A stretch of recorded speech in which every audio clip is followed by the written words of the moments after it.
All right. Morning. Day 38. Today's Krista Show.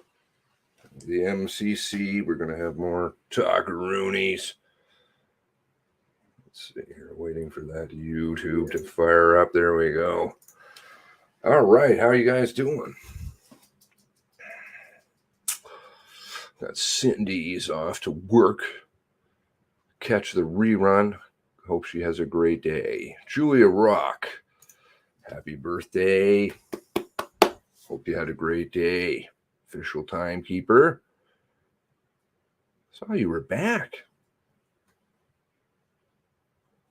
late in the day.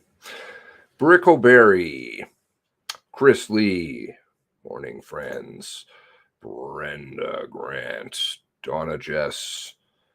Raining in Cape Breton. Headed this way to Newfoundland.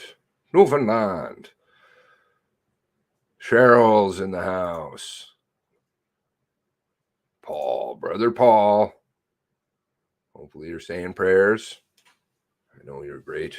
Maybe you can say a prayer for all of us. That'd be good. Especially the families of the 23. Seawood. Invasion 1. Can we all fly around our own country? Oh, did they take something off? Anita, good morning with the waves. Donna, and JJ. All right, 28 of you in here. Getting in there. Please share. Today is the political show. Nikki Lewis. Truth and all. Nova Scotia born. Good morning. Okay.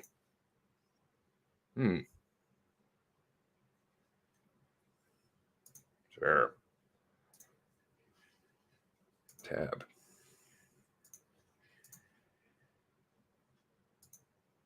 Let's go back to yesterday.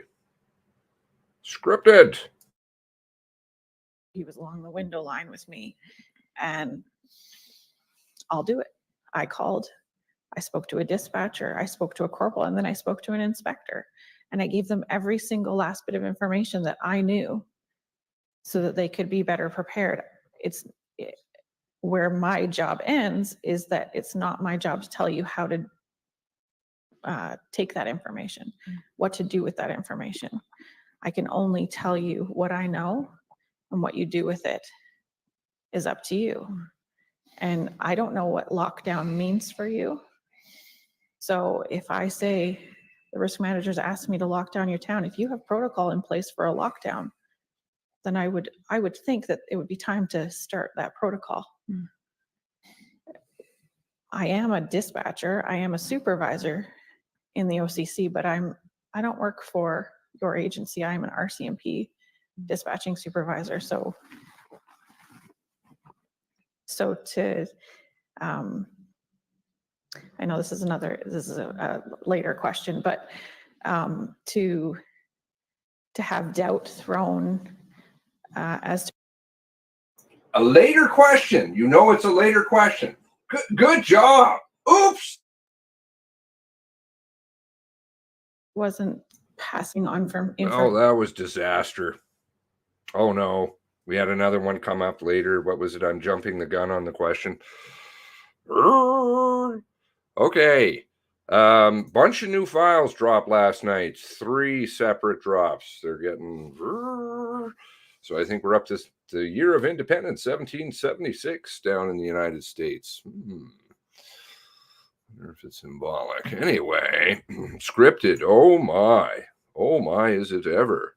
Excuse me, still have to catch up yesterday. There are some good things in there. That ship is going down hard. Kristen Babley. I think it's Bagley. With two E's on the email list. Okay. So I have had a chance to look through a few things. We've got the 6 bodies still occurring. A message from Darren. Oops. What am I doing here? Stop. Share. Boom, boom. How do you do this? Something like this. Darren, 655. Six structures, 2 bodies, 6 confirmed, deceased, 2 bodies, outdoors, 4, within residence. Now, I did this the other week, gave us a bit of a puzzle at 3:55 starting or something in that neighborhood. 2 bodies, males inside a house. Still no solution. Dwayne Cooper, Chris Leather, Archie Thompson, Darren, the head of all of this stuff, up in the big stairs. Here we go. 6:59 in the morning. Please call into teleconference at 7:10. Emergency teleconference. Debert, multiple bodies. That's a bit of an older one, but perplexing, I will say. Pictures. Okay, not sure where these are coming up. Trying to find where they're using this citation.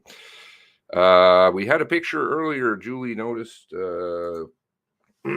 with no call sign. Something missing down here, but there is a thin, subdued flag. Me thinking different car. No whip antenna. Car number 2. We had the introduction of a interior designer, quite famous, out of Toronto. Very interesting emails floating around. Big stop kerfuffle. All a big misunderstanding. They were talking about that it was going to be announced yesterday. Well, that failed to materialize. We've got Tom Taggart on tap. Leave this one down here. This is early on. Tom was heavily involved in the story, obviously, from the beginning. It is his area, but he's very outspoken. Tom, what did he say about, let's see. I guess you're going to have to use my mic. Pardon me. Tom, thank you for joining us today. Yes, hello. Yes. Listen, how are you doing right now? I can't imagine the shock of something like this happening to a small community. Yeah, well, I just a minute. I'm sorry. I'm doing fine. I'm 4 kilometers away. But this is just an absolute tragedy. I have to, I just want to say, as this rolls out, but it seems like such a useless platitude for me to say that my heart goes out to these people, but it is unimaginable what some people in my community are going through here today. And anyway, I'm fine. I'm Yeah. like everybody else in the community right at this point. We're relieved because we know that the guy's been captured, and other than that, we're in. I would have to say, in shock would be the best way to describe it. Yeah, and certainly we can appreciate that. As we've been telling people here on CBC News Network, residents were told to essentially stay in their homes overnight to be on the lookout. It was a sleepless night for a lot of people, I'm sure, as certainly the people that we've been speaking to. You learned the event. What was last night like for you as you thought? Okay, so I'm going to play the rest of that later because I don't want to miss any of the goo that's going on with the Krista Show. Now, he does have a couple of interesting things to say about how he's seen the house and whatever else. Tom's quite involved with the Orchard Beach Estates group. Just saying, observations. And there was some kerfuffle about the monument that Corey Ellison's dad built. I could never get that quite sorted out. What time? DeBert, says Sunshine. That would be 6:59 in the morning. Emergency teleconference from Chris Leather to Dwayne Cooper, who I haven't quite figured out where Dwayne's role was. I believe he got a bump to inspector from staff sergeant. He used to be the Danco for all of Colchester. Archie, who I think was the white shirt at Colchester, Northeast Nova, and Darren. Okay, so 6:59, DeBert, multiple bodies. Interesting. Not sure if they were just misplacing. You think by this time they obviously know. His and her cars, yes. Okay, good morning, Sad.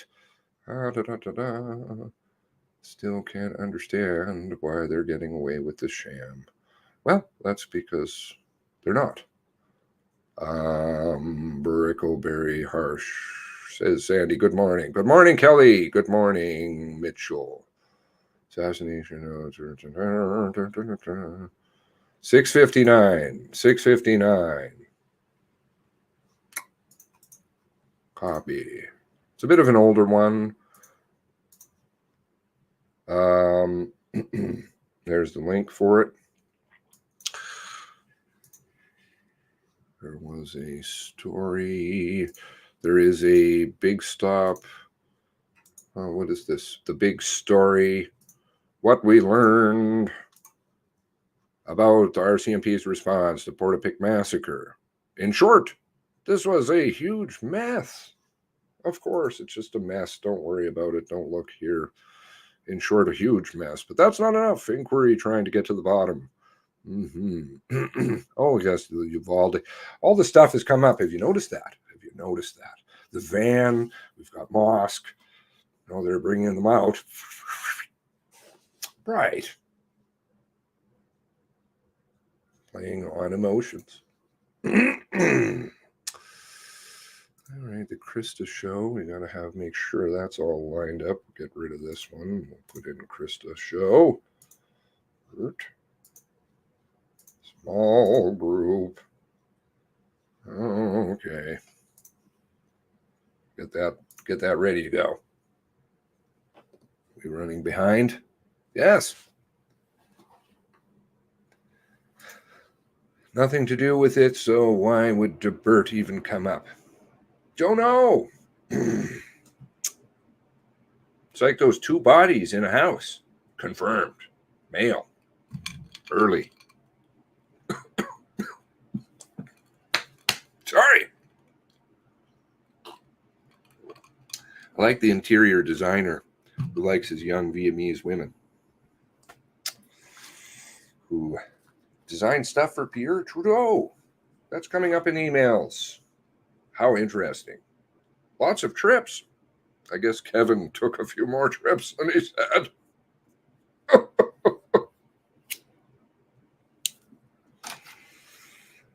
Wonder what today's shit show has in store. What now? See, I just kind of slip things in.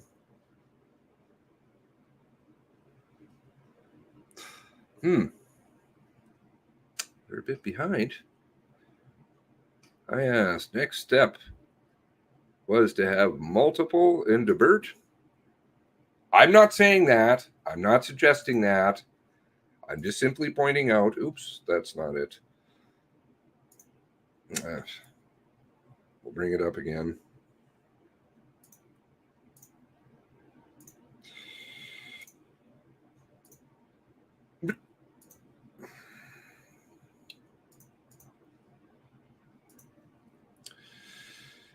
Urgency teleconference from Chris to Dwayne and Archie and Darren. Still trying to figure out exactly these people's role.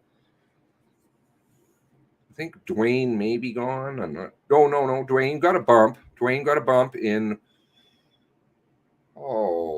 May 2021. I believe he was inspector anyways. At least he was inspector in May 2021. I don't know if he got the bump before all this happened. 6:59 though, 6:59. Please call into teleconference for 7:10 a.m. This is Atlantic time, by the way, so none of that goo about converting 3 hours Greenwich Mean Time to Burt multiple victims. Not sure what's going on. Yes. My apologies. 2 family members in here. Not sure. Colford drop yesterday. Sketchy. Oh, was there? Her interview was out? Haven't gone through that yet. Thank you. So 1,776. There were 3 separate drops, including one at, what time would it have been? Your guys' time? About 3 in the morning. I don't know. I put it in the Discord. Where are the videos?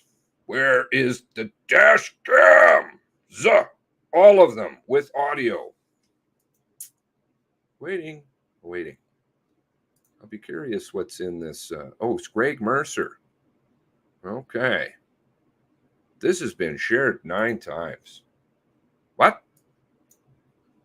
Is anybody paying attention to this story? If not, please share. That's how we're going to get this done. It's on us. It's on you. Can't do anything about it later down the line except look back and be like, oops, I didn't do that. So, please, families need you. City News, of course, owned by Rogers. All these huge media conglomerates. Wow. Really running late today. Better grab it quick, Seamus. What do I better grab? Sorry. So what's going on with the Steve Addy Danko thing? Anyways, I'm not sure. I can't quite understand it because Northeast Nova was one entity. Then it seems to be split. People coming on a few days beforehand. I don't know who's in charge. I really can't figure it out. Good morning, cellmates, says Peter. Do the RCMP? Yes, they do. I've repeatedly proved this. They absolutely do. And I know that they have cam footage from that night. So, 100%. Did they demote Steve for some reason? Not sure. I don't know. I don't think I heard anything about a demotion. I heard that there was a division in the Danko. Addy had a piece. Steve had a piece. Acting, blah, blah. Right in before all this happened. I don't know. It's a total shit show. I'm looking for the hierarchical chart. That hasn't come out to the best of my knowledge. Trish, good morning. Care to elaborate on the Colford for us? Truth, please. I was just doing emails. Very, controlling emails. I miss you. I love you. Hello.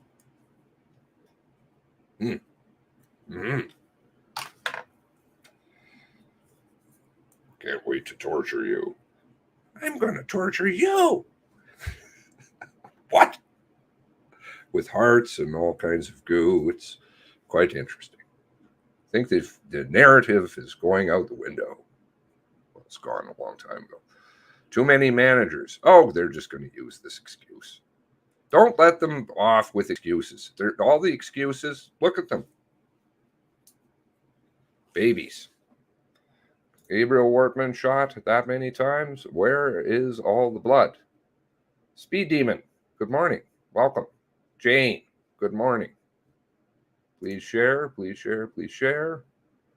I hate being a Peter repeater, and I hate asking people for things. I'm sorry, Sunshine.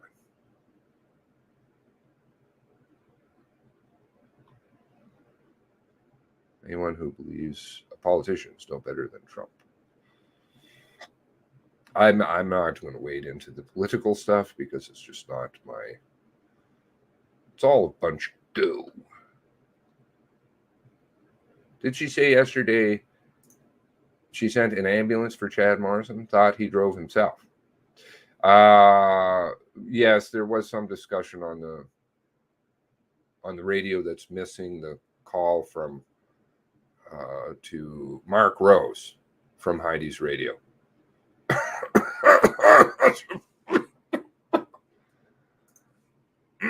Might be doctor.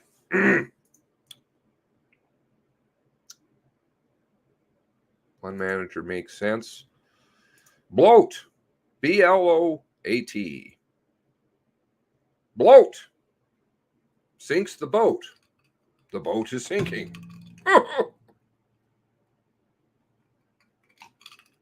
I guess they don't want to start the Krista Show.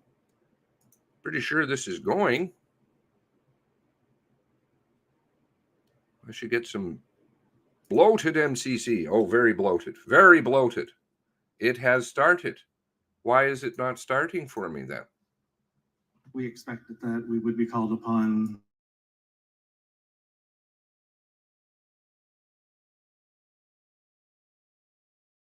That didn't happen. That was fine too, but we weren't sure where people were from, if they would be calling upon our services. But if that request came, we were fully prepared to do that. I entered this kind of work because I really enjoy helping people. My funeral director aspect allows me to meet with families and arrange and organize funeral services for their loved ones. My position as an embalmer allows me to prepare deceased human remains for either burial or cremation and allow their families to see them one last time before that does take place. Dana? My name is Dana Bowden. I am the Director of Provincial Victim Services with Department of Justice. I've been with Department of Justice for over 23 years. I've worked in the justice system for 32 years. My background is I have a Bachelor of Arts degree from St. Mary's University with sociology as the major and certificate in criminology. I've worked in various areas within the justice system, spent 8 years as a correctional officer, followed by an additional 7 years as a probation officer before moving to the CyberScan investigation unit, the first of its kind in Canada for cyberbullying, before moving to victim services as manager of special initiatives back in 2016. In 2020, I took over the position as Director of Provincial Victim Services.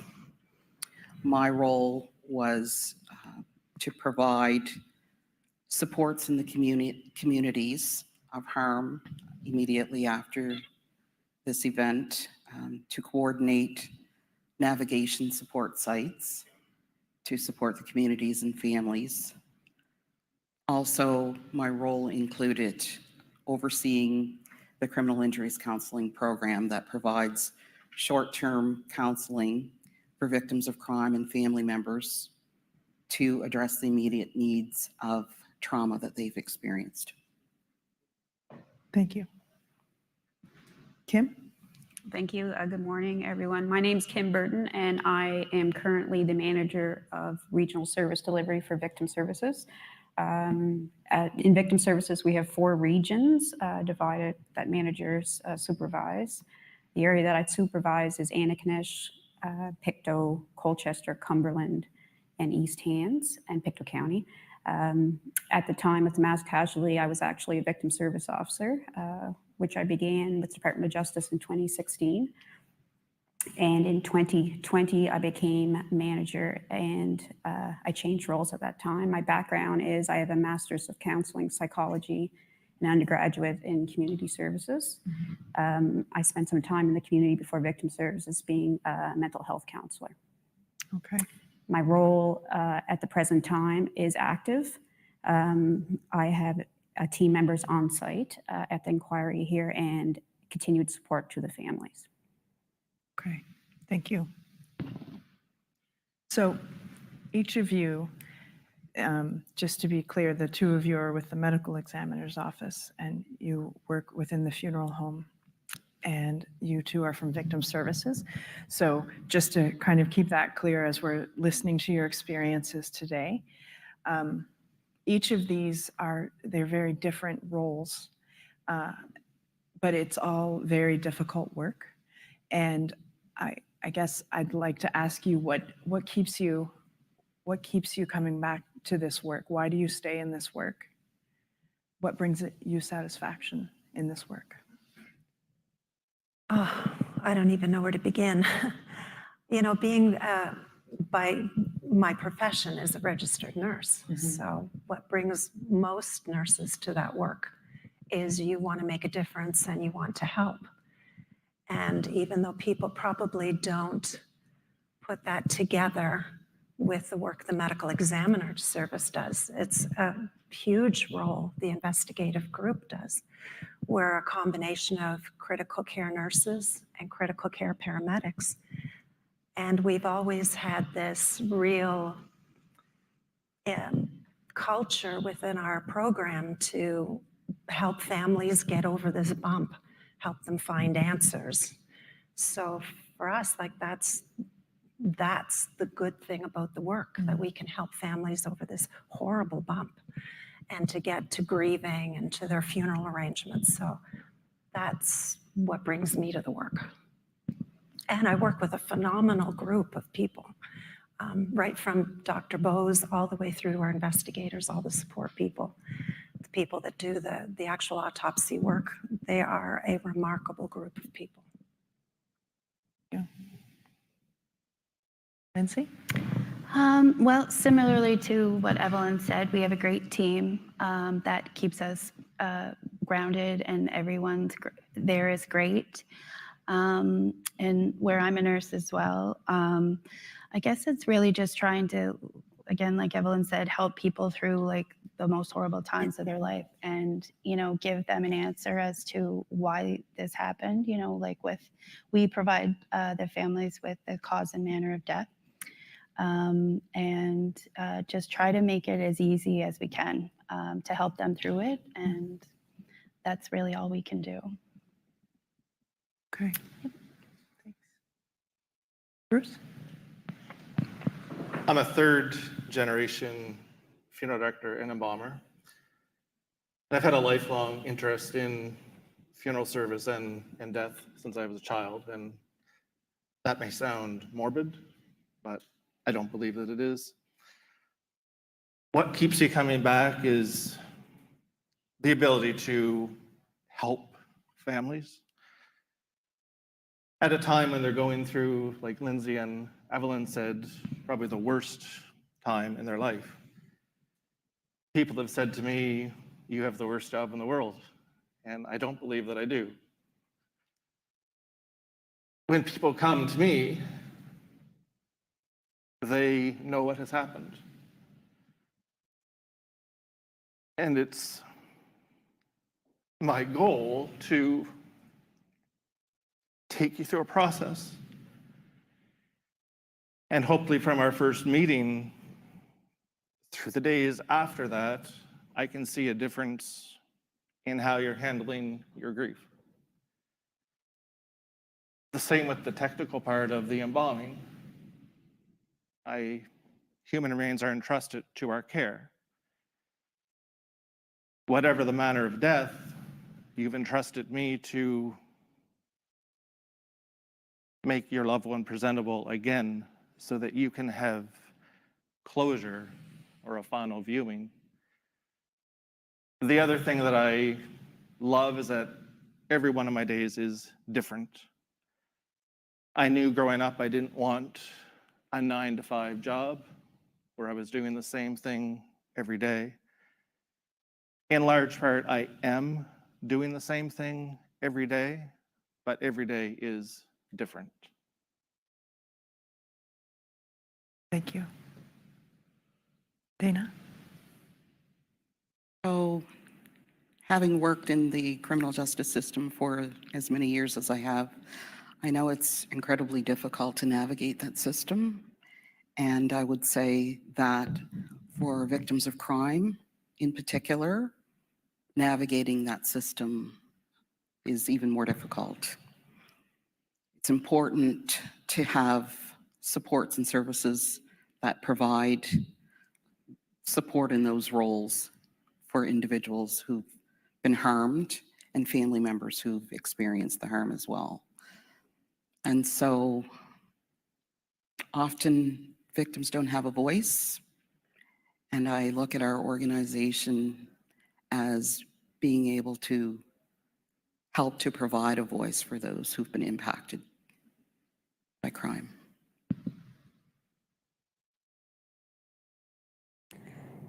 I remember when I interviewed to be a victim service officer in 2016, I remember asking at the end of the interview, how long will trainings take?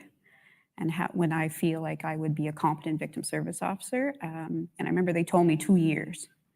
And I thought that was quite remarkable for the role. I can completely validate that.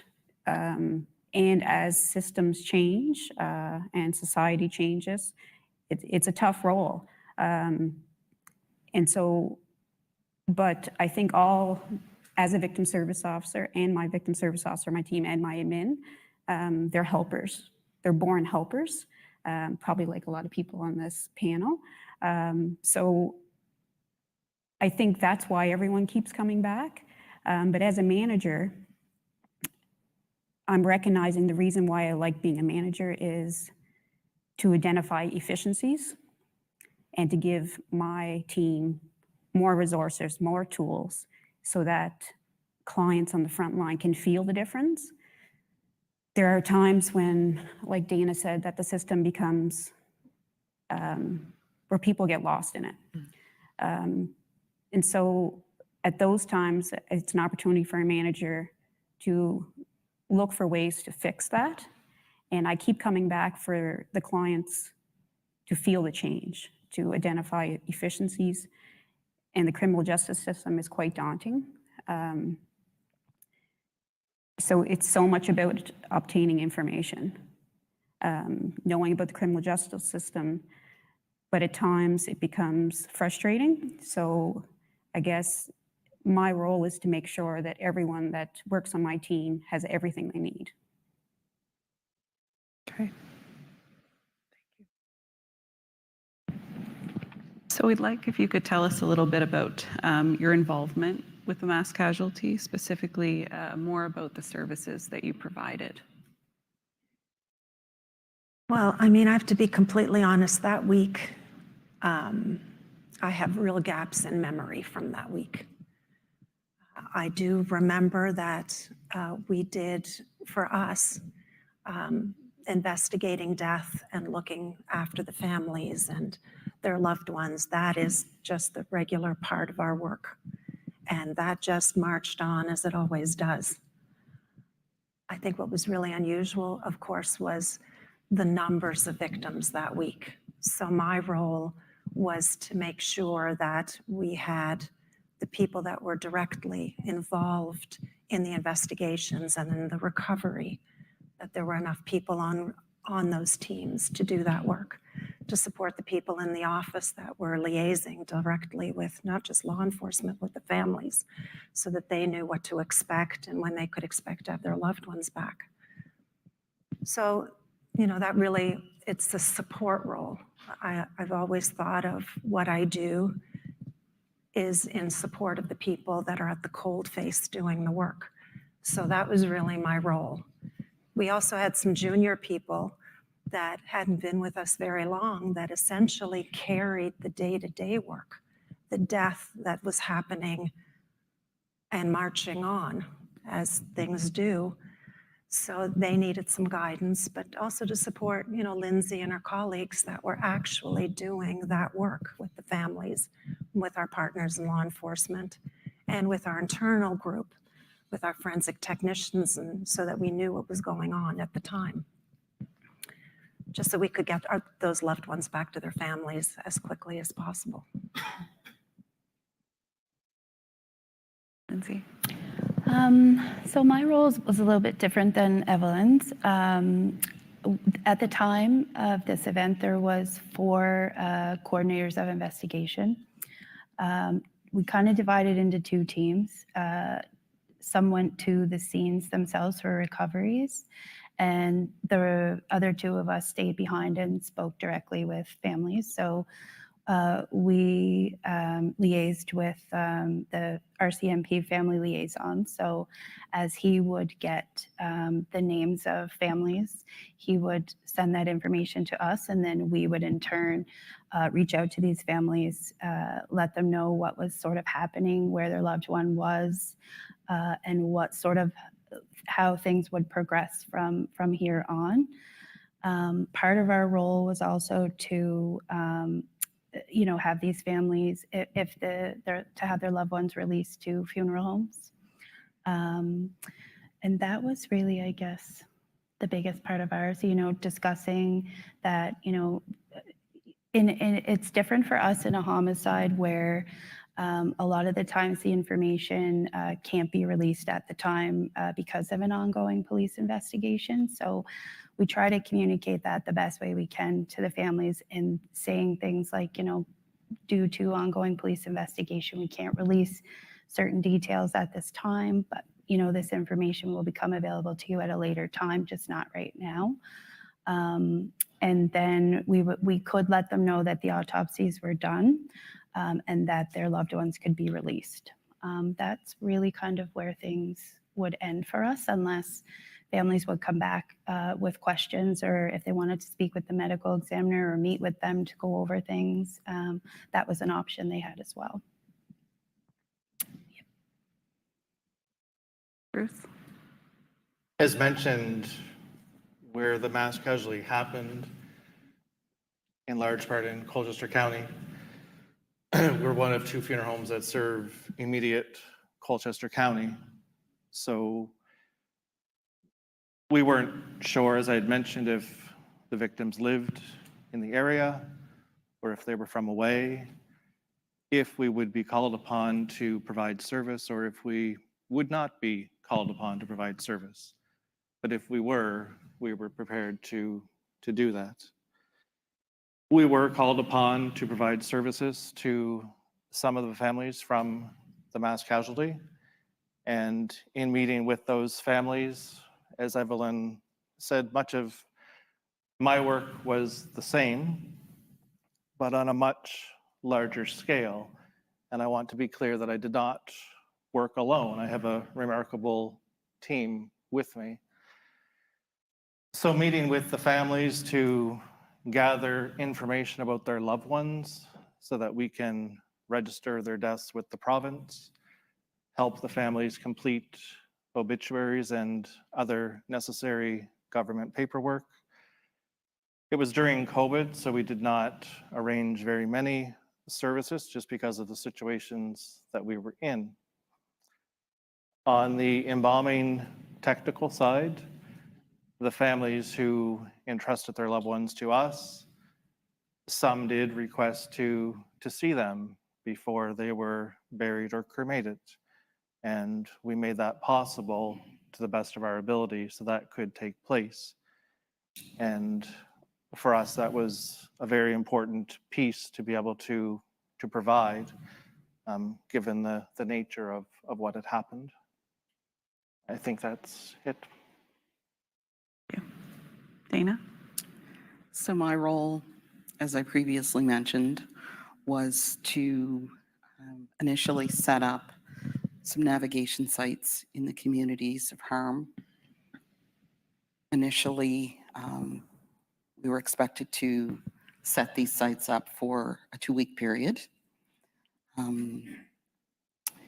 We had to look for locations that were in the community that would provide some safety for those who were attending those navigation sites, as well as safety for the staff. So we traveled to the various communities looking for appropriate sites in which we could set up the navigation sites. Also, the role involved identifying individuals who were willing from our team to provide these in-person services, as well as team members who were willing to provide services via email or telephone.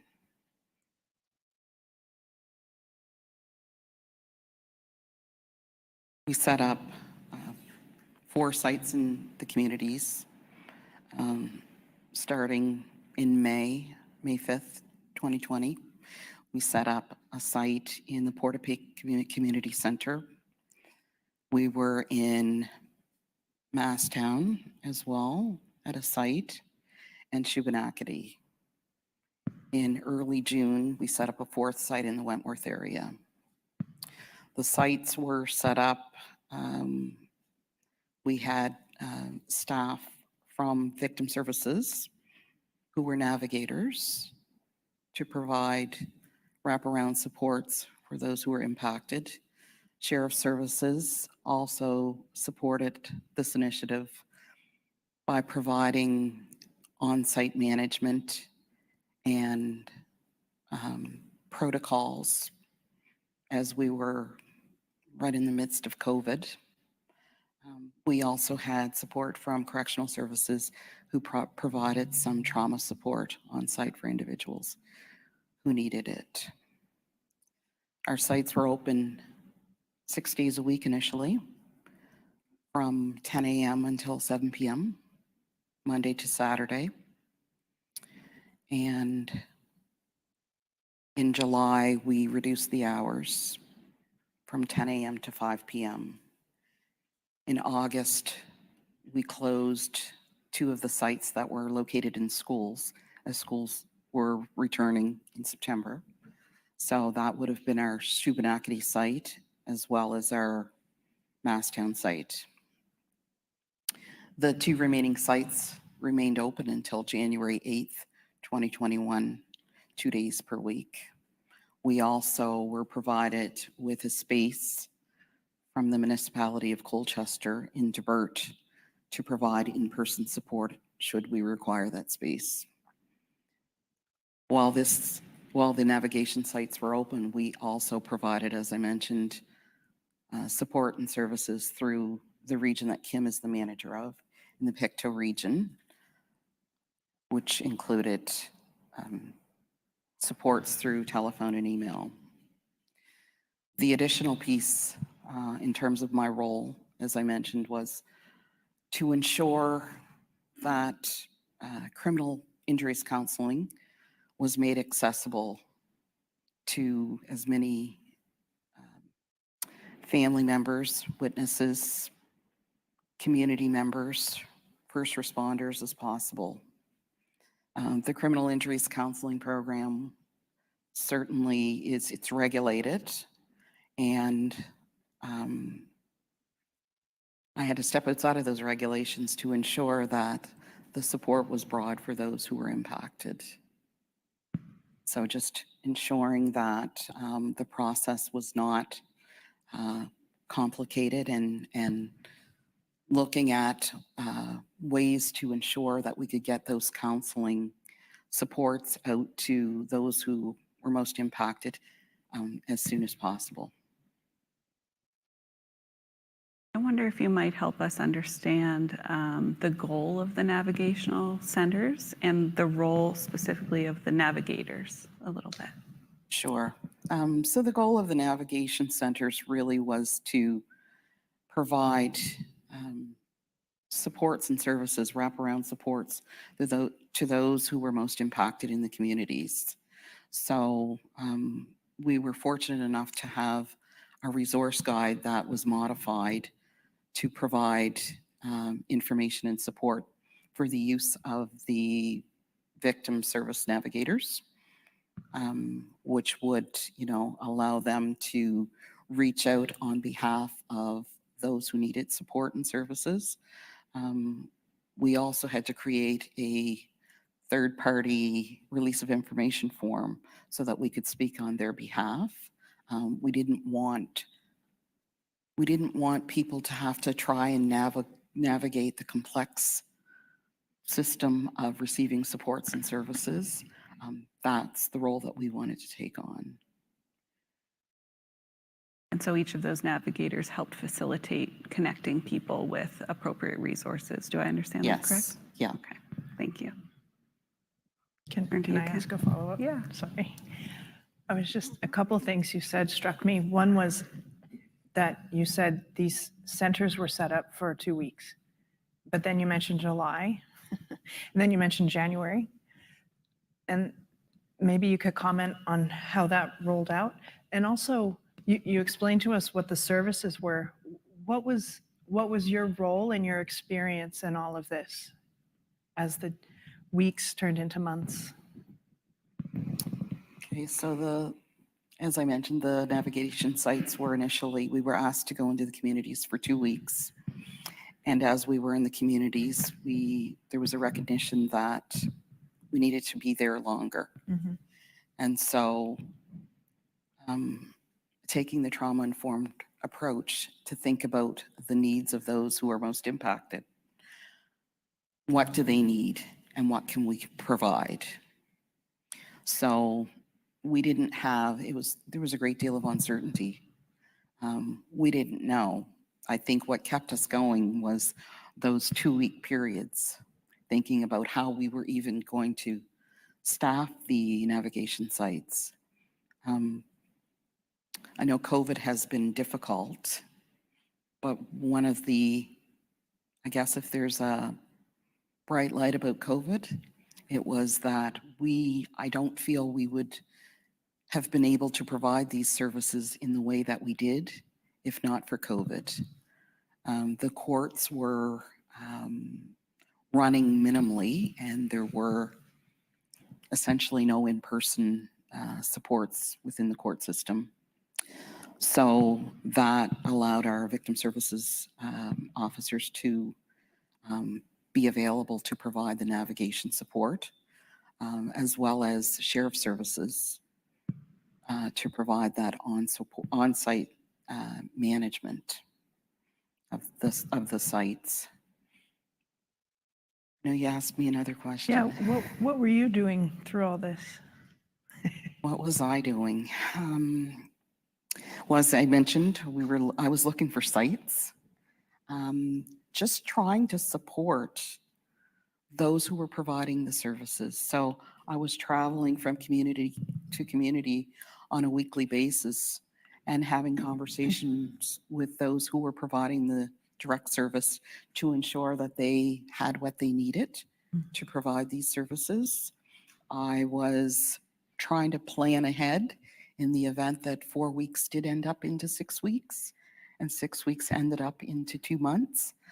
So looking towards some of the relationships that I had built over my number of years working within Department of Justice, to reach out to my colleagues to see what types of supports that they could lend us to be able to continue to provide these services in the community.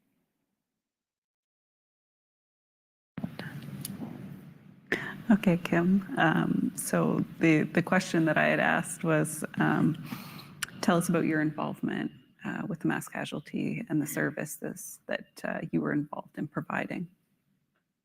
So at the time, the mass casualty, I was actually a victim service navigator.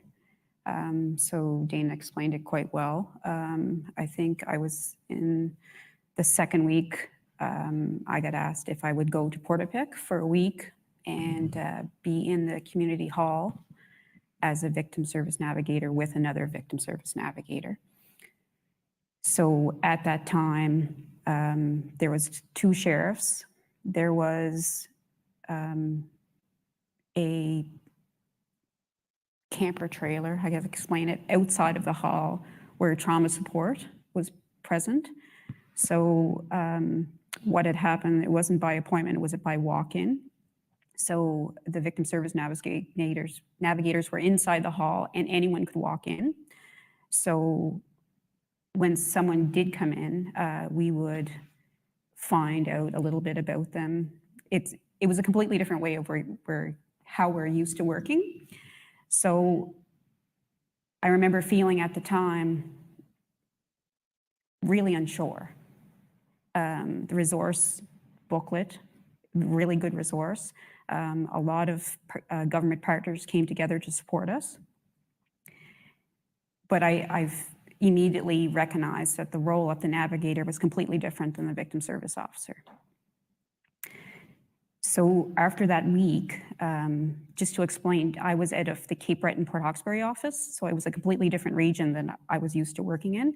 So after the week in Portapic, I returned to my regular role as a victim service officer with the Cape Breton region, Sydney region, but I stayed on and helped Pictou region help manage their regular files because of course we had to continue supporting the people of Nova Scotia in that area.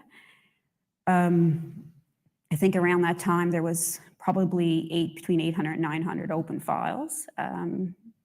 At that time, there was an office staff, I think around of 7 or 8, and 2 of them could be in the community. So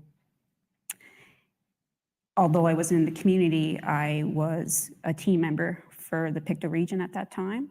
I can't remember how long I stayed on with them, on and off helping, but I think the recognition of other Nova Scotians that needed our support at that time as well. And then when a victim service officer has a client file, they have a relationship for probably 2 years with a client. So being someone from out of that region, it's not ideal sometimes that a victim service officer from a different region offers support. So I guess everyone just had to really come together as a team and do what we could, do our best at that time. And you shared that a navigator you realized was quite different than victim services officer. Can you tell us a little bit more about that? Sure. As a victim service officer, you meet a client very early in the process of the criminal justice system. It could be before a charge has been laid, or it could be after a charge has been laid. And we stay with that client all the way through to the criminal justice process, sometimes even supporting them at parole hearings, criminal code review board, connections with provincial and federal corrections. So the criminal justice system is a system that's predictable from the arraignment to election plea to all the hearings all the way through. So as you become more and more familiar with the role, you're able to give the client a lot more information, which is very empowering to the client. As a navigator, the clients could be anyone, all hurting. And I remember one person coming in, they came in the door and they opened the door and they shut the door. And I remember wondering if they were scared of COVID or if they were not knowing who we were. And I remember when they came in, they said, "I don't know why I'm here." So it was almost a time where I felt like my counseling background, it was hard to just determine the two, being a victim service navigator, victim service officer, and then some counseling background. And I have to respect the community because some people didn't know who we were. We were never in Portapic before. I was never in Portapic before. So we were strangers. So I respect the community so much for reaching out. And there was some strong community members that came and said, "Can you tell us a little bit about what you're doing here so I can go back and tell the community?" So it was early when I was there, and I remember the resource, kind of a booklet we were looking at as a reference guide. Things came up that wasn't in the booklet that I had to reach up to managers and supervisors at the time to say, "Okay, this is happening. How can we help this person?" So everyone's different, of course. Everyone has different needs. It sounds like that time was quite different for you in terms of your role as well, is what I understand. It was, and now that I'm a manager, it's continuing. It's very fluid what's happening, and I'm speaking from a spot that we're actively supporting families now, and again, navigating the information piece. So as Krista mentioned when we started, we'll go around and just do another round with that question, but I'm interested if to hear a little bit more. Some of you have already touched on it, how your experience responding was different or maybe similar to your usual role. Well, it was both the same and it was different. You know, like some of my colleagues on the panel have said is, you know, COVID was also in play and it was relatively new still. So, you know, there were some things internally that were playing out. We're a very small organization, and we were really concerned that our whole autopsy service would get waylaid if someone got sick. So we were trying to navigate that to protect each other, which then makes it a little hard to support one another when everyone's at a distance. So, you know, that was a challenge and an added responsibility to the role. But, you know, overall, the work was the same. It was just that volume, and more intensity, because people's feelings were right here. Some of us had worked with Heidi Stevens, and we knew all their colleagues. They'd been in and out of our organization for years. We worked with them very closely. That was very difficult. And to try to help people, you know, try to deal with all of this compounded stress that was going on. Really, my role overall was just more of the same thing. You know, try to support the people that were doing the work, making sure they had what they needed, checking in with people regularly, trying to find a way to get them through all of this. Otherwise, I don't know what was any different. Lindsay? Well, like Evelyn said, it was the volume of this event for us. But one thing I think we both forgot to mention, part of our role is identifying people. And that's what I forgot to mention as part of what our role was. So there's different ways we can do that. We can do it through fingerprints. If the person would have fingerprints on file with police already, we can do fingerprint comparisons. There's DNA, there's dental, and visual. So because COVID was happening, some of these families there was options of how we could go about identifying their loved one. They were welcome to come to our office, trying to be COVID friendly and do that, and, you know, support them at the same time was challenging. Or there was emailed photos. That was an option they had as well. And then, of course, DNA was our other options. But as far as, you know, what our day-to-day, I think it was really just the volume, like Evelyn said, was what we were not used to. But I think we did well with, you know, we used all of our resources and everyone was willing to help us. So for us, it was everyone came together. Are you able to share a little bit about, you know, I hear you both saying that the volume was really one of the, sounds like, challenges. Are you able to share with us a little bit about how you were able to manage that and how that might have been slightly different from your usual day-to-day, if at all? Well, I guess we don't usually have that many homicides all at once, thank goodness. Evelyn really kind of started pulling things together, I guess, with, you know, sending out emails looking for any of our casual coworkers to see if anyone was available. And I think everybody pretty much jumped up to help for that, right? And all of the medical examiners came together. Trying to think of what else, who else? Everybody, we all came together, I guess, as a service.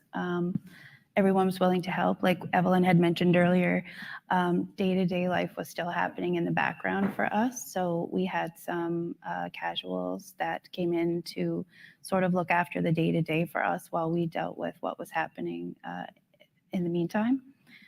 And I think that's about it for, Thank you. Bruce?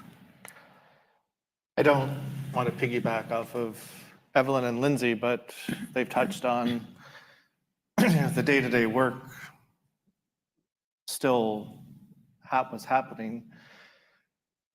And the scope of our work, even though this was a mass casualty, the scope of our work was much the same, but on a greater spectrum, simply with the numbers of victims.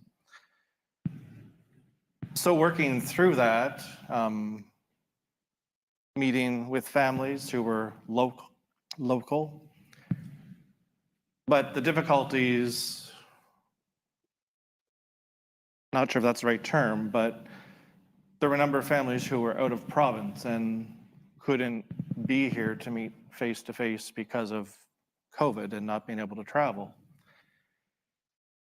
When we meet with a family, a lot of the comfort and support that we can bring is established at face-to-face conversation and interaction. And that wasn't an opportunity that was given to everybody just because of the dynamics surrounding everything like this. But like I said, the work that I do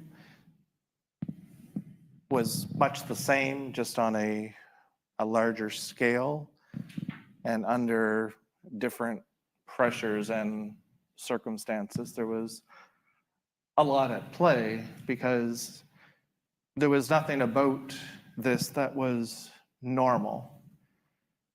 Not one of these victims lived to a ripe old age of 95 or 100 and died in their sleep.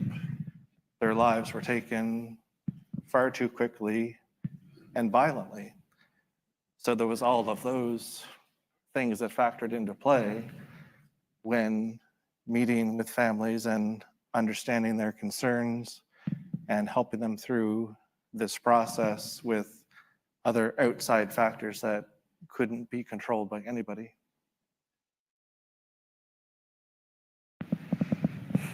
Bruce? Dana, I'll turn to you. So interestingly enough, I'm not really sure what my role was as a director.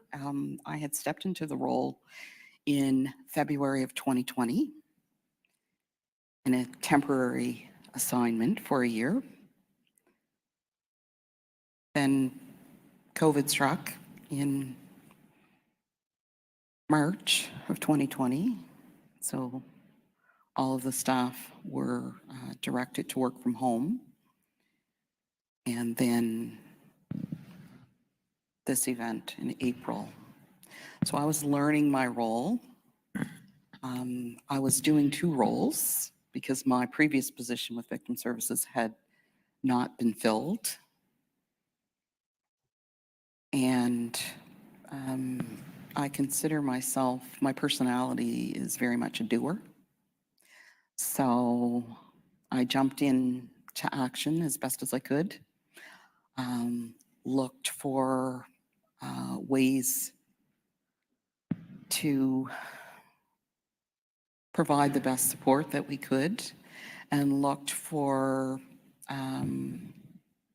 ways to address any barriers that came up along the way.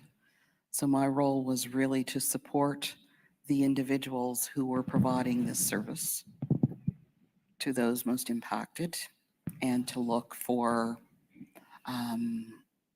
ways to improve our processes and policies that would not impact those who needed the services and supports. while continuously thinking about what if, because I like to think of myself as a planner, and there's just some things that you can't plan for, and this is an example. But thinking about how 2 weeks turned into 4, thinking about, okay, if we need to be in the communities longer, what options do we have? Looking for how we can support this initiative. Yeah, it sounds like it was and I think both you and Kim have mentioned use the word fluid today. But I'm wondering if you can share with us a little bit. You mentioned you were, learning and figure things out as you went into this and trying to plan, but also trying to address barriers. Can you share with us a little bit more about some of the things that you were encountering, lessons learned along the way, and how you were addressing those barriers as they were identified? Sure. So I think one of the barriers that was identified quite early on was the hourly rate for criminal injuries counseling. As I mentioned, it's regulated under the Victim Rights and Services Act, and the rate had not been updated in a number of years. So recognizing that individuals have different needs, and so a counselor may be identified for an individual that the rate is not comparable to what the counselor requires in terms of the hourly rate. So looking at ways to address that as a barrier, because the last thing that I wanted to see is that there be responsibility for those who were most impacted to pay the difference in terms of an hourly rate. I think just even the application form for criminal injuries counseling was very cumbersome. And so looking at how this form could be modified in a way that we could address the applicant's needs very quickly. Something as simple as a signature block. So when I went into the position, all the criminal injuries counseling applications I had to sign off on. And so I had to, the program coordinator at the time would, after we reviewed the files, she would set the files in on my desk. And because of COVID, we weren't allowed to be together. So I would go in on like Saturday morning and sign a stack of criminal injuries counseling files to ensure that we got them out in a timely manner. So we addressed that relatively quickly, where I had a signature block so that I didn't have to physically go in and sign those files, and we could get them out on a daily basis. I think I'll stop there for now. Okay. I wonder if you might help us understand what getting a file out means. So so all of the criminal injuries counseling applications have to be reviewed with the director and approved with the director. And so I would be reviewing the files via telephone with the program coordinator, and then those counseling, they're called awards. It's not a great word, but those counseling awards were mailed out to individuals who had applied for the counseling. They would receive the counseling confirmation, as well as a list of counselors, the approved counselors that they would choose from to provide that service. Okay. And that would be a list of counselors who your service or victim services was willing to take on these files? They were approved counselors. So there's an approval process for counselors to join our list. In a number of occasions, we had counselors who weren't on our list that had provided an application specifically to support a family member or family members or community members from the mass casualty. So being able to add those counselors on the list very quickly to ensure that those services were available very quickly. Okay, thank you. Kim? I think I have just a little bit, I spoke a little bit about the differences earlier, but one thing I remember being so challenging is the referral process. Like, we count on, in victim services, people self-referring through police, Crown. And it's something that we think that a lot of people know about provincial victim services. But if you haven't been referred to us or haven't experienced the criminal justice system, you may not even know about victim services. So at the time of the mass casualty, I remember our client base was unknown. We were relying on other agencies to refer people to us or self-refer. And I'm not sure if the public even knew that they could self-refer. So it's been really humbling attending the site here and the other sites and hearing those most affected for the very first time. And I'm wondering, why didn't we reach them yet? I've had that experience this week, thinking, you know, there's some people out there that we still haven't helped yet. And there's community members that reached out in the last 3 months and said, I think I'm ready for help now. And it could be their healing process, but it also, some community members said, I wanted the families and those most impacted helped first. So the challenge is to know that we can still help because we're still ongoing. So the challenge remains that there's a lot of Nova Scotians, a lot of Canadians, a lot of people that we haven't reached yet. And I wonder, you know, understanding that the sites that were set up originally are no longer there, but I hear you, Kim, saying, you know, we're still here and we can still help. And so if there was somebody who is listening or tuning in to our conversation today, how might they go about accessing that help? We can be reached. We have a toll-free number. Any victim service office, head office, any number, Department of Justice, can navigate them to us. Again, I feel like we're still navigators. We would really appreciate even other organizations to help connect people. It's just humbling to know how many people are still out there. Thank you. I wonder if you might share with us, and I think that at different points you've all shared a little bit about this already, but the most challenging parts of being involved with the mass casualty and offering the services that you did. One of the things I think that was most challenging for our group, I think, was just the mental health part for all of those folks that did the work. Like, you know, our staff, they were at those scenes, they participated in those recoveries. So there was a lot going on with that. And also, you know, to talk to those families in their most awful moments, having to deal with all of this. You know, there's a wide-ranging, you know, effect from all of that. So, you know, that's concerning.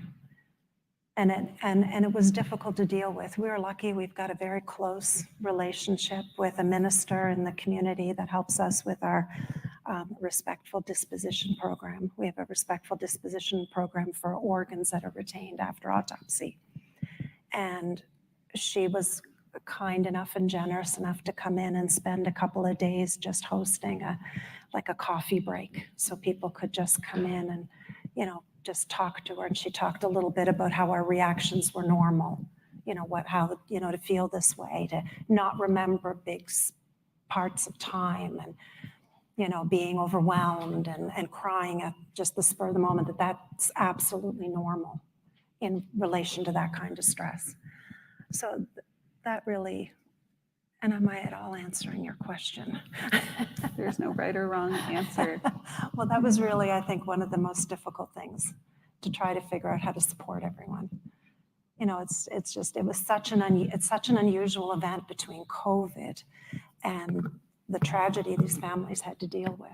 It was just so much at that time. So that was the biggest challenge, the hardest thing.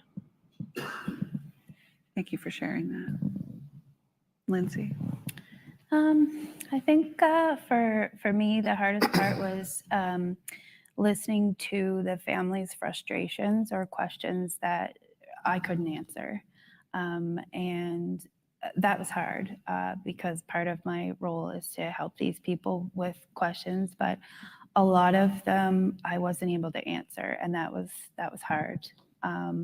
Just given the situation that they were all in, I wanted to do as much as I could for them, and to not be able to do that was difficult. But I think, like Evelyn said, it was really just trying to support them in the best way we could, trying to guide them through it as, easily, I guess, as we could, to make it as smooth as we could. But I guess that on top of the senselessness of everything was really a common theme with all of the family members. Just, their questions of like, why is this happening? And how does this happen? Like it's hard when you have nothing to respond with other than, I'm sorry that you're in this position and I wish we weren't speaking today, but anyway, that was the hardest part for me. Can you, are you able to elaborate at all on that part where you weren't in a position to share as much information as you might like? Yeah, so we work closely with police, and when there is a homicide, usually how things happen is, police will ask us not to release information specific to certain things, so that it doesn't compromise their investigation. So we tell the families exactly that, because of this ongoing investigation, we can't divulge certain things. I can tell you that the autopsy is done, but I can't review any specific details of anything until police really give us the green light to do that. And we do let them know that, in the grand, it's difficult when they're in that situation to hear that. And we try to keep that in mind because a lot of them want the answers and they can't I think there's maybe people think we work for or, with RCMP, and really we work for the government. We're part of Justice Department. We don't work for the RCMP, but we do work closely with them to help them with their investigation as well. Because in the grand scheme of things, that really, will give these families justice at the end of the day. Hopefully, that's the goal. Does that answer your question? Yeah, thank you. Yeah. Are you able to share at all when you were in a position to be able to share that information? Yep. I think it was later. I don't remember the exact dates. I apologize. Once we had clearance from RCMP to the autopsy reports were ready. We get notified of this through our admin staff that the medical examiners completed these reports. Once we were notified that they were ready, we would then let the family liaison know that they were ready, and also the lead investigator. But none of that, those were the only real two people we spoke to about that. And then once they would communicate to us that, yes, you can go ahead and release this information to the families. We did reach out to them and let them know that these reports are available. If you want to know if you want, the copies of them, if you want to review them, we can do that. And some families opted to have them released to them. Some did not, and that's their choice. Some of them were offered to come in and sit with the medical examiner to go over everything that's in it. It's a very detailed report, and they're difficult to read if you are not medically inclined. It's a very detailed report of organs and things like that, what was seen on autopsy. And if you're not a medical person, it would be difficult to interpret. Okay. Thank you. Okay. Bruce. I think the compounded grief of the families and the community, the province, and the country. Understanding each family's unique needs and making sure that each individual person was recognized and their story was told, and they weren't lost in the blanket of this casualty. Yes, each individual was one of the victims, but each individual was their own unique person.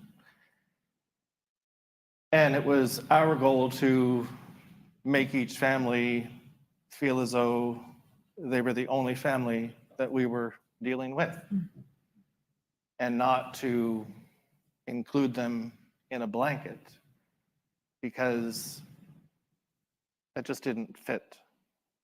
Everybody's story had to be told. Whereas we weren't allowed to have public services, and I think at that time, we weren't even allowed to gather in large groups with our own families. That was another unfortunate issue, that we couldn't gather publicly. The public from local and far and wide were calling, asking how they could support these families. Colleagues were calling from far and wide, asking how they could support us, how they could be of help. There was just such a need that people wanted to reach out and let the people who were directly impacted know that there were people on their side, and wanted them to know that they were being thought about. The families who were out of province, again, I spoke on that, and the difficulty in chatting and doing my job via phone and email and maybe Skype conversations. And as Lindsay and Evelyn spoke about, there were some of the victims who were not easily identified. And although their office was working to the best of their ability, that process took time. And families, rightfully so, become anxious. But there is a process, and the medical examiner's office want to do their best job. So this is certainly not a shun, it's a compliment that you're doing your best job to ensure that the process is being followed. But on the other end, when a family's waiting for their loved one to be released, you're doing that as expediently as possible, but it can't always be in the time frame that the family would have hoped. So I think in those cases, the waiting for the families through nobody's fault was probably a hard thing for them to handle. And it sounds as though it was a challenge that you tried to work through with them. I don't want to say challenging, because every family that I was honored to meet and to care for, I probably had a lot of healing from my interactions with our conversations. But the challenging part was not the people, it was the process. I want to be very clear on that. And that's what I meant, the challenge being the waiting. Mm-hmm. Exactly. Yeah, thank you. Dana, I'll turn to you. So I think one of the challenges was being isolated to try and do this work and not being able to check in with the teams that were providing this service in a way that we would have liked to have been able to do that to support them. I think another challenge was resources. Always wondering, is there more that we can do? Or, you know, even understanding what additional resources are out there for individuals. And I think, you know, certainly there's a great recognition that we all work in systems and we don't necessarily work collaboratively as much as we should be working collaboratively. So a recognition of even, you know, back to criminal injuries counseling, is that a resource that, you know, everybody can benefit from? And if not, what additional resources are available and how do you transition individuals to longer term resources when you don't necessarily know all of the resources that might be available? So just, again, just thinking about the longer term, how to support people and how to support my own team and ensure that they're well enough to do this work, because if they're not well, they can't provide the services in a way that they need to be provided. We heard from Kim how the role of navigators is slightly different than victim service officer. And so one of the things that comes to mind as you're sharing your experience is, how was what you put in place in terms of navigational centers and the response to the mass casualty? Can you talk to us a little bit about the challenges in mobilizing those supports? Were they different than what victim services might ordinarily do? So I would say in the past with victim services, much of the work has been done within our office settings. And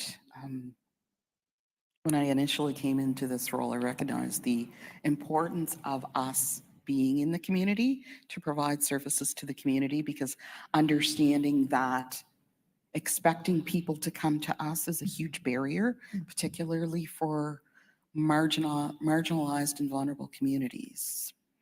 And so that was an area that I wanted to focus on.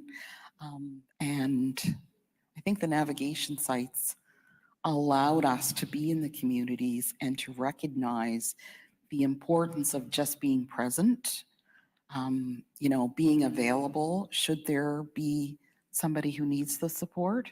So there were many days where nobody came to the site.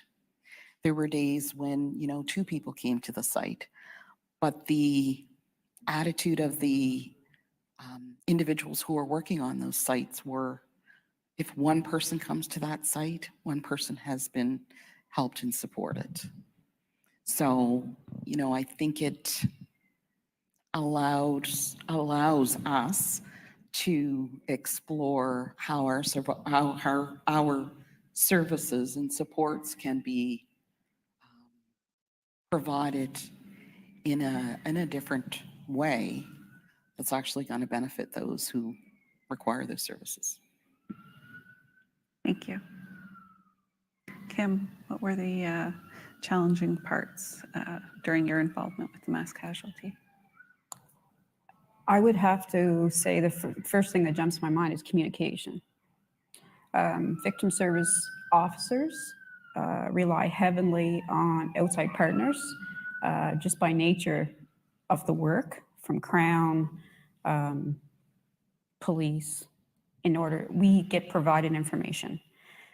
And with that information that we give to clients and victims of crime, it's the transparency, the trauma-informed transparency that victims of crime need to know that they're taking a little bit of power back because they know of what's going to happen next. In preparing at the start of this, our clients relied on us to check back on the tasks they give us. Can you check on this? Can you reach out to this person, this resource? So we always we had continued contact with a lot of families.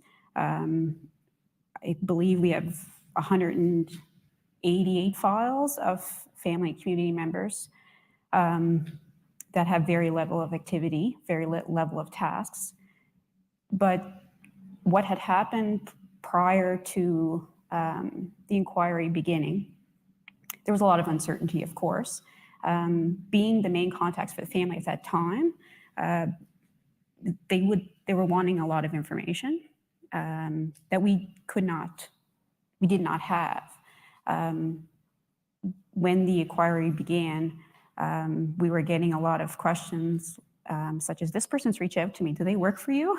Or I said, well, no, they're part of the Mass Casualty Commission. And that's how, so there was a bridge needed in order for our client base to feel safety in order to be supported. And then the families and the communities, the families right now are navigating a lot of different systems. I think every one of us have mentioned processes and systems that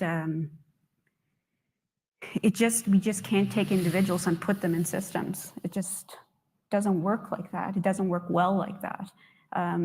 If we're human-centered, client-centered, we're constantly reaching out to systems and say, do you have information for our clients?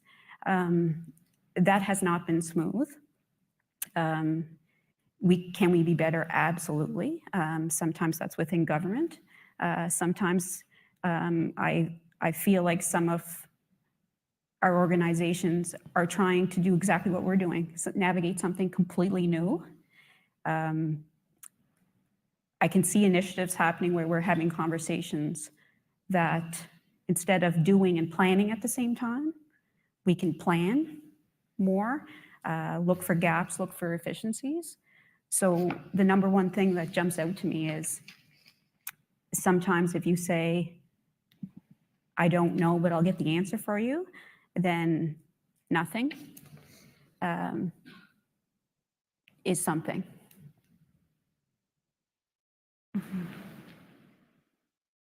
Thank you. So we'll do just another round on that question. And the follow-up question is there an aspect that might be hard for people who, have never worked in the positions that you work in to understand about your experience? Well, I think, and Lindsay touched on this as well, is that we work under the Fatality Investigations Act, and it is very clear on who we can identify as the nearest relative. And because of that, I think people misunderstand that, we couldn't talk to every family member. That our legislation doesn't allow us to do that. And it's important also that we follow that to the way it's written in the legislation, because we have so much confidential and private information that we identify that one person in the family, and then that person can, speak to the rest of their family and convey that information. But that one person is the conduit. And I think I wouldn't want people to misunderstand that that we're lackadaisy about it, or that we don't take that seriously, because we take a lot of time and effort to speak to families about, why you're the nearest relative, and I'm sorry, but you are not the nearest relative, and to try to explain what are the options around that. Like, you can talk to your family member about that and get that information. But it's difficult for us to convey that. But on the other side, we appreciate that it's incredibly difficult for families to hear that, because you may not be the nearest relative, but be the person emotionally the closest to to their loved one. So it can be really challenging. And I would hope, I hope that we can convey that in a compassionate way so people don't feel like they're being left out. But when you're obligated under the law to do this in this way, it can be very challenging. Lindsay? Evelyn took the words out of my mouth, so I don't really have much to add to that other than I agree with what she said. That's an issue. Mm-hmm. Bruce? I think with meeting with families, in large part to our comfort level and how we know that family, the first thing we do when we meet with them is a handshake or maybe a hug. At our funeral home, we meet at a round table, so we're all at the table together, mimicking a kitchen table at your home. And that's how we make arrangements with you to gather the information about your loved one. We don't want it to be an interview. We want it to be relaxed, comfortable, healing. We want to talk and learn about your loved one, the one that we're preparing the funeral service for. Because of COVID, we weren't allowed to have any human contact. We weren't allowed to meet at the round table. So a table like the panel is at there, I would sit at one end, and the family had to sit 6 feet away at the other. Signing papers, I would prepare the papers, shuffle them down the table. They would sign them because of the situation that we were in. We weren't able to have public services, which is a huge part of the healing process. We did have a couple services, but we were under the restrictions of the province. And those services could only be attended by perhaps 5 or 10 people. When you have an immediate family of 7 and you have to pick 5, that's difficult. Much to what Evelyn said, you don't want people to feel excluded, but those were the restrictions that we were under, and we weren't allowed or permitted to ignore those for everybody's health and safety. So we worked with that the best that we could. But I think probably the hardest thing to understand is that at such a delicate time, we tried our best to display the human emotion, the physical touch by handshake or hug, but we weren't able to do that, so we had to rely on other ways to show empathy and compassion to the people that we dealt with. Just now you shared a little bit about being able to hold, a few services. I wonder if you can tell us a little bit more about your experience with that process, given the measures that were in place. Some families were content to delay any public service until restrictions were lifted and they could have anybody in attendance who wanted to participate. Some families chose that they needed to proceed with a service at that time so that they could have some type of closure and start their healing process. So the services that we did have, we were under restrictions of amount of people who could attend, but we have the ability to, much like today's proceedings, to live stream and webcast so that the greater community, the greater province, the greater country could participate. And looking at the numbers of viewers who chimed in and watched those services, the need for expression of sympathy and outpouring of support was evident because those services were viewed by thousands of people. Thank you. Dana?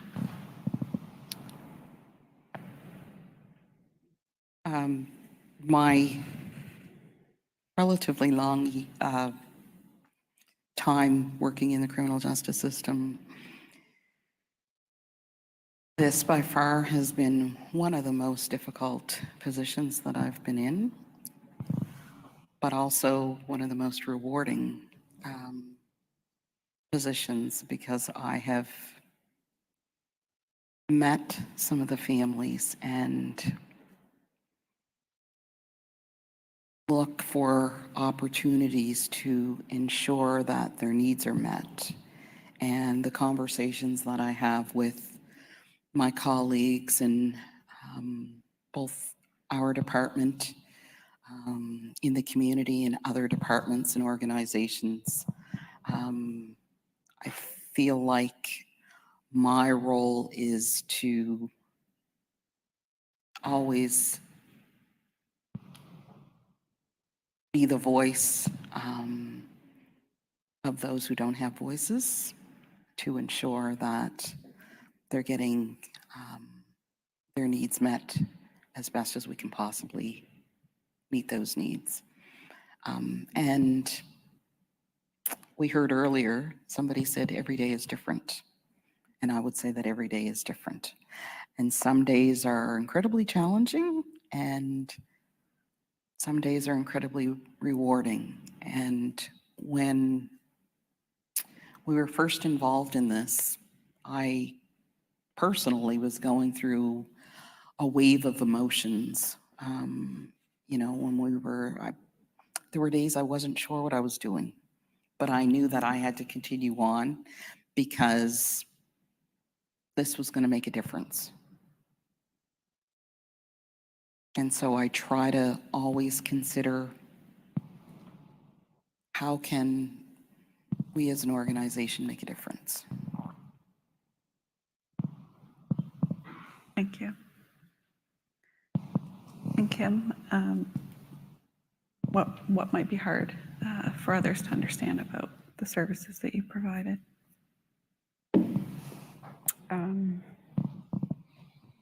At the first, I don't know how many Nova Scotians know about the services we provide, in all fairness. So there is that. But when you become a service provider, one of the things that I'd like everyone to know is that service providers become better when the public tells us something. So, because gaps sometimes are experienced, they're not predicted. So if people, like the communities and families, have taught us a lot, we now work differently because of that. Government agencies that we are connected with work differently because of that. So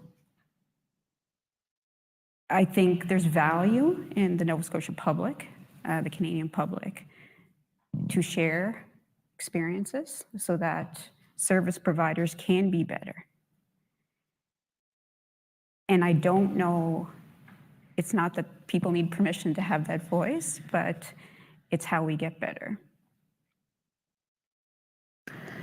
And I noticed that I framed the question slightly different when I asked it of you. So I want to give you the opportunity to answer the question that I asked of everyone else, which is, what might be hard for people to understand about your experience in particular? In my personal experience, I guess what's different is I was a frontline worker at the Desmond Inquiry. So when I became a leader for the team on this inquiry, I was expecting, something maybe the same, but it's not. It's different, and I understand why it is.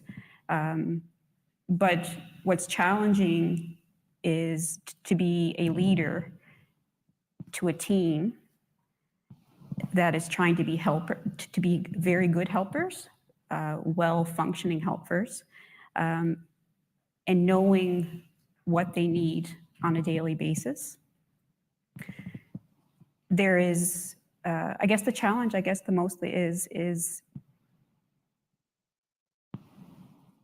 the clients, the families, the communities, because there's so many processes changing for them daily, is my team members are saying, the families and communities would like to know this or would appreciate this, and how to navigate that and get everyone answers, and all while supporting the team. A victim service officer has an interesting role normally. They attend court, they listen to all the evidence presented in a trial, sometimes very traumatizing. One of the roles they do also is after sentencing, they sit with clients and they help them complete a victim impact statement, which a client, it's very heartfelt. It's what they think and feel.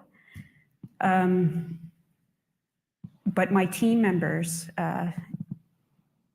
experiencing being a support in the mass casualty is different again. And I don't know, I'm just open every day to hear from my team, admin included. My admin is the first person that answers the phone, the first person that greets somebody at the door.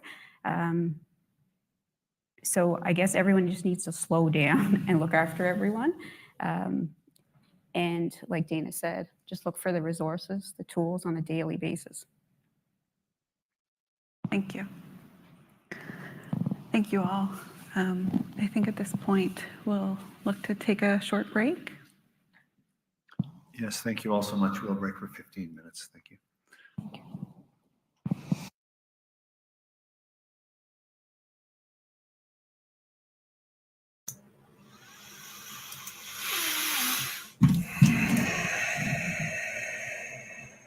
I don't want to sound like a Peter repeater. I really don't. But I'm telling you, when it soaks in with people that, and it's not because I'm Tara's friend. It isn't. When it soaks in with people and they learn the horror of how Tara's been treated through all this and how she has absolutely been written out and denied even being a family member. When that soaks in with people, God help them. The wrath that will come down on them will be so hard, they won't even know what hit them. Because people's compassionate heart will be like, what the fuck? If you're going to deny me, my family, that could be me. They are scared to death of Tara because of what she can do, because what she will bring, lawsuits. And so they have to write her out. They keep her in this horrible state of purgatory. I want you to picture that. Not really being acknowledged, but not being denied. And when asked, multiple people all across the spectrum, whether it be over in the medical examiner's office, the MCC, lawyers, etc., nobody will answer on paper. Nobody. Just like never asked. Ever asked. Let's see. Because she is Aaron's closest blood relative. his only one, basically. And remember, date, when was it? I don't even remember. April 20, 2022. Is that the first video?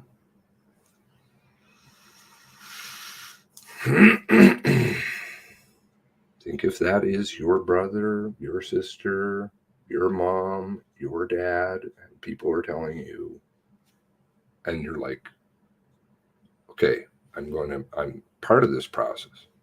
And then everybody's like, well, not really. Not really, but kind of.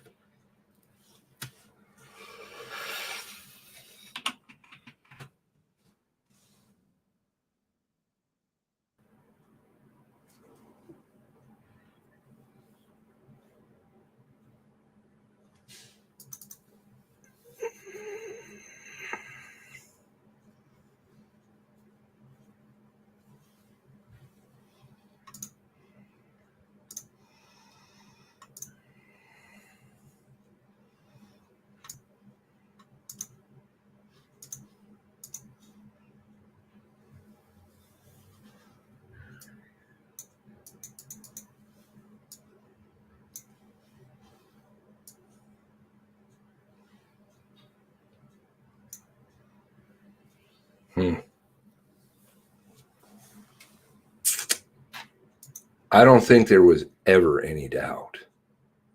Ever.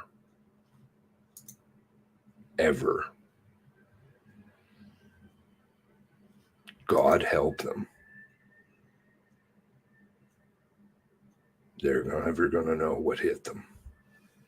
And there's receipts. All kinds of paper trails. When do you think Tara was offered any psychological services? Has Red Cross offered to help? Can she go attend the meetings and get a hotel room?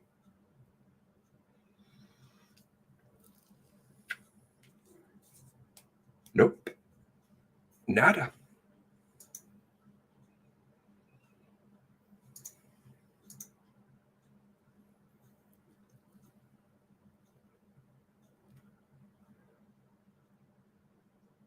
It's the threat that she poses. Legally, they have to keep her out. That's why they're talking the way they are. She's dangerous. Dangerous.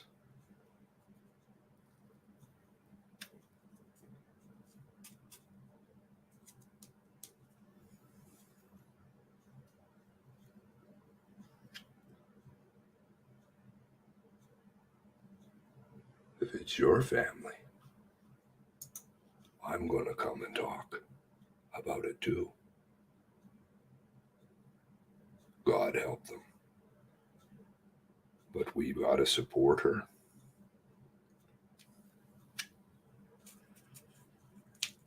Start demanding that from the MCC. Formal acknowledgement. On paper.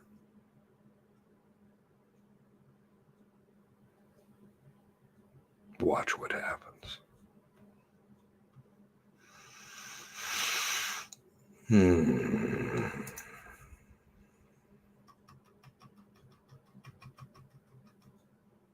Sorry, the picture's not that great.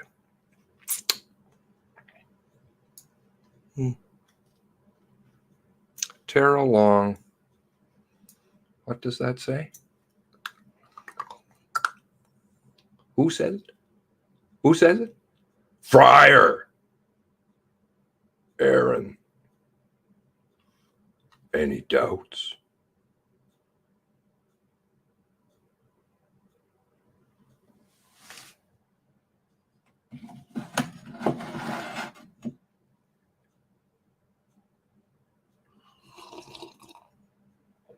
Good question.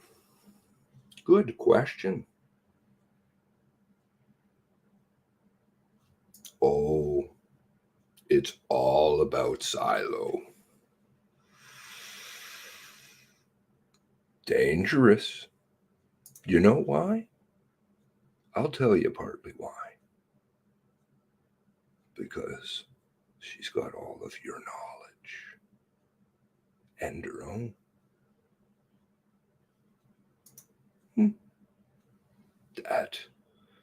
That poses a serious risk.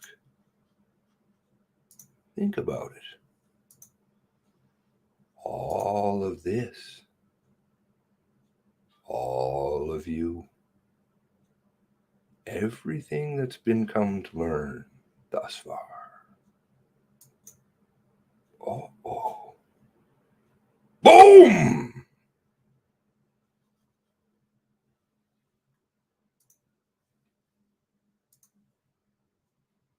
No doubt.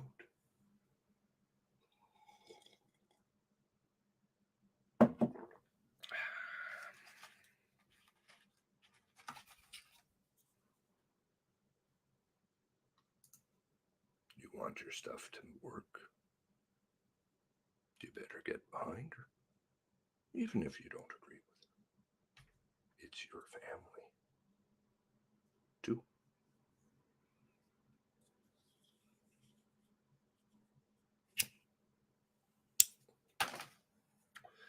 Those that ignore, that's interesting. God help them. Wrath. God knows.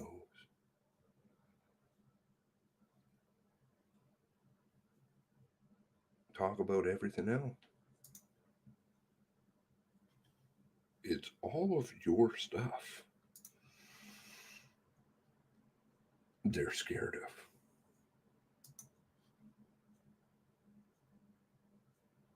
Who packs most of that?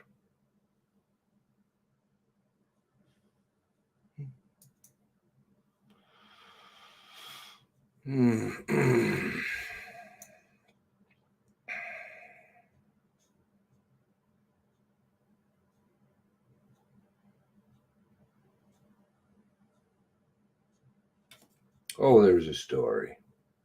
It's a long story. Interference by certain people in certain organizations.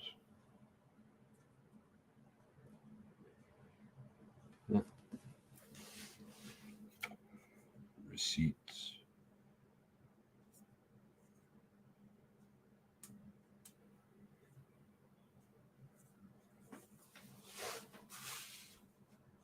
It's not about the money. Not at all. It's about justice. No settling. Zero fucks, as somebody in here says. Zero. Zipple. Gonna go all the way. That's a problem. No settlement.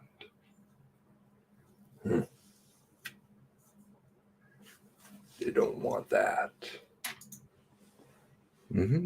Purgatory. You're not really related, but you kind of are.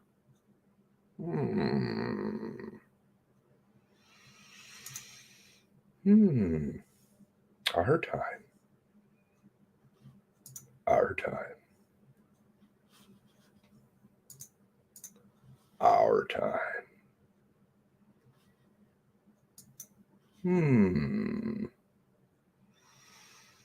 Problem. I see big problems. Tick, tick, tick.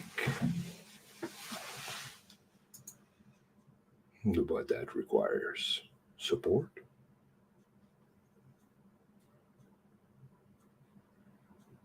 Ask.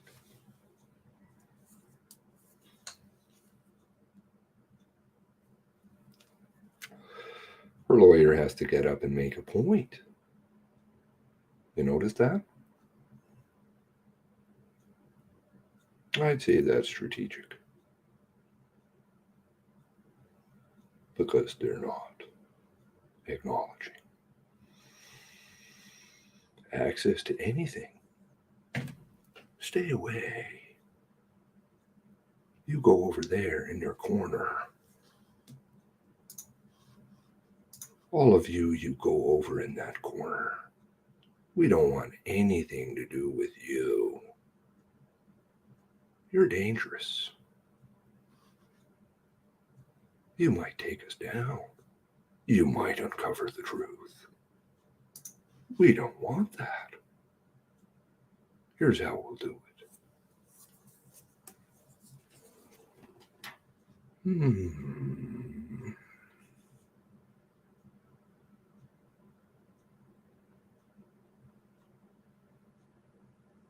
You notice how they were answering to that somewhat?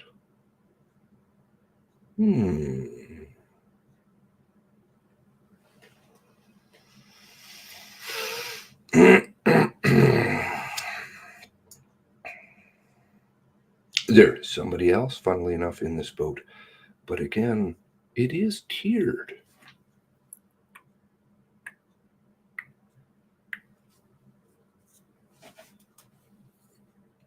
Strange. Or is it? Very strategic. From the word go.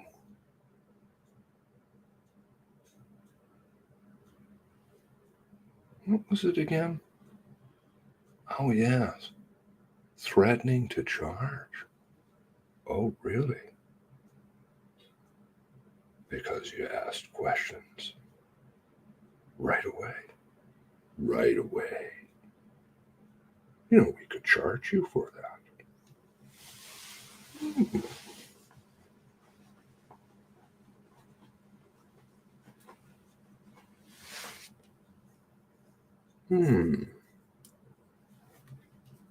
We could charge you for that.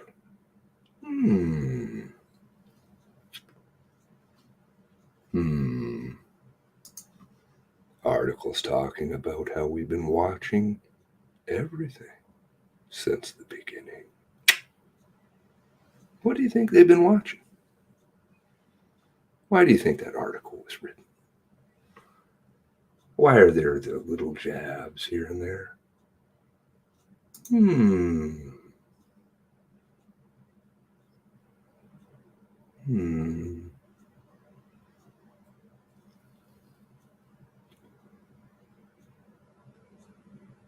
The threat.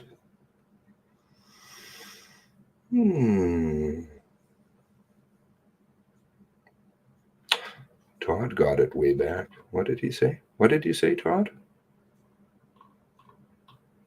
It's way back. Yeah, see, they're talking about it. But you said it's way, way back. Let's see if I can find that.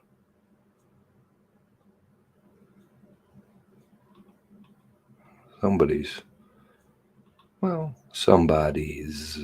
fluid and dynamic. Fluid in their pants.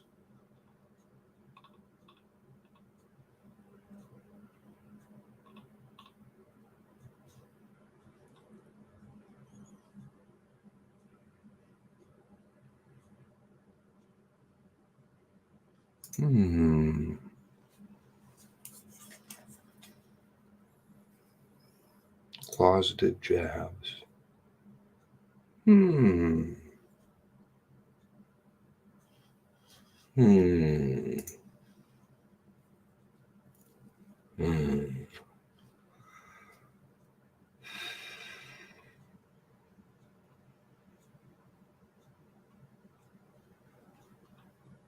Dangerous. Biggest weapon has always been under your nose. It's you. It's her. It's all of us. They don't like it.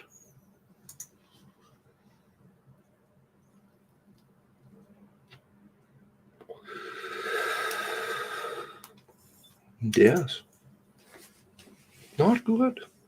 Not good at all. Strange to threaten family members.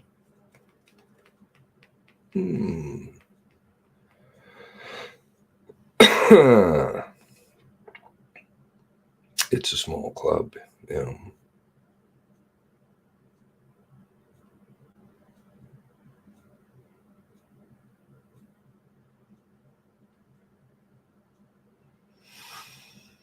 Well, the story behind that is Tara made a video right at the start. She was very upset. Very upset. Went after the RCMP before, I think, I was around. And I'm like, oh, Tara, I think you better take that down. That could cause a problem. Sure enough, they threatened her with it later.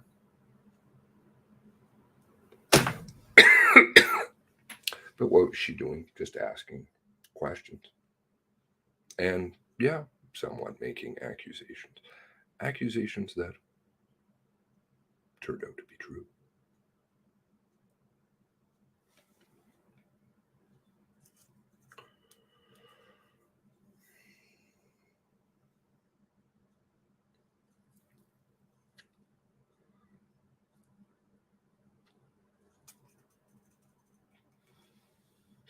It's that beginning part of that. There's even in that first video, she's saying on the 20th. Is it the 20th? It's worth rewatching. Oh, they fucked up. Yeah, they fucked up.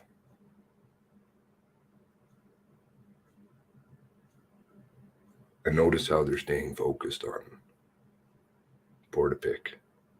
Anything that occurred outside of Portapique is for sure direct liability.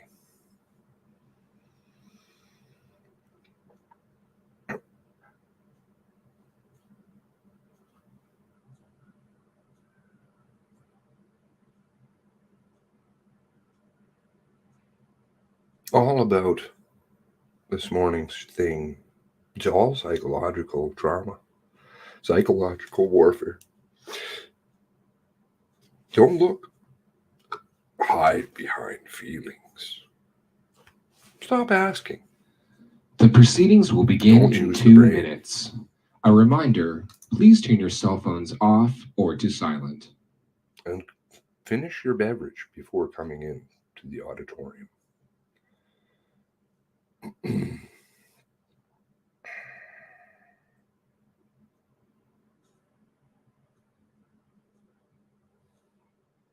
They're going to turn. The tides will turn. They are. Remember, I think, you look at the things that Tara's been standing behind, like organizing that rally. They had to co-opt that into, up in Bible Hill, they had to co-opt that into the Nova Scotia Legacy, Tale of Two Walks. Which then went poof because, exposed some irregularities there going on. How many millions were suckered there by your government? Doxing article, the only real mention even of Tara, with libelous statements in it.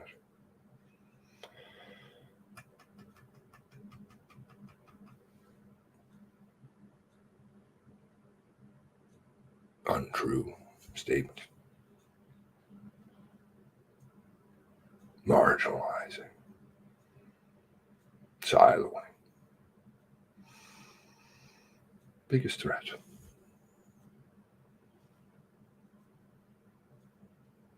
Collectively, the families pose a massive threat if they don't settle.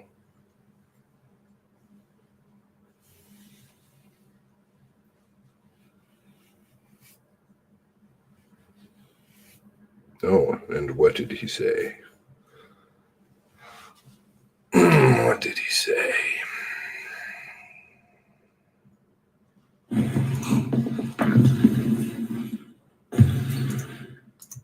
Krista, thank you.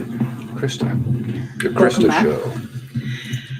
So we spent a little time talking about your involvement in the mass casualty response and what was the most difficult pieces of that experience.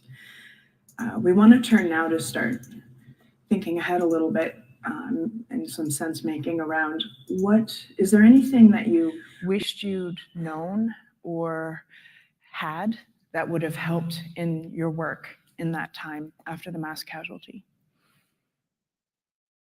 One of the things in our few provinces that's a real scarce resource is for a forensic anthropologist. And where we had... What is that? And like, what is that role and what do they do?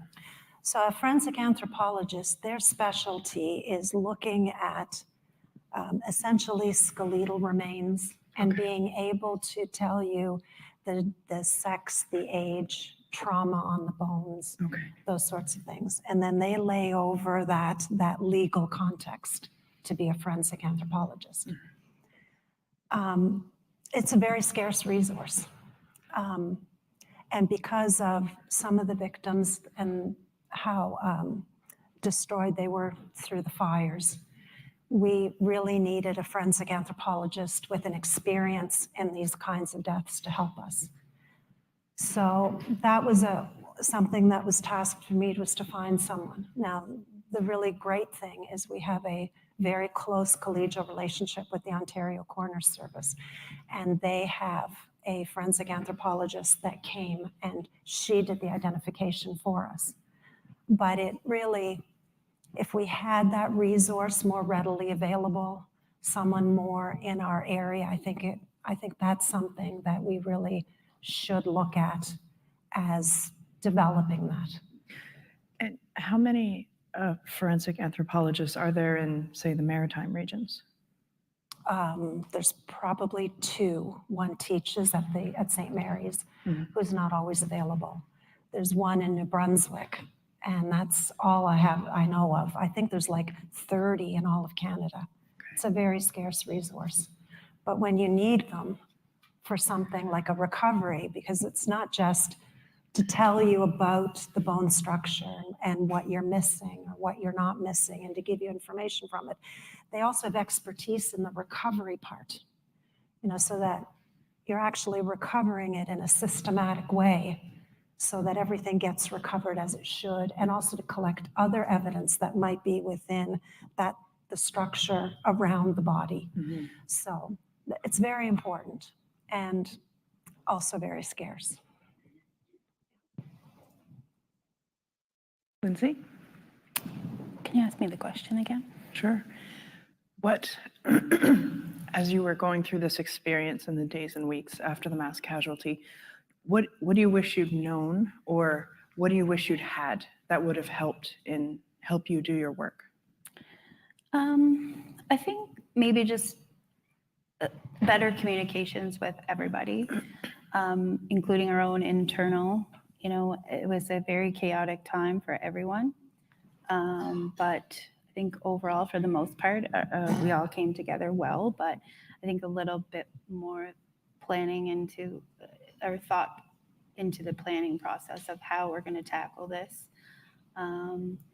Maybe, being invited to meetings, like the bigger meetings that were held with families. I think maybe an invitation to that would have been something they could have considered.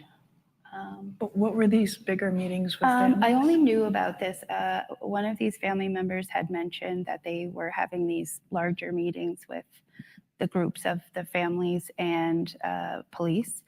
And some of their questions, now I wasn't in these meetings, so I don't, this is coming from families, that some of their questions were related to our work, the medical examiner's work. And I just feel like it should have been, that the answers for that should have come from our service.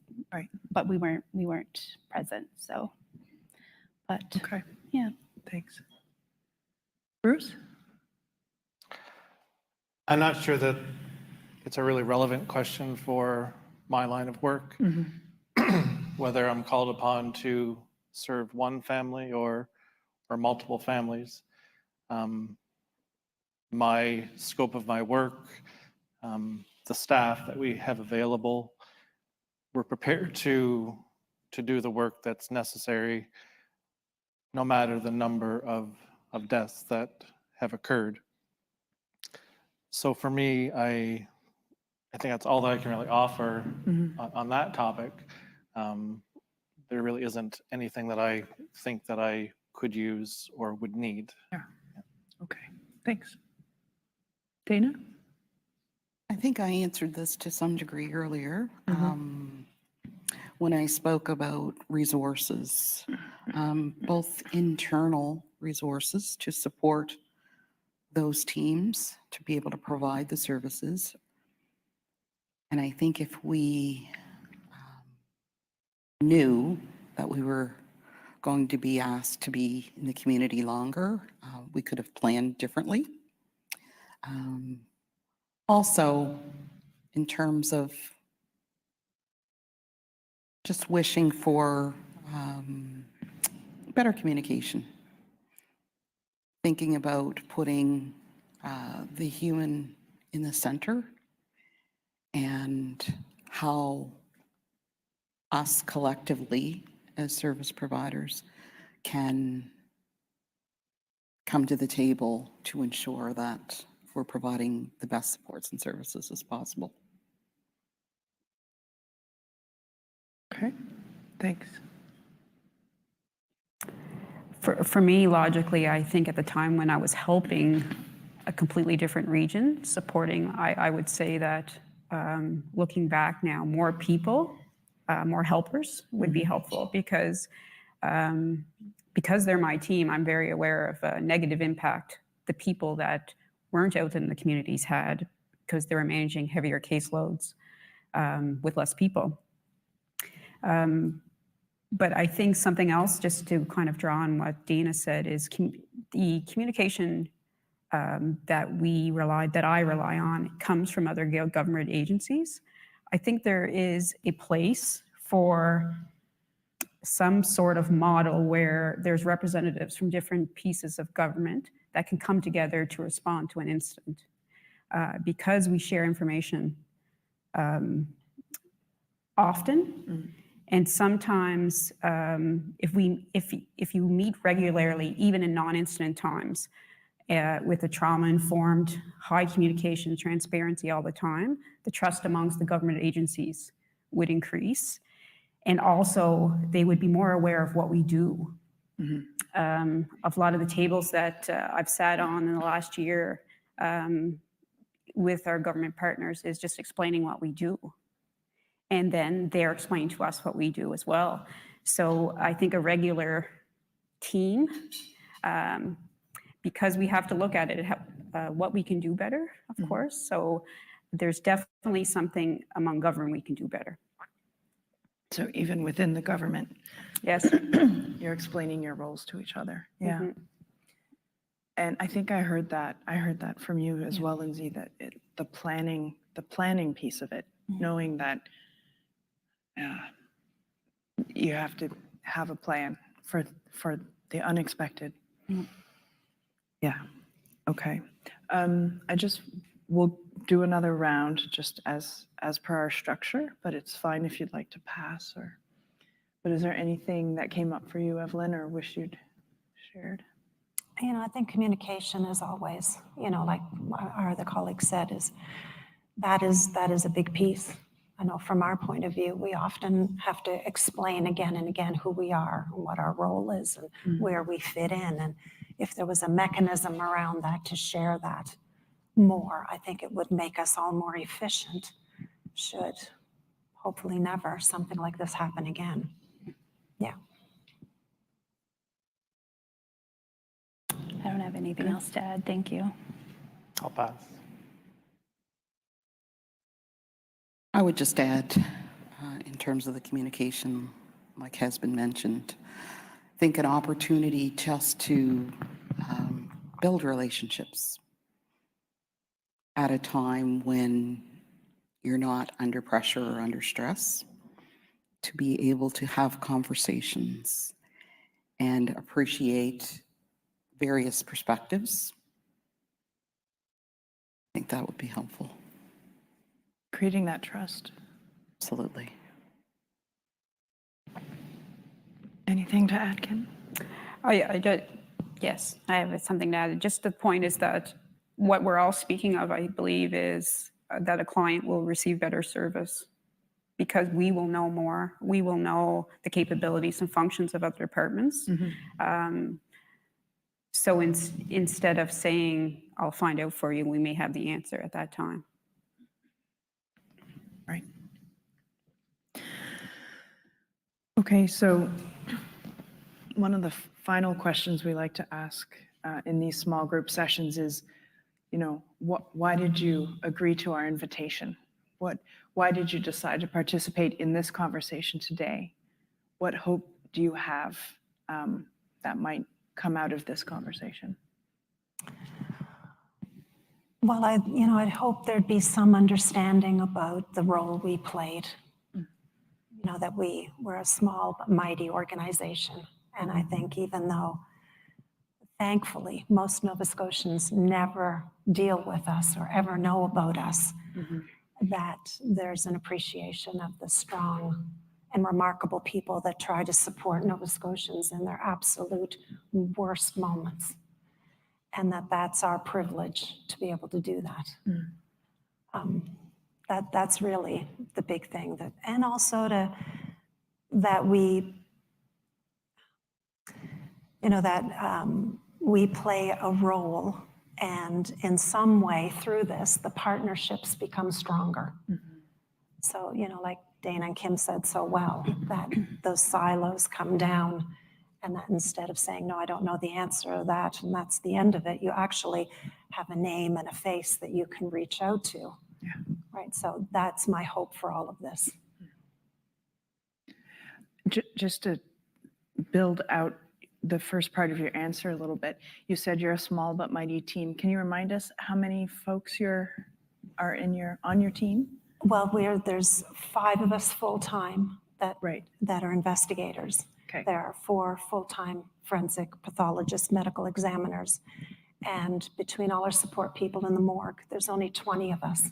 Okay. So we're small. For the whole province. For the whole province. And yes. I don't know if you're able to, if you'd know offhand, but in that run of an average year, how many files might you handle? Well, it seems to be, for many reasons, that we are busier as an organization.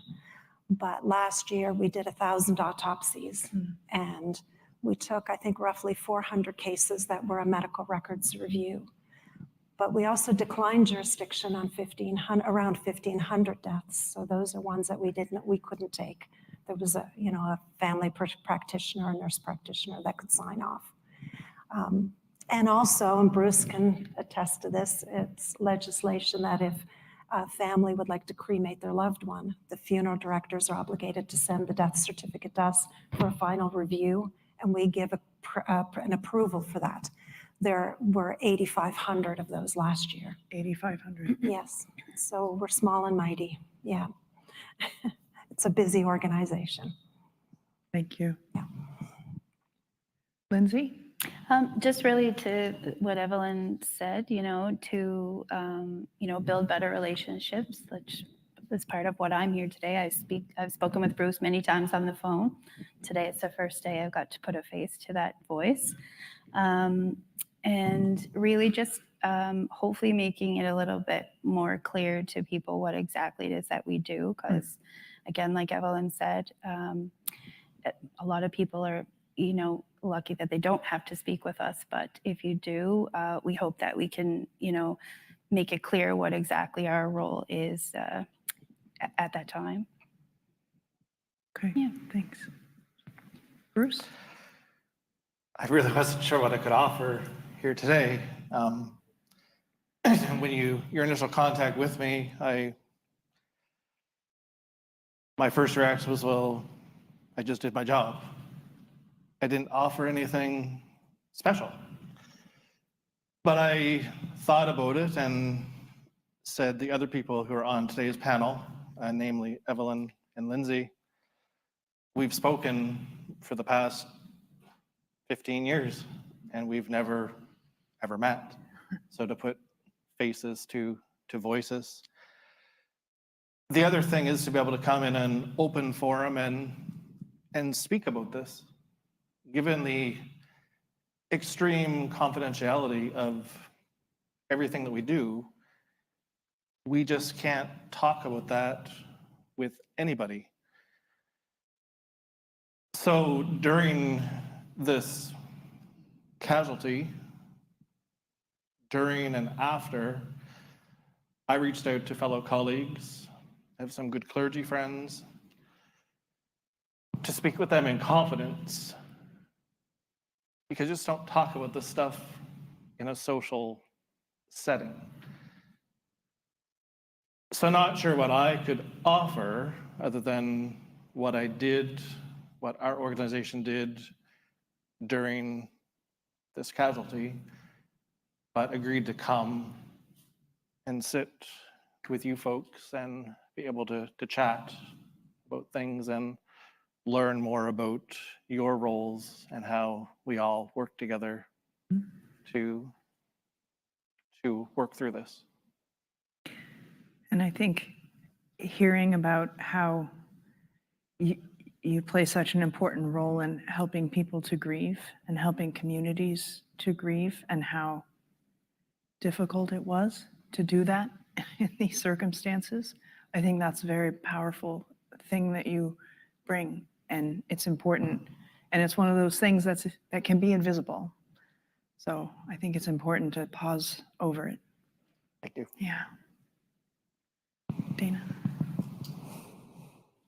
It's really important to be here for a number of reasons. But I think one of the main reasons is that we provide a service. There are, in our team of victim services, we have about almost 70 employees, and we provide support to victims of crime annually to thousands and thousands of files. And I don't think a lot of people, a lot of Nova Scotians know we exist, or even the role that we have in supporting individuals who've been impacted by crime. And even the role that we had within the mass casualty was evolving. It was something, obviously, we had never been involved in before. I think there are great opportunities to look at our programs and continue to develop those programs in a way that can reach more and more individuals who've been impacted by crime. Okay, thank you. Kim? I feel like it's an opportunity today to, of course, express the value of the team, of the Provincial Victim Services team. But also there's value in recognizing where we're going. And I'm speaking about government. The more conversations that is starting to happen amongst government about the client at the center, it seems to be echoing as in policies, procedures, and how we work differently. I don't want to lose sight of that. I value my role as a manager because I can be part of those conversations now. And I think everyone is realizing that if there's a shift, management needs to shift. We need to look at the client, the human at the center. So I value this opportunity here to speak that for other managers too, to look at how we work, how we treat our employees, trauma-informed. As we create policies and create change, is the client at the center? There's some tough questions to be asked. Thank you. Anything you wanted to add, Evelyn, or comment on? I think the only thing I'd like to say is how proud I am of the group I work with. Those folks at the Medical Examiner Service, they really are a remarkable group of people. And this was, you know, it was a really challenging time. And I think we did the best we could with what we had to work with. And I know that, like, when I sent out an email when we knew that this was evolving, and I just, you know, it was just a basic email. It wasn't part of a fan out list or anything like that, to say, you know, are any investigators able to fill in? Because we look like we're really going to need folks to step up. And all 18 investigators within 30 minutes stepped up to say that they would, you know, be able to help. And that's really, I think, remarkable, and shows their commitment to the work and to the people of Nova Scotia. Thank you. Just to add to what Evelyn said, I guess, you know, she did a phenomenal job of, you know, her and the management team of, you know, making sure that the rest of the team was doing okay. Always having check-ins, always, you know, are you doing okay? Can I get you anything? What do you need? Lots of support there. So that was really nice to see, I guess, because I came from an environment once upon a time where there wasn't much support. So to be in an environment where it is supportive, it definitely makes a difference. So definitely. Yeah. Thank you. Again, I think support, when this was evolving and afterwards, the support that we received from the County of Colchester and also other colleagues within the province and outside of the province, clergy within our own town, multiple members of the public, just reaching out to see if they could help, or if there was something that they could do or they could offer to help, just let people know that they were thinking of them. So at no point did I feel alone with our own staff. We were supported. We were supported by other funeral homes. We're a very close-knit profession, and everybody stepped up. And had we not been under COVID regulations, and we did forge ahead with services for all of the victims, as would normally happen, I would have been reaching out far greater than our own resources, because we would have needed extra hands and people to help make sure that those events, those services were tended to by appropriate amounts of staff and resources. Okay, thanks. I just want to add that I've, over the past 2 years, really seen a shift in government in terms of the recognition of victim services and the value of the work that is done within our unit. We are not only providing these valuable and important services and supports, but I also feel like other parts of government are reaching out to us for even advice on how to be trauma-informed, how to be victim-centered or survivor-centered, how to even communicate in a way that is not going to do any further harm. And so I really value the fact that they recognize that we will support any organization or individual to be able to provide a service that's going to be beneficial to those who need it. So providing learning to assist cultural shift throughout Yes. the provincial government. Yes. Yeah, that's huge. Okay. Just, I think my final thought is, I think we have to look at how we can help the helpers a bit as well. What brought that to my attention was I received a call from a government partner, from someone that we work with quite often, who I never thought of would be negative, would be impacted by the mass casualty. They were a member of courts. We just never thought of them. Like, we think of the mental health providers on site, we think the victim service officers. Of course they would. Just our partners, even people around the table, the amount of information that they would see and read, and all the helpers amongst government, there's something there that we need to do better. We need to support our workers better. And I don't know what that looks like, but there needs to be something that where workers feel that they can take a step back, that there's debriefing regularly,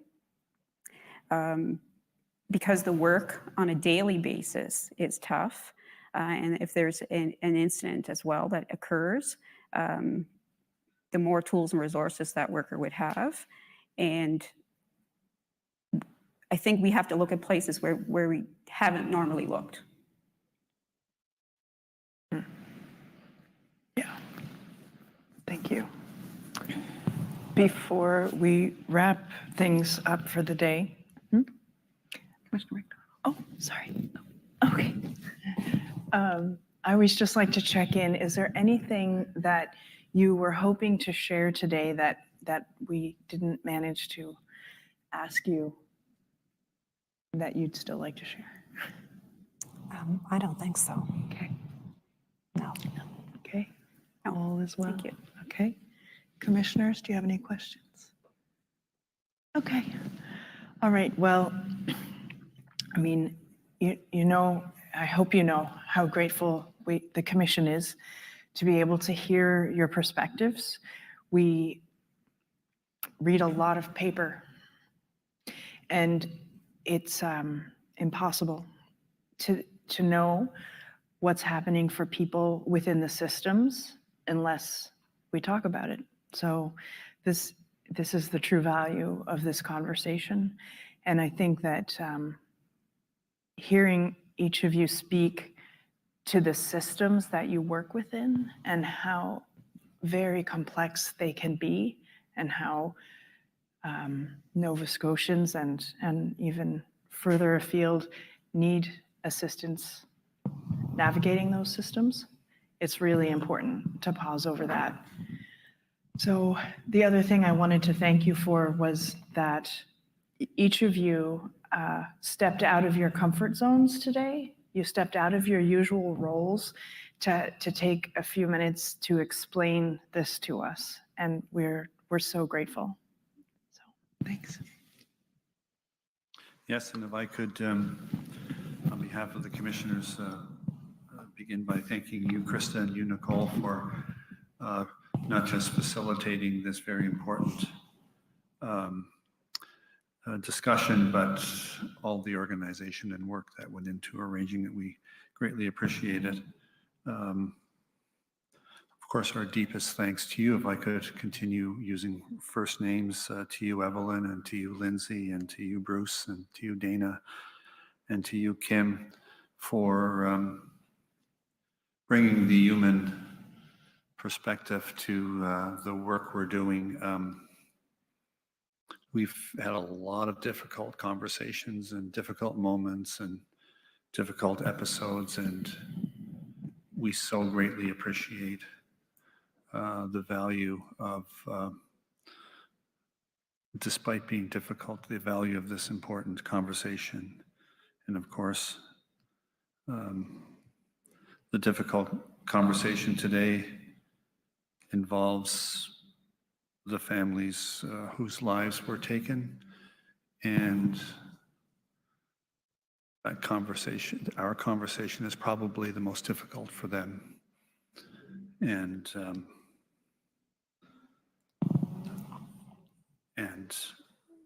But nonetheless important, and we thank you for that. We thank you for the important context. We learn things we would not have known, and that's important for us for the broader context, so we can make recommendations that are practical and not theoretical, but actually reflect what we've heard from a practical perspective.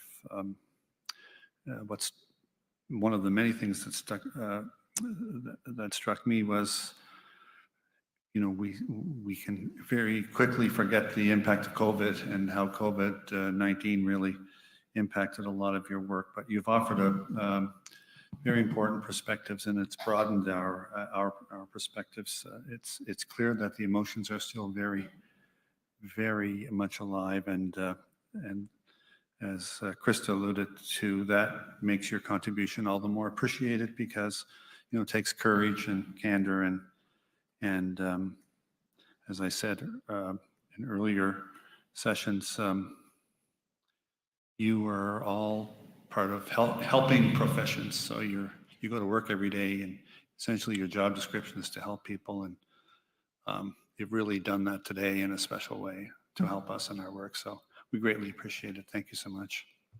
And we will have another session in this series of conversations where we are learning the human element of the casualty and its aftermath this afternoon, and it's scheduled for 2:00. So we will break until 2:00. Thank you.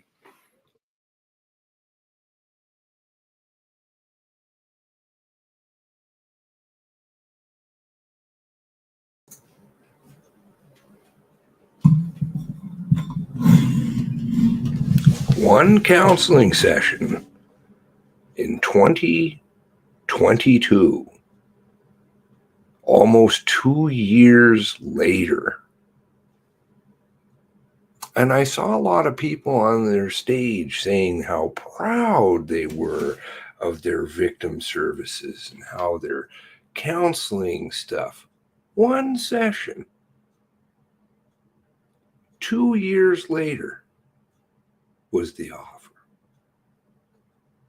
There are a lot of people talking about how great counseling, maybe they had to wait a week, or, we had to wait. We took a week off. Uh-oh. Unacceptable. Uh-oh. Vapor trails. Uh-oh. 2-hour lunch. Don't have a lot of stuff to fill up. Even the word salad is drying up. They're looking for the words. The brain's misfiring. Synapse is not working. Better just run away and we can deal with that. How good is one counseling session? Was it from an approved list of counselors? How good is the RCMP and police services when it comes to counseling? Have they done funny games? Like fishing data from people? Do they use things that they learn in counseling sessions against people to benefit their organization? Has that been proven before? Have I showed stories about that here?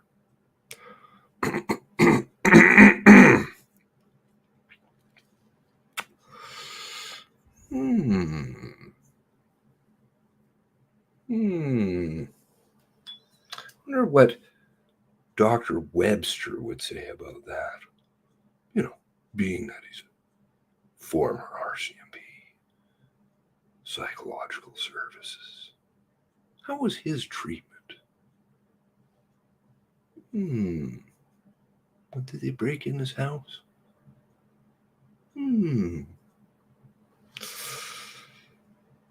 Yeah. Oh.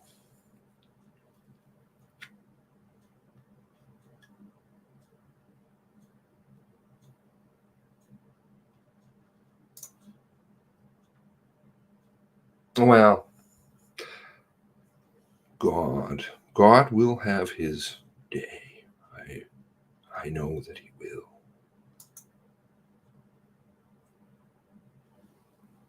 That's going to be a problem. Pissing in their pants, a ship going down. Don't write things on paper that you may regret.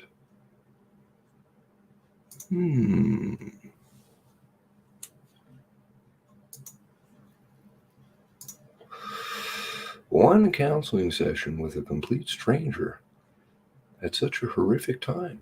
Criminal. But you gotta wait 2 years.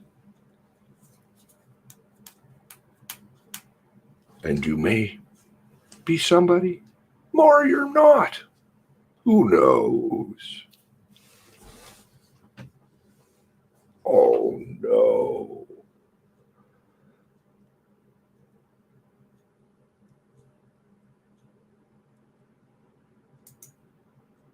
They will in time.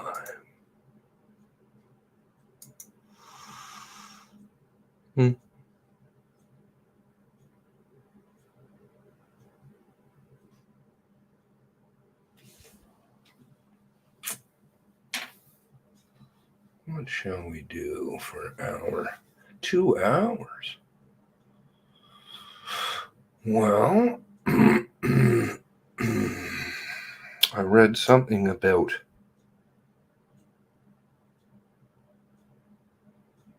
Colford's statement here. Let's see here.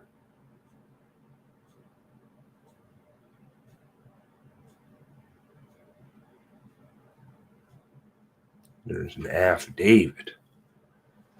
Strange. Only certain people have to swear out affidavits like D49. That's a problem. That's a big problem. Mechanical disruption, boy.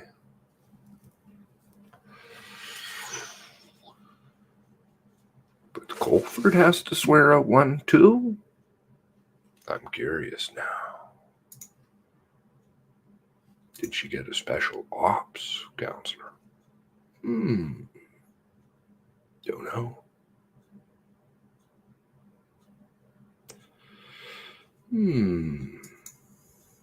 Mr. Balin. Where's Balin at these days?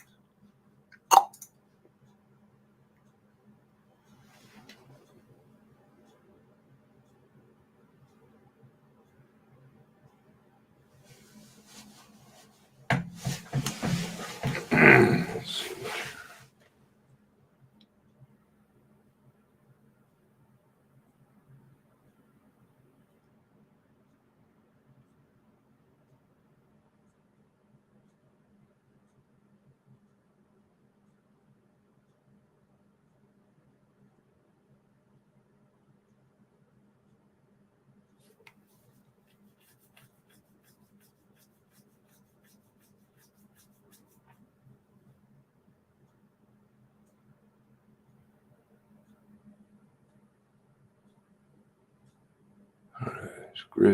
Neil and Grund went down the road.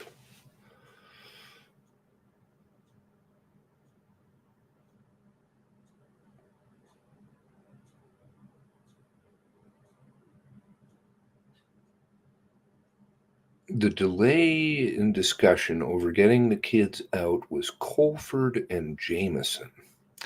They did not feel, I'm reading, they did not feel quote, feel it was safe to leave with them, the kids. And later, I guess they asked for the police car to go and take the kids, was their discussion.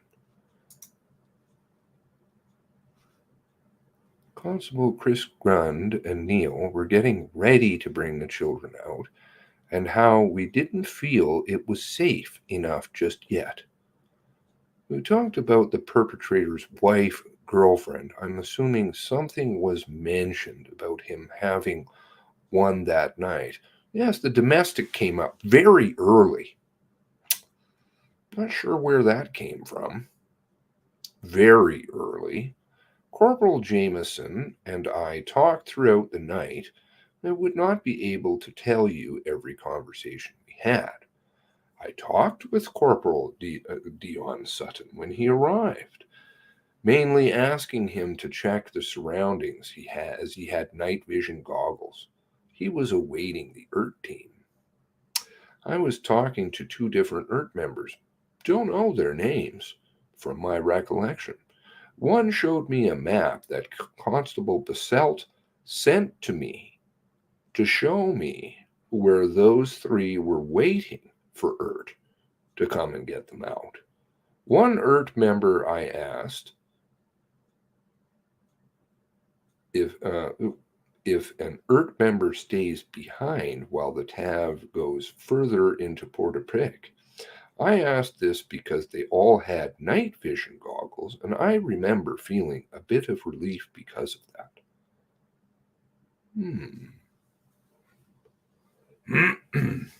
Oh, sorry.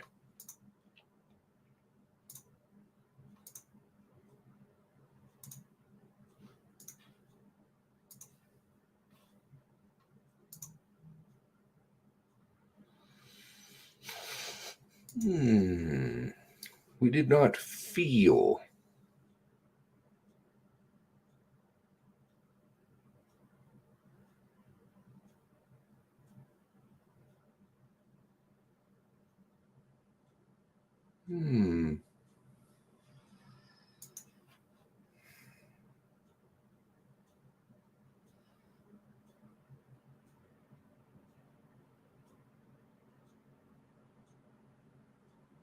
Two years to absorb it.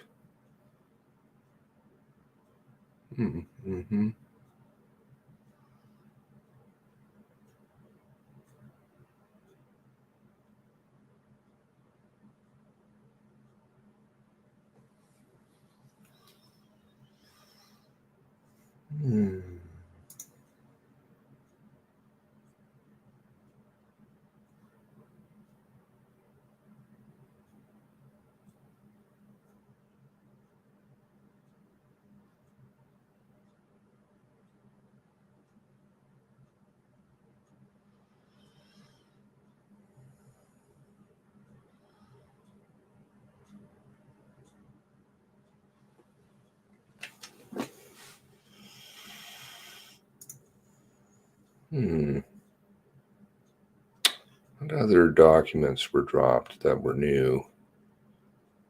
Let's see.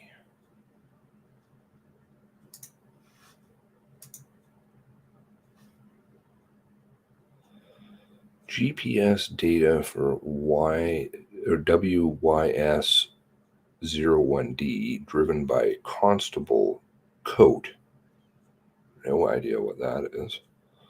Written submission to Mass Casualty Commission. Additional questions.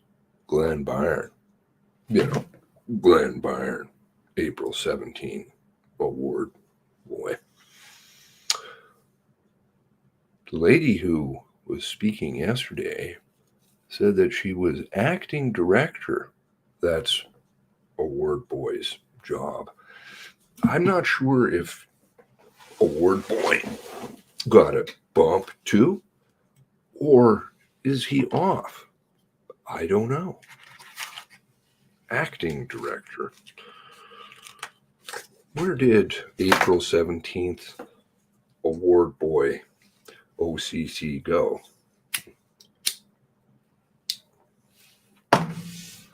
Don't know. Primary West Channel, 12 o'clock till 11:37.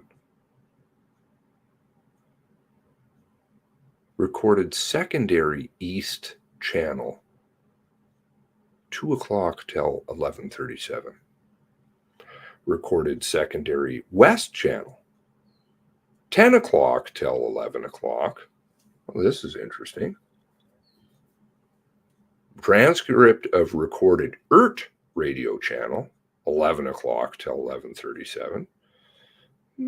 There seem to be some new radio logs coming in now. Mass Casualty Commission investigations. Transcript interview of Howard Dunbar. No idea who that is. Mass Casualty Investigations recorded transcript of recorded interview Leah Scanlon. Oh, that's a new one. February 2nd. I wonder if she's still feeling very good about things. Apparently, because she said she did nothing. There was nothing wrong. Nothing she would change. Memorandum regarding Truro Police Services. Follow-up questions. Letter regarding RCMP status within the Nova Scotia Chiefs of Police Association. Oh, that would be interesting. Amendment to the Nova Scotia Chiefs of Police Association Constitution. Letter regarding constitutional amendment regarding the Nova Scotia Chiefs of Police Association membership. Amendment to the Nova Scotia Chief of Police Association Constitution. Letter regarding membership and status in the Nova Scotia. Yeah, that might be fun.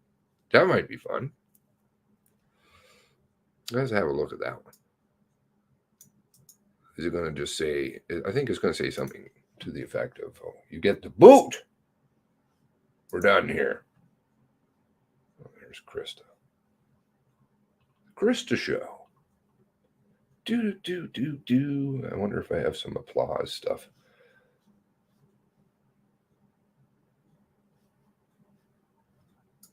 Yay, we're back to the Krista Show. Please drink all your drinks and turn off your phones before you come into the Krista Show.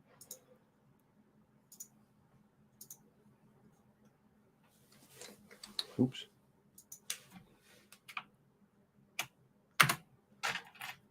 Huh.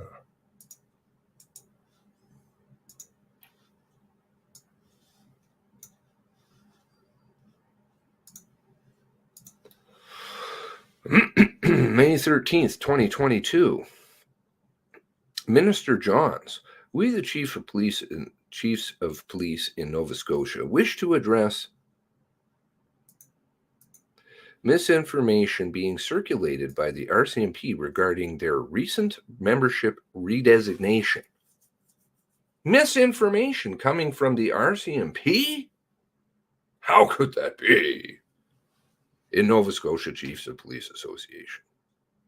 At the time, when we should be reflecting on how we can enhance our collaboration, much of the RCMP's focus instead has been on making false claims. Oh, that's a pretty hefty thing for police to level at other police. False claims related to the rationale, outcome, and conversations leading up to the association vote. Here we provide some facts to help address some of those claims, and even more importantly, to reiterate the rationale for the resolution and membership redesignation. Membership status in the Nova Scotia Chiefs of Police Association. At its spring business meeting, the Nova Scotia Chiefs of Police Association voted to make a constitutional amendment to the membership status of the Nova Scotia RCMP and the Canadian Military Police from, oh, interesting, the Canadian Military Police also, from active members to associate members. Funny. The MPs are also getting the boot.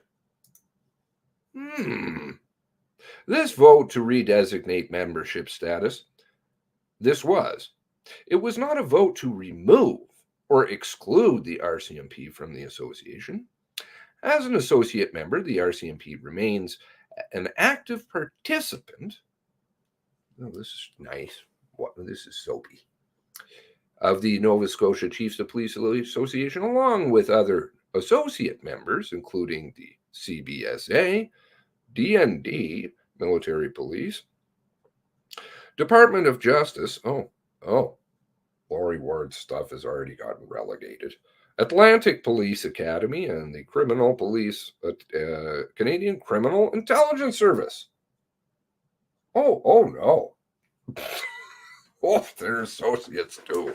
Active members include chiefs and deputy chiefs and all municipal agencies. It looks like I'm getting the feeling, it could just be me, I'm getting the feeling that the Nova Scotia Chiefs are saying no more federal stuff. Get the fuck out of here. Could just be me. Maybe they're tired of the global garbage, the big machine. Maybe they like the local stuff. Active members include chiefs and deputy chiefs of all municipal police agencies, in addition to senior officers and civilians of HRP and CBRPS. I'm thinking that's Canadian, Cape Breton Regional Police Services, not to exceed a total of 5 members. Contrary against what the RCMP claim, they have not been severed, quote, severed from important committee work or important policing decisions, end quote. And the redesignation, so I guess they were running around saying that in a direct quote, but they say that's not true. And the redesignation to associate member does not mean, quote, the RCMP can no longer participate in committees in a meaningful way. Oh, they were having their pissing in their pants diaper moment. So I guess they were falsely claiming this too. Associate members hold all the same privileges as active members, except that of holding executive committee position and voting. Associate members, they get to watch. Associate members can participate on and benefit from the work of the Nova Scotia Chiefs of Police Association, but never decide. Who represent the Nova Scotia Chiefs of Police Association in policing decisions with the government and other law enforcement partners. To, quote, no longer participate as members, end quote, is a choice being made by the RCMP. Okay, so they've cried because they got voted out, and now they've decided to cry in their own corner and pout. We're not going to play. And then say, well, actually, it's you guys that did that. Nova Scotia Chiefs of Police Association has been clear that we want to continue working collaboratively and constructively. Babies don't. The RCMP suggests that its redesignation to associate member is contrary to the objectives of the association, namely to encourage and develop cooperation between police forces in Nova Scotia. Create a high standard of efficiency in policing, promote and maintain high standard of ethics, integrity, honor, and conduct. But you got demoted. Foster best practices and cooperation among law enforcement agencies. In fact, redesignation does not impact any of these objectives. Just don't really fit. The RCMP, as associate members, continue to participate in Nova Scotia Chiefs of Police Association, where together all members can cooperate, if they want to, if they come out of their corner. I know the diaper's wet. Towards best practices and professional standards across the province.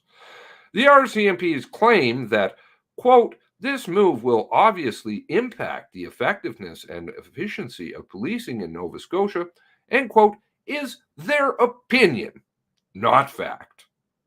The redesignation of membership of the Nova Scotia Chiefs of Police Association does not change the makeup of policing agencies or areas of responsibility. Everyone continues to fulfill their respective policing duties for public safety in Nova Scotia, except if you're in a corner with a wet diaper, pouting. Rationale for motion, a vote, and vote. This should be interesting. The motion was brought forward by all 10 municipal chiefs after months of discussion among the association's members, including with the RCMP. The rationale of the motion is so that, A, the Nova Scotia Chiefs of Police Association can represent and advocate for municipal policing services with a distinct voice. Take it out of federal hands. The Nova Scotia Chiefs of Police Association and the RCMP have the ability to speak independently of each other in situations when positions of municipal police services and RCMP do not align. For example, on issues of policy and advocacy, as has been increasingly the case in significant matters. You know, like, hey, can you just lie to everybody and tell them you don't have that? No, actually, we can't. Sorry. There were several conversations between the NSCPA president and vice president and the RCMP, Bergerman and Leather, regarding the concerns and challenges arising from instances when the position of municipal policing and RCMP did not align, and even certain situations that do not impact the RCMP in the same way that they impact municipal policing. I suspect they're going to be doing a lot more lab building and everything, phasing the RCMP out so that the RCMP can get, I don't know, do I have a shoe around? Poof! The Nova Scotia Chiefs of Police Association opened dialogue with the RCMP, asking for suggestions and solutions that the municipal chiefs and the RCMP can speak independently of each other when perspectives are different without exerting extortion, without creating a disconnect or conflict within the NSCPA. The NSCPA wants the ability to speak as municipal chiefs on municipal issues, and for the RCMP to speak as the RCMP, which often fall under different direction from national. Municipal and gigantic garbage institution across the country. The NSCPA wants the ability to advocate with the Department of Justice, who is also an associate member, for policing issues and impacts on behalf of municipalities. The RCMP have a direct channel through to the DOJ through the PPSA to discuss and address and resolve these same kinds of issues that impact with respect to the RCMP. DOJ, who also does not have a vote. The RCMP suggests that the NSCPA form its own separate association that the RCMP simply do not attend meetings. That's what the RCMP said. The NSCPA is already the organization that represents municipal policing in Nova Scotia. Non-attendance at meetings would preclude, if they're pouting, RCMP from voting, but still would not have allowed us to speak independently of each other. The NSPCA therefore suggests a compromise that the RCMP consider associate member status in order to remain a part of the association with a place at the table for us to discuss issues of shared concern and in alignment with other law enforcement partners. The RCMP was not willing to reconsider its membership status. Well, that's too bad. Where's my shoe again? Boot! Bye. We don't want that. And you're crying to me, why? This change is meant to strengthen how municipal police services represent communities we serve, developing a stronger, more distinct, and united voice on issues that affect our community's public safety issues will allow us to better advocate with the Department of Justice, clarify our dialogue with stakeholders, and ultimately become more effective in the work we do on behalf of those we serve. We continue to collaborate with the RCMP and DOJ on public safety for all Nova Scotians to be rooted in the best interests of all communities we serve across the province. Service delivery. It is disappointing that the RCMP appears to be using this membership redesignation as rationale of why they will no longer provide specialized policing services to municipalities outside of those they are contracted with under the PPCSA. Okay, so there we go. They brought out the stick. Blackmail. Well, you don't allow us to have any, you're taking some power away from us. Guess what? You can't use our labs. You can't use our stuff. We're going to pout and cry and piss in our pants in the corner. But you don't get anything. That's called blackmail. Dedicated and separate conversations have been happening and will continue to happen between the province and municipalities, regardless of the RCMP's membership status in the NSCPA. Membership status in the NSCPA has no effect on the ability to provide policing services or existing service agreements, yet it appears the RCMP are using this outcome to cloud. Is that what goes on with the, is that what's going on with the omission? Are they clouding issues? Are they avoiding things? Yeah. RCMP, MCC. RCMP, MCC. Yet it appears the RCMP are using this outcome to cloud the issue of service delivery. Oh, we can't give you service now because we're pissing in our corner.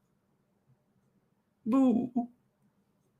So therefore, that means we can't provide service. Really. Because you don't sit at a table. Because people don't want you. So therefore, you're going to piss and say that you're not going to help citizens? That's nice. Okay. It is further concerning that the RCMP is suggesting that this membership redesignation will, quote, fast track, quote, unquote, some of the decisions around modernization in policing, specifically with integrated and specialized units. More stick, blackmail. The larger conversation around policing standards and future service delivery in Nova Scotia was already happening under the membership of the leadership of the Department of Justice, and the RCMP's membership status in the NSCPA has no bearing on the integrated service delivery, unless they want to pout and then they don't want to play together. As we continue to await your response on the request to meet discussion on policing in our province, it is important to draw your attention to the circulation of this kind of misinformation and to clarify the rationale.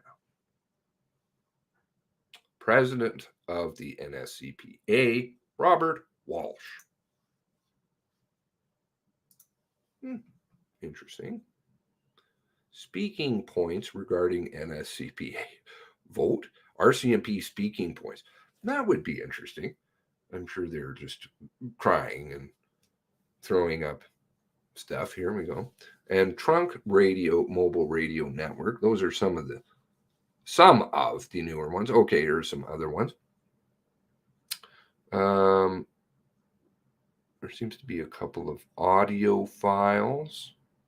Not sure what those are. DNR Regional Services Operational Manual. DNR Regional Service Operational Manual from 2006, 2015, 2010. Helicopter flight sheet. Map of complete helicopter route. Incident log. H2020 RCMP request. That one might be interesting. I did read this one last night. Email from Major G. Holloman to Chief Superintendent Leather. Forward Canadian Armed Forces resources for current situation. April 2nd, 2012 Memorandum of Understanding between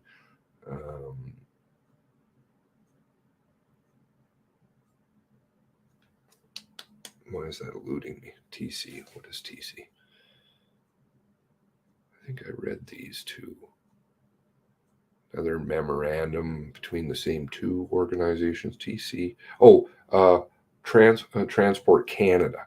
Okay, so that's about helicopters. I did look at that a little bit.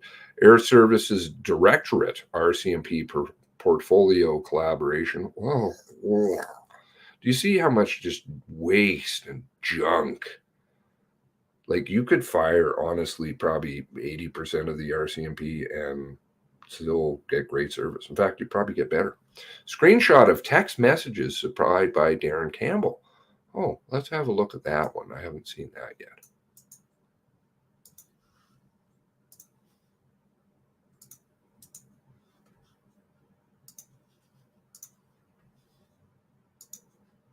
You know, these are what he decided he would hand over. I see that they're sending around more dummy email accounts, emails. There's a few of them. It's not just Addy. Just got off the phone with Dustine, 12:05 a.m. Not much more out of OCC yet. Jeff West is going to call me when he can. Just got off the phone with CIC. This is 3:35. Okay, so this is where that 6, some of the start of the 6 comes in. Let me grab a coffee. I'll be right back.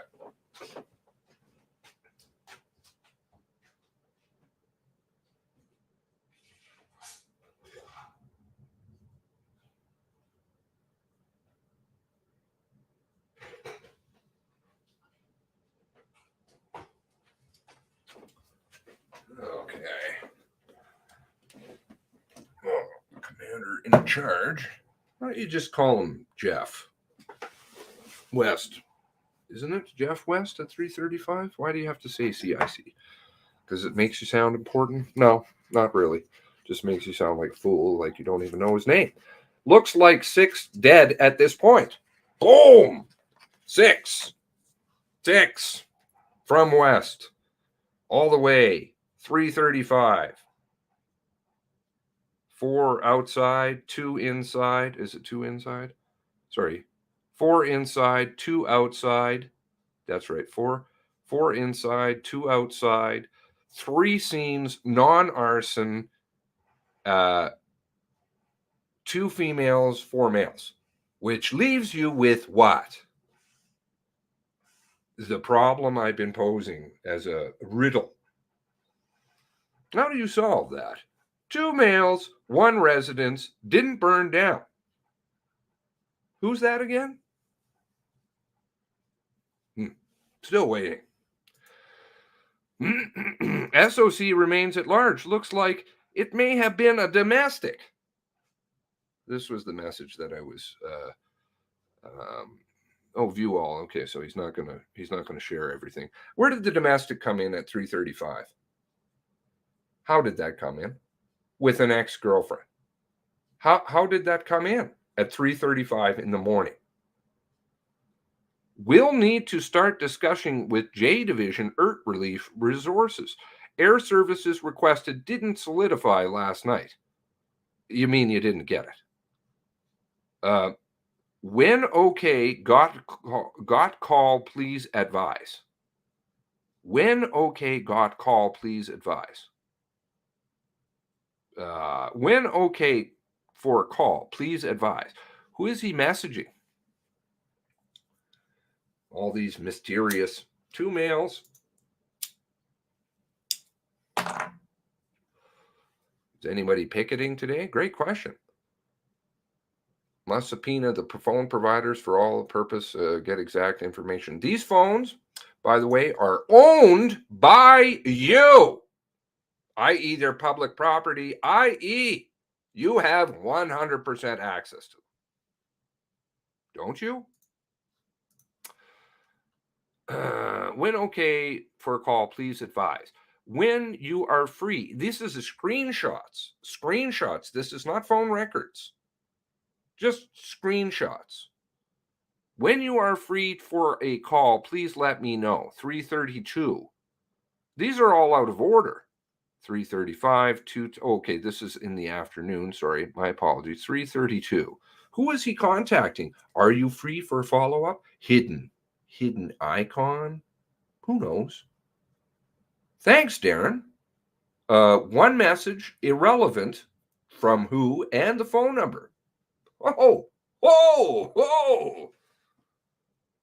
Irrelevant. Really?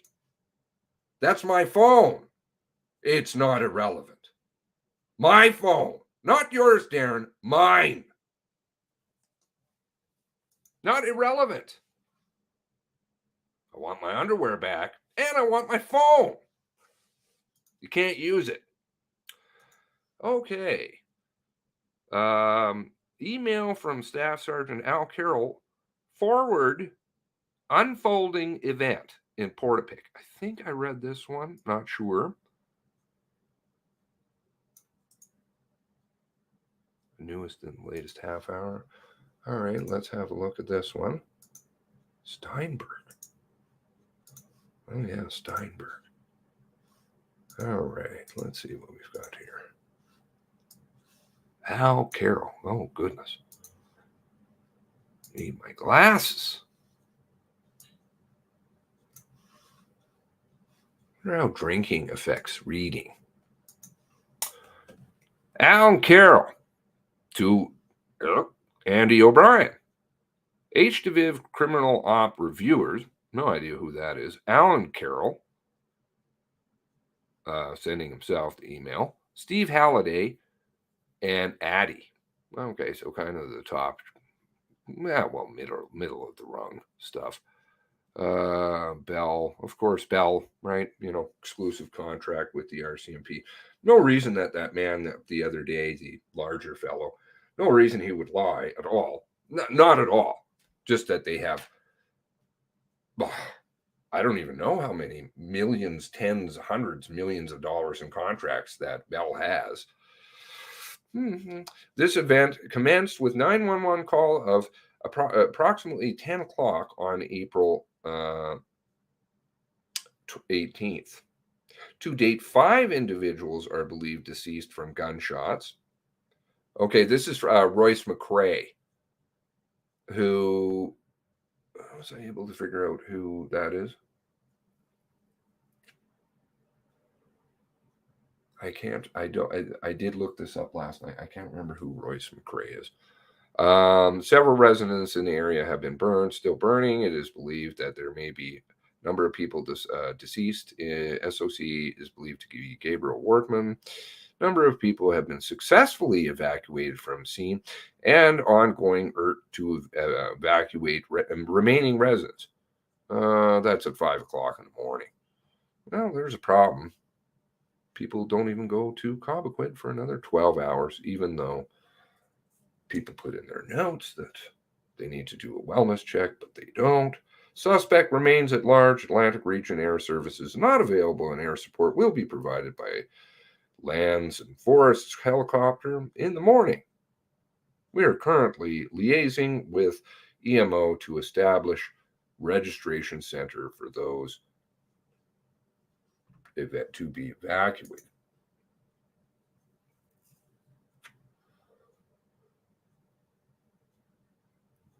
No, that was a Samsung phone, wasn't it? Wait a second. I'm trying to remember.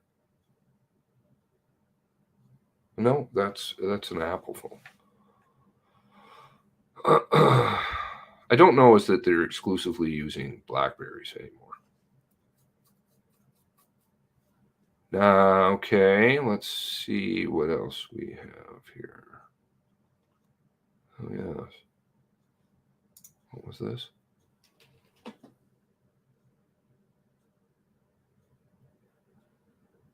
Oh, yes. Klaus. Klaus seems to be wrapped up here. I don't know exactly in what role, but he's mentioned in an email and mentioned by name by Gabriel and amongst what was it? I can't remember how he said. Thousands or tens of thousands of emails between Wortman and Kevin von Bargen, the guy who said, I think I only visited him once or something, which doesn't appear to be true, but I don't know exactly. There's definitely ticket in there and stuff. Klaus 9 Comper, he's mentioned in here. And he's an interior dude. I think he designs stuff. Quite a 120,000 square foot factory in Toronto. Immigrated from Germany and started doing this stuff. I don't know, manufacturing of furniture. Seems to get government contracts and stuff. It was interesting that he, where is it here?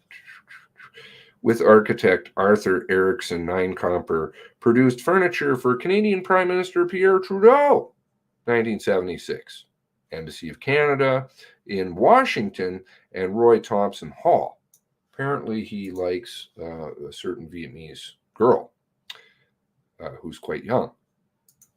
Don't know what that's all about, but they talk about that.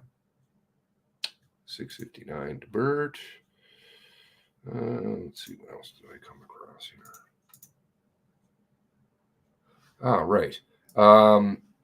There is an incident report on Versdex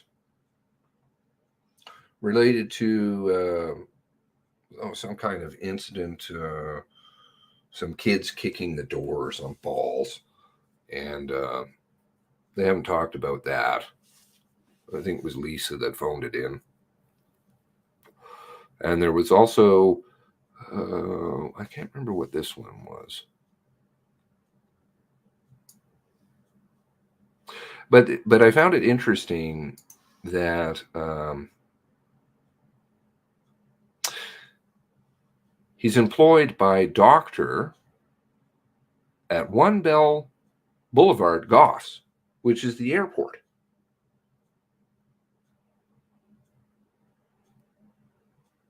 Not quite sure what that's about.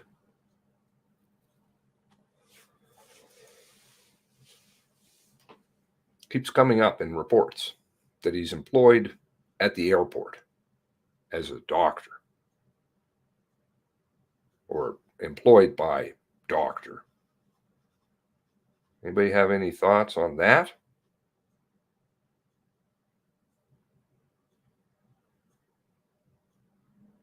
And we have a cell number. I did do, it doesn't have the 902 area code on it, which I find is interesting. I have proved before, though, that he did have a cell phone. Don't know. Obviously, this is a cell phone number, and I don't believe that's Lisa's cell phone, but I could be wrong.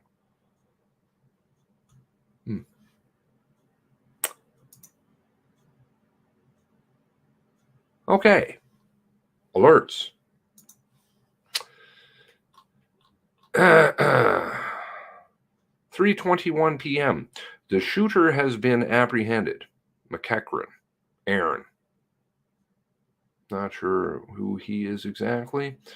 The shooter has been apprehended. So still at 3:21, they're saying apprehended, which I don't believe means killed, but I don't know. Maybe synonyms I'm lacking.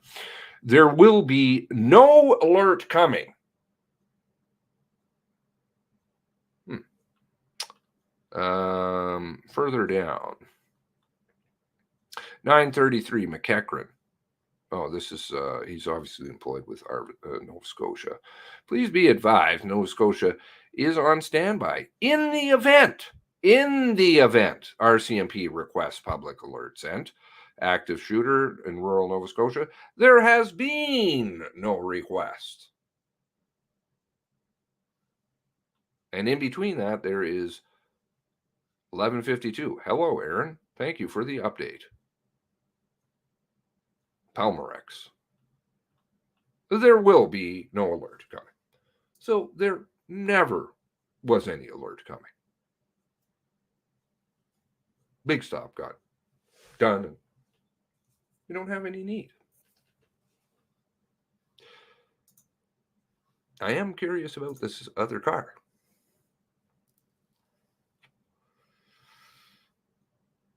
The gate at Blueberry Field? Oh, the chain. Yes, the chain.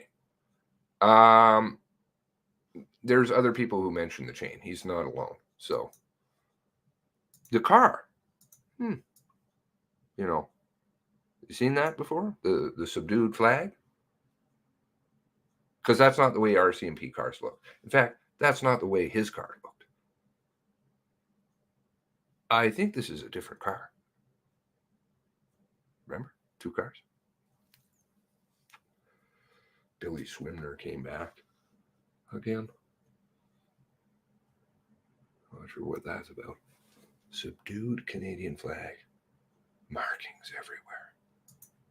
Do not touch this car or these cars or vehicles.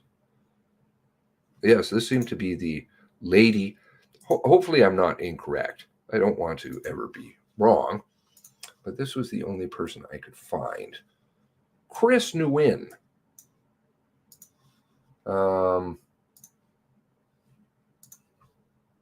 This is the Klaus's. Klaus liked this woman or something. They referred to her. Right, I'm not sure where that's coming in. The emails between Lisa and I get a new message this morning. 166 files.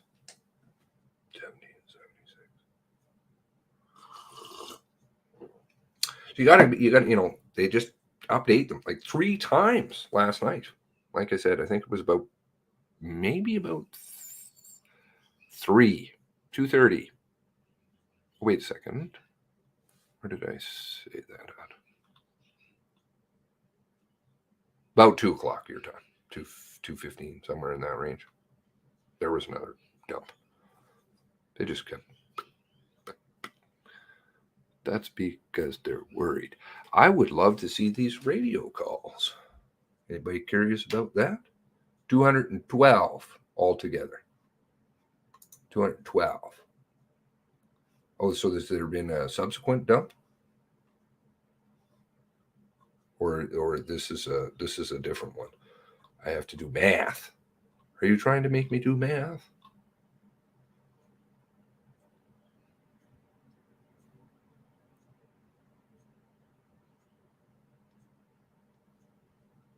And no videos. Has anybody looked at the radio logs? For all, of course, these other channels, which there was a problem with giving you. Where's that? Okay, so we have transcript of recorded primary west from 12 o'clock.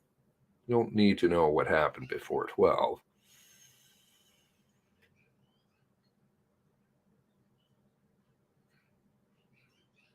Transcript of recorded secondary. So that's the primary west, secondary east channel from 2 o'clock till 11:37, and recorded secondary west from 10. Okay, so primary, you don't need to worry about what happens between 10 and 12. That one's not important. Right. Yet, like I said, Toronto been watching council change. Nobody else noticed. Okay. Yet not yet been busy downloading and renaming. I don't know how you do that. God bless you. Shall we take, or we have ERT? What do you guys vote? Primary west, 12 till 11:37. Secondary east, so we don't get a primary east. I guess that one's not important. From 2 until 11:37 in the morning. Secondary west from 10 till 11. You don't have to worry about what happened after 11 in the morning. Or transcript ERT channel. What are you guys voting?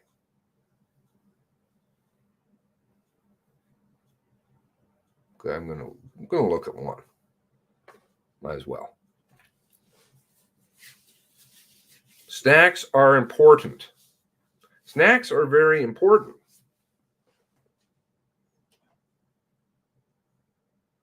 I think I have chips. I called up, who is it that's supplying snacks? Andy? I don't know. They all seem to supply snacks. Missed it. No, Seamus mentioned it. Mentioned snacks. Did they mention airport finally today? Just joining. I'm not sure what the hell this mention of the airport is. That's rather confusing, because that seems to be his employer at the airport. Even though they're taking the reports at the denture clinic. Wonder if the denture clinic was the dummy denture clinic that Karina referred to. Ruffles are better than Lay's, just saying. Drunky O'Brien was supplying the snacks. Is that it? Snacks. Fucking food. Do you guys want to choose one of these? I'm not seeing anybody choose anything. Just noticed Colford affidavit was posted today. I'll go through that at a later point. You have to put the Dorrington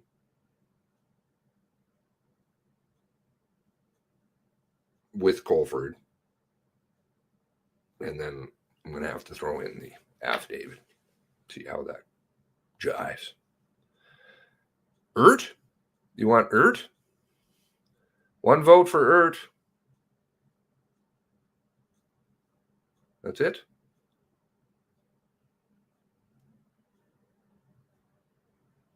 I know it's rude. I was calling him that, but really bothers me he was drinking.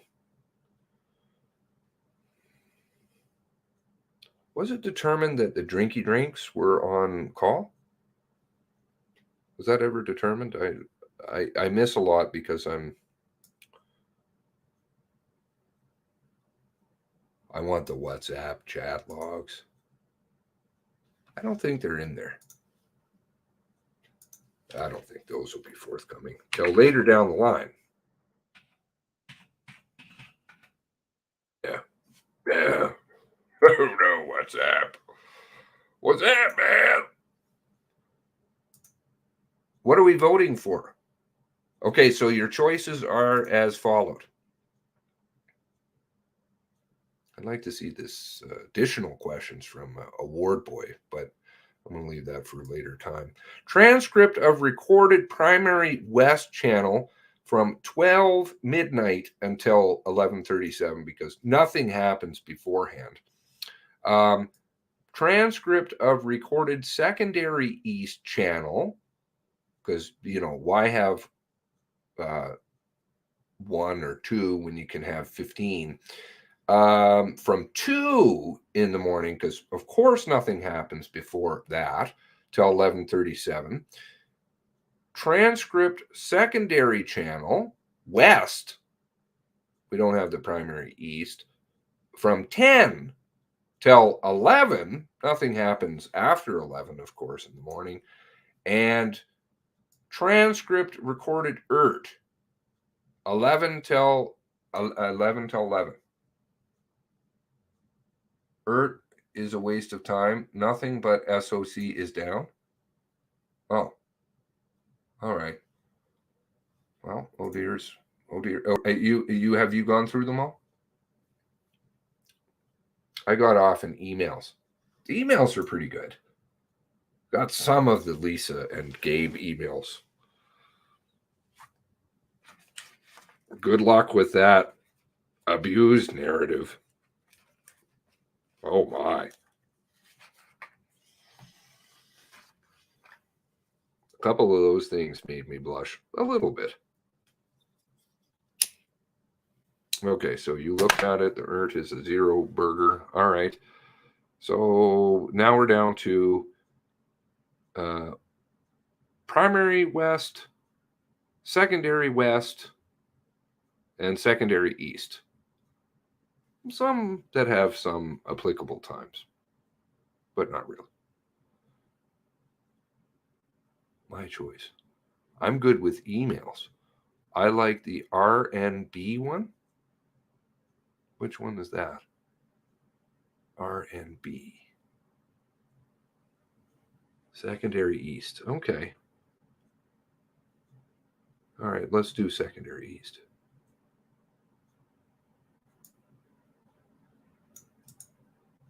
We'll go with Robert. 1 hour. All right, so we got 1 hour to go through this one, right?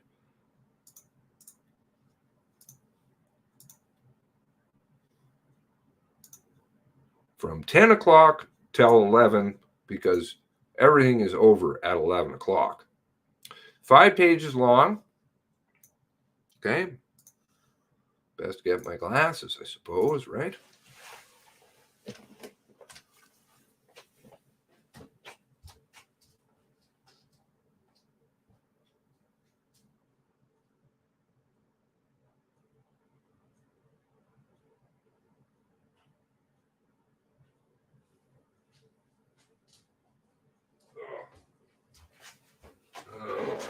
Okay.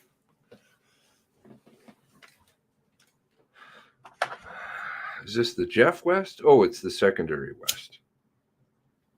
But not to be confused with the primary West.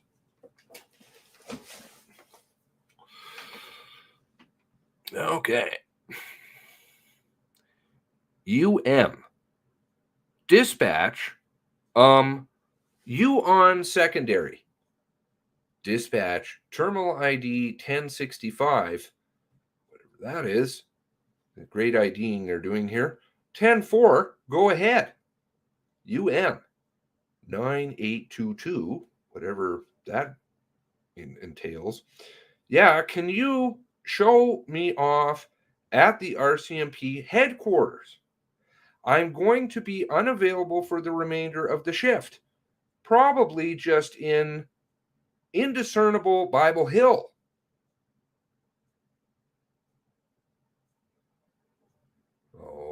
Okay. RCMP headquarters.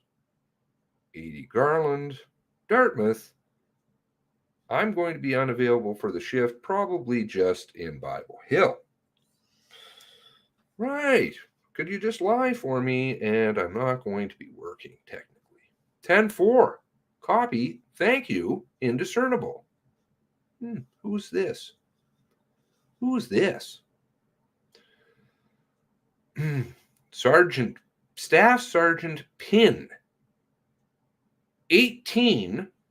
Okay, so we go from 10:58 till 2:11. Apparently, there's nothing happening, of course.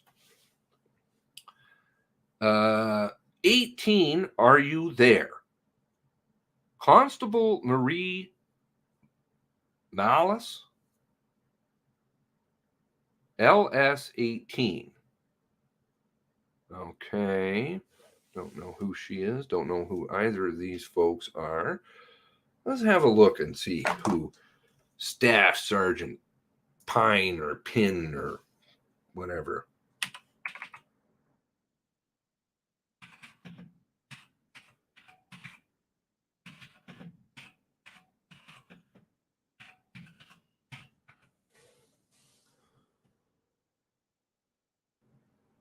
Lower Sackville. Erica Pin. Looks like, maybe. Okay.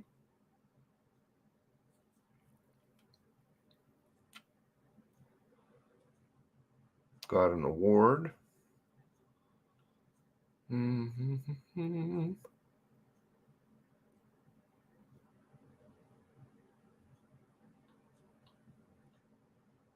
right, and Harbor Grass. Seen that before. All right, now Constable Marie here. Alice.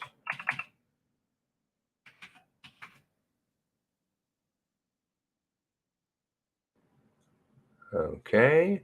Merritt. Oh, she's moved out to BC. Is that right? No. Sorry, my apologies.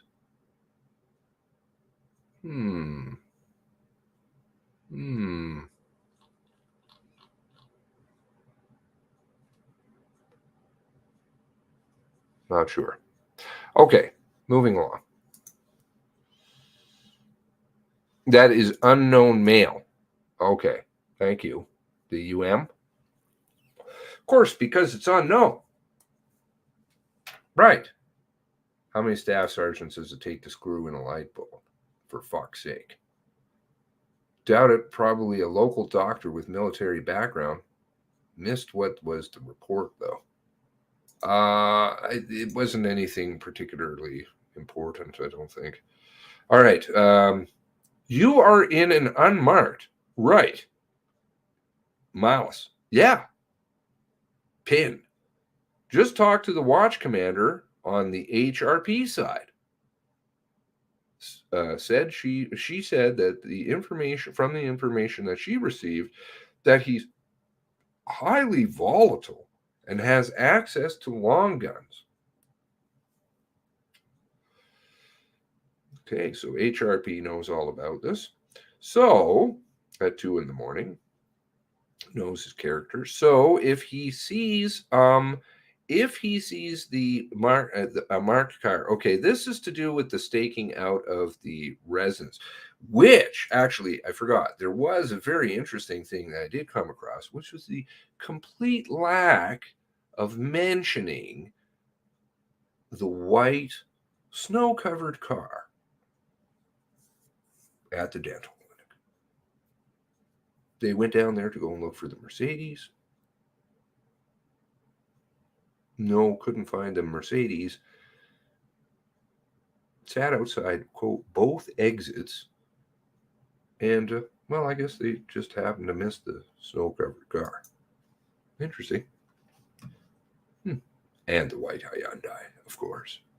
So if he sees the marked car, this is all to do with that because they're staking it out, then it puts us at even greater risk.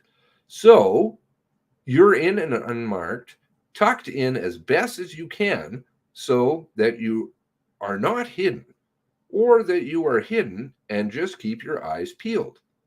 They apparently they were looking for the white Mercedes, right? Like I said, it's in a different report. The other vehicles confirmed at the residence. That was, funnily enough, they said that the marked car was burned at the residence. Her marked car. Do not engage. It will be high risk. Would be a high risk takedown, but we're going to engage Halifax Regional Police ERT should we see the vehicle, but just keep hidden as best as you can. Copy. I'm just up the ramp I'm away from the highway, so I can't see any plates, but I can see the vehicle that are passing through. Didn't have plates, so supposedly. 10-4. That should be good. I'm probably past you on my way out. So, well, 10-4. Going to switch back to primary west now. Copy. Okay, so I guess you didn't see another car passing her. You are in, you are there now. You there now, Ford. Kelsey Ford. Yeah, I'm on here. All right, Bowen's probably listening too. I talked to the watch commander, HRP. This individual's arrestable for 5 homicides. 2:13 in the morning. Too many bodies, which goes without saying. He's volatile. She believes that's just based on his interactions that she's had with him in the past. Seem to be a few police, funnily enough, who are friends with him. That is, if he sees any marked cars, that puts us more at risk. So I'm on my way out to you so I can get throw off some spike belts there, but we're going to have to find somewhere where we're tucked away so you guys aren't in peril sitting there in the median. If you're sitting in the median, kind of obvious. Don't care what car you're in. Copy. Do we move Maria to the Enfield exit since she's the unmarked if we're worried about that? All right, there was always this reference to one car that was seen down in Enfield. Right, that business about Chad Ettinger. We might be able to get located in a way up that he doesn't necessarily see us, so I'm going to leave her there for now, and where she is, and we can swap off afterwards. Yeah, let me ponder that. I'm not too far from you right now, so we can chat further. But he's got to access long guns. So anything we do is going to be high risk. HRP is engaged. Now, again, interesting that I saw this reference that the long guns being mentioned. The only person who's been shot is Andrew with a laser gun. So not sure where the long guns is coming in at 2:14. It was referenced somewhere else, unless they went to the Blairs and saw 223 shell casings. Anyway, that was the only thing I could come up with. So if we do see the vehicle, we'll just hold it at bay as best as we can and keep our eyes on it until we are in position to do high-risk takedown. Copy. Do you want us to get attached to the file there? Because it seems like they're getting some updates before we're getting them, and they're just putting them right on that file. Yeah, 10-4. I'm going to switch over and talk to him. Ian now, and I'll switch over to East there for a second and get him to answer that. Break back on primary. Says Ford low. 21 here if you need to talk to me. Pin, you know, you knew you were next. So he's very volatile. Goes without saying, arrestable for 5 homicides. He's got access to long guns. Not sure, again, where that's coming from. Let's see here. So they know about long guns and also know that he doesn't have an FAC. Again, that's murky on the FAC one. He took the class. It's very abnormal because I'm pretty sure, as I recall, you do the test with the class. You do the class, and at the end of the class, you do the test. It's not a separate thing. So, and he had over a year, which usually is about a year to get approved. 5 homicides, 215. 6 homicides, 355. 4 inside, 2 outside. 4 males, 2 females, non-arsons, 3 scenes. Problem. HRP Watch Commander says he's got ERT. They're ERT engaged. I guess they're going to go and sit down at the Enfield all day. Just in case somebody needs gas. It's going to be a high-risk takedown. If we do get eyes on that vehicle, we're just going to keep it. We'll keep our eyes on it, and we'll go from there until it gets situated. So in the likelihood of us being seen in a marked, we kind of tuck ourselves in. So let's find a different spot. I'm on my way to you. Once I find Ford and Bowen, drop off the spike belts. Then we're kind of tucked beside indecipherable as well. So probably somebody's name. We're going to end in a second. I'm going to switch over to East, and then we'll get attached to that file. How many files are you running? Copy. I'm back on primary West now. End of story. Oh, wait, sorry. Nope, there's a little bit more. My apologies. So we have a big blank from 216 to 1018.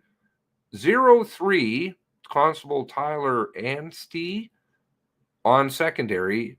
Dispatcher, oh, he's got a name now. Daniel Hyman. Go ahead. Anstey, with the sergeant's permission, I am going to head west on the Sackville border. Should a call come up priority, I can spin that way. You can leave me available. So we'll be pinging, what is that, every 20 seconds, 30 seconds. You can leave me available, unlike Chad's car, which is 3 minutes. Just know that I'll be busy, that I'll be on that side of the zone.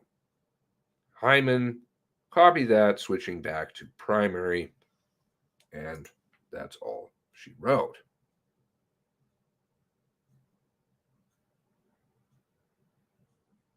$2:15 a.m. Yes. Musical bodies. Big problem. Shall we do another one? Or we can listen to Taggart, Tom Taggart, and his viewing of the nice big log home down there. So we've got transcript recorded primary West or recorded secondary East. Which one? East, West. Votes? Anything?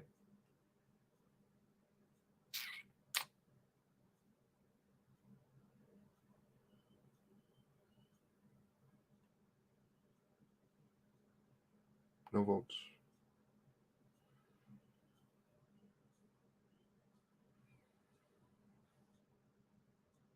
West. East is the best. Boom, they came in right at the same time.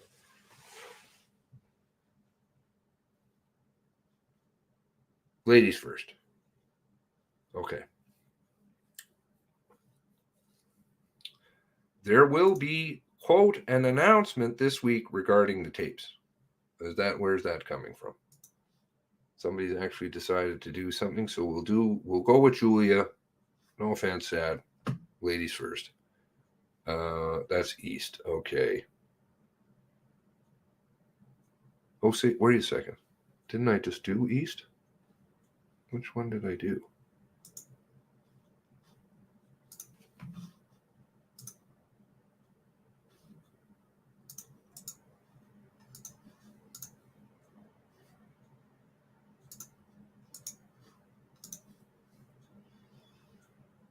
No. Okay, East. 9 pages. You identify as a bearded lady?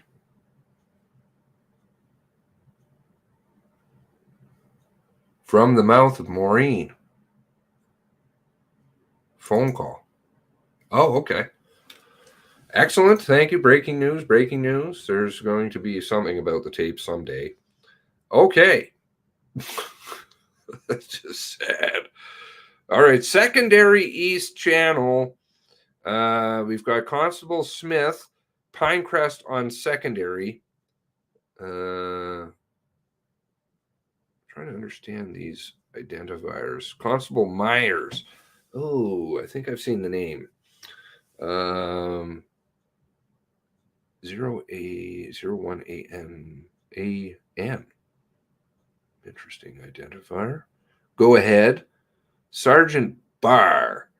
10201 and Pine. Oh, by the way, I was correct. The lady was RCMP, not HRP.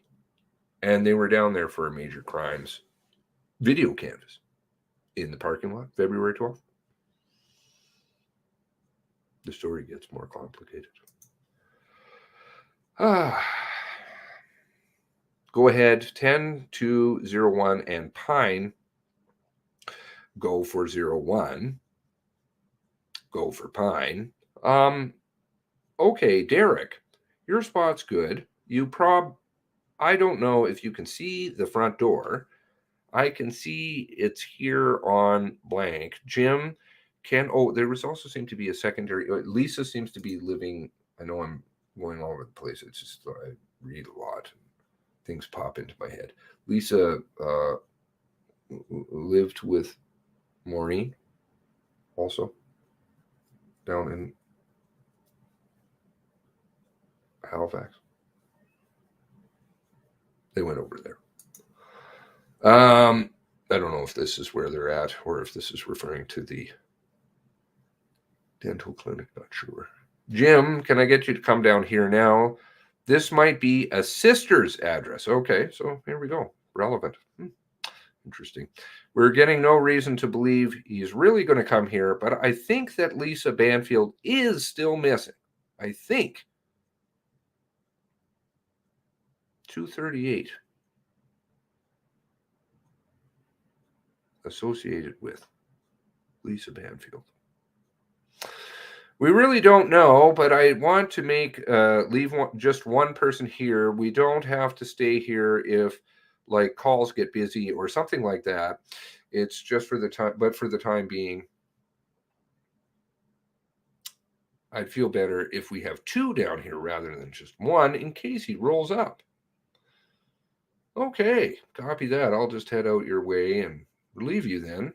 Copy that. Thank you. The house is in darkness and there's no vehicle here. Obviously, it's the one that belongs here, but it's a potential address. Oh, I guess they're out late. Out late.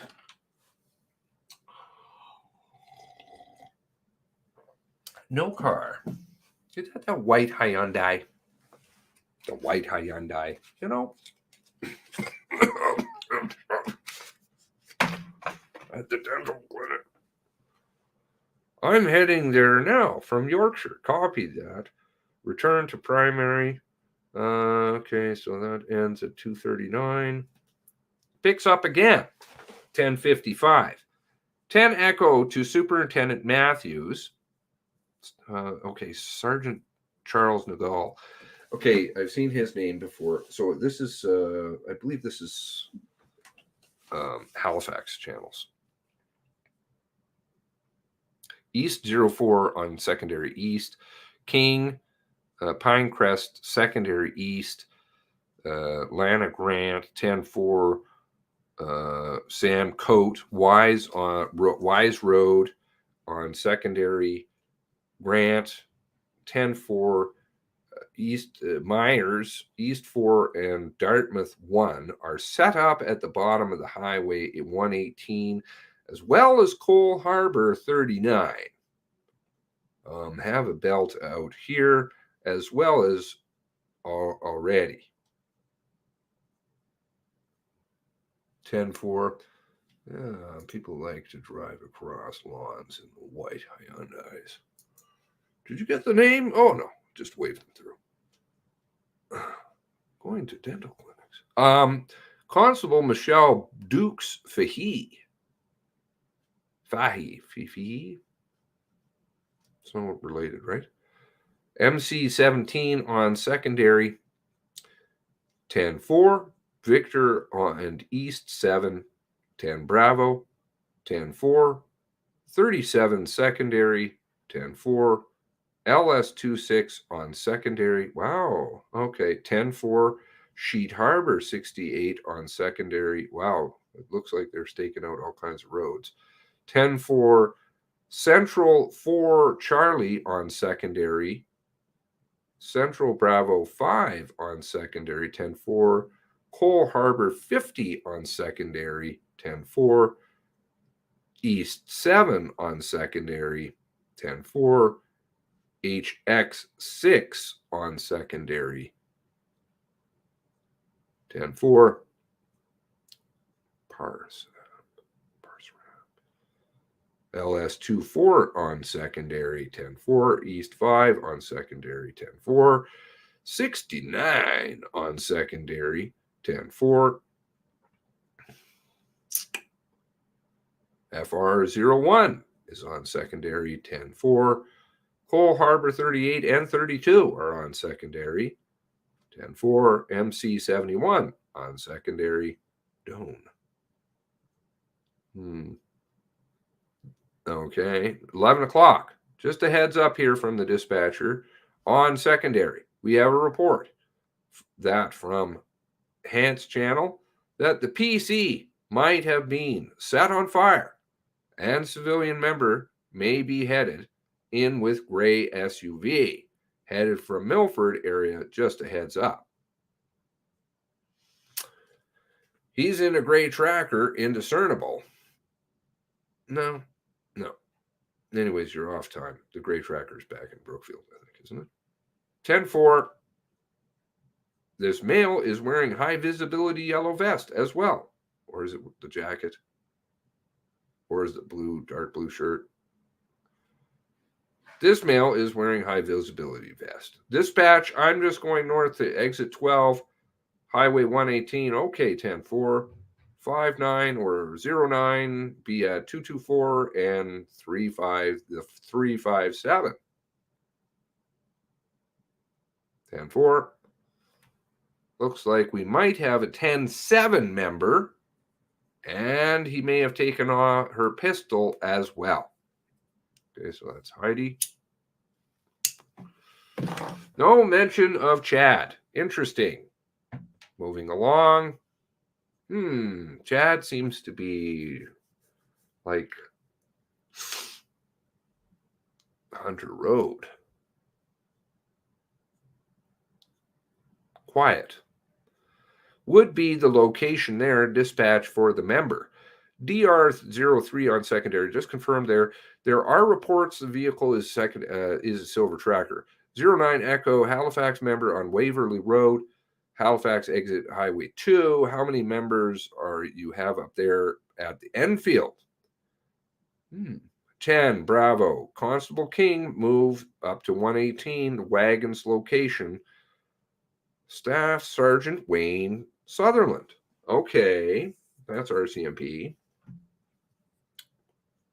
Staff Casey, 01.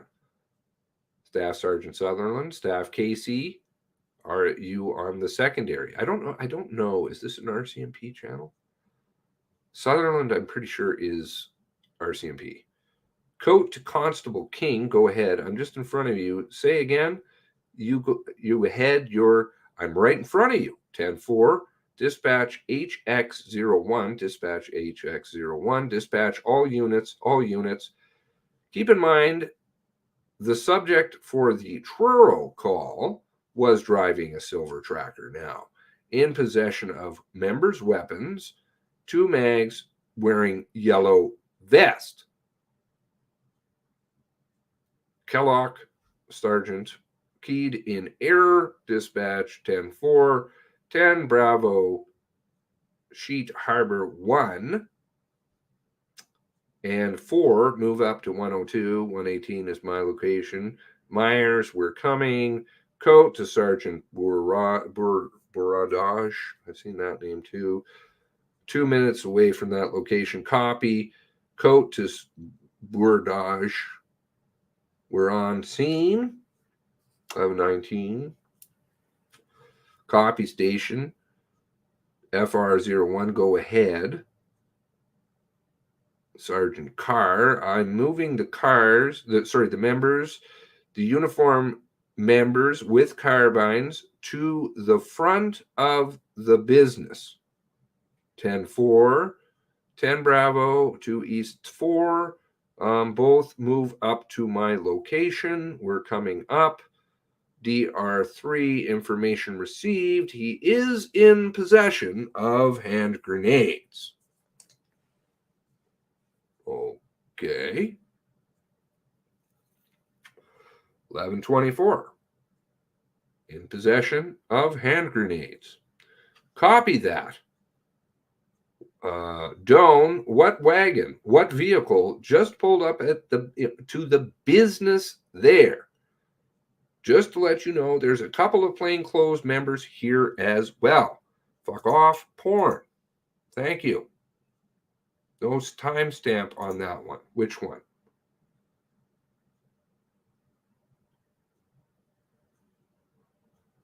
The hand grenade one?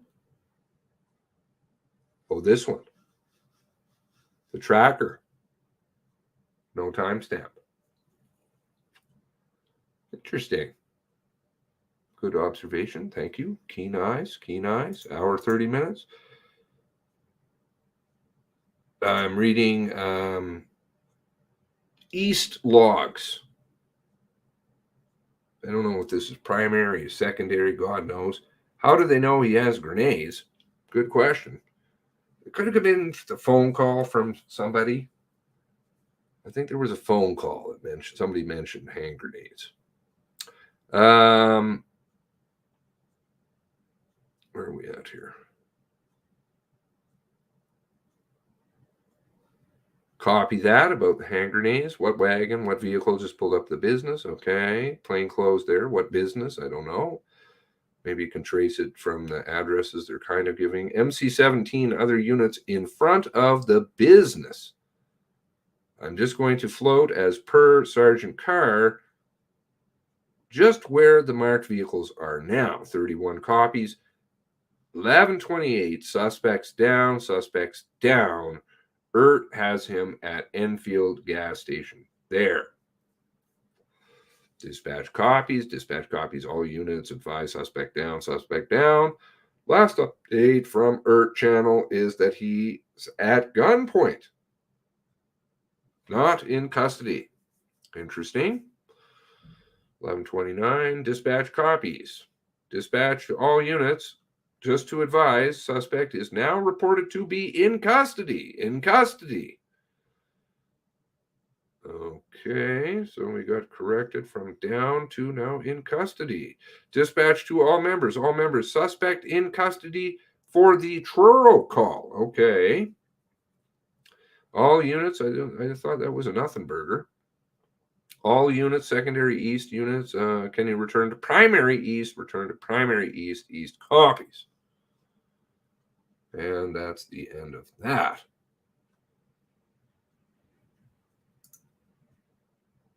Why would they call SOC civilian member?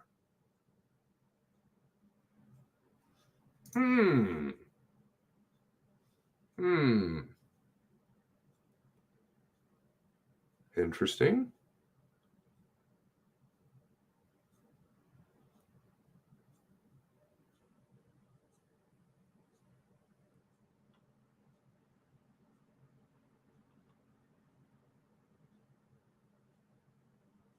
Civilian member.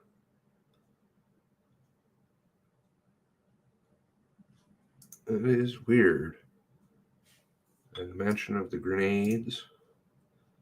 Are they replica hand grenades filled with snacks? Okay. That was transcript of recorded secondary east channel 2 o'clock in the morning till 11:37 with big blanks and nothing before. Now we did the west. Oh Christ, which way? I think this is the other one that's left. The primary west from 12 midnight, because of course nothing happens beforehand, or they're obviously, I'm just being a total smart ass and they're not giving it to you, just like they're not giving you the big blanks. 29 pages. Whoa, whoa, whoa. Okay, this is not going to be read this time. Page 6. Why would there be a dispatch call shortly after Stevenson? No mention of Chad, eh? Nail grenades, Rob Doucette. Was that on the phone? Rob Doucette? Rob Doucette, who has friends in CIC, Ontario.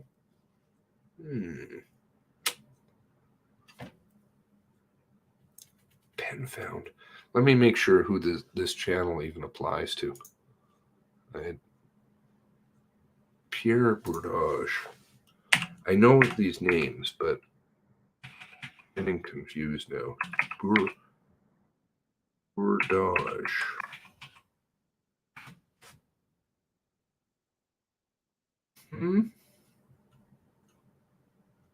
Okay, it looks like Halifax. Wayne Sutherland, though, I'm pretty sure is RCMP. So they had a bit of both going on there. 10 Echo West, 10 Echo, go ahead, come back to inaudible, please. 10-4, dispatch copies. Okay, so they're playing around on both channels. We've got Pin and Malice here again. LS18, HX1. I don't know. Like, it's just,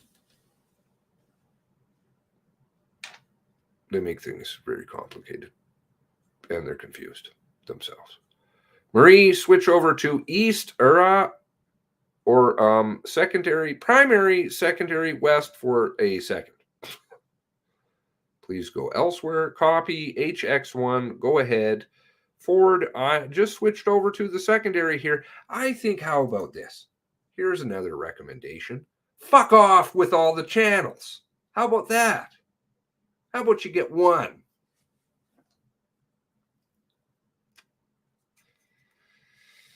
You get one company phone, one channel. Y'all go on it. Quit playing games, confusing things with your fucking ops. Go ahead. Ford just switched over to secondary there and leave the phone on the primary west. Oh, good. Copy, switching over, dispatch HX2. Go ahead. I've made patrols. Can't locate the vehicle. At 2:14. I spoke to the original complainants there. They called twice. I guess they said, absolutely, it's the female driver. So they actually spoke to her. 10-4. Do you want me to clear it off? Yeah, please. 10-4. Dispatch HX1. Not sure who that's referring to. Go ahead. Sackville members are going to switch over to Primary East, if that's okay, just so that we're all on the same air event, that if we come across the vehicle, then we direct line to Halifax Regional Police, the watch comms as well. That's a smart idea. Just give them the, tin cans with string. I've sent you down to East File to you. Thank you. No problem. Dispatch HX1 day. Go ahead. Oh, here's Wayne back again. Can you send out any bolos on that suspect vehicle and any other bolos associated to day shift cars and Cole Harbor? This is now, so we moved ahead again. 4 hours missing because nothing happens in 4 hours. What female driver? Don't know. I don't know. No such thing as grenades. Used to be flechette grenades, but they were banned by Geneva Convention around Gulf War I. Just a heads up here, secondary. We have a report that Hounds Channel PC might have set fire. Civilian member may have beheaded. Gray SUV. Yeah, that's weird wording.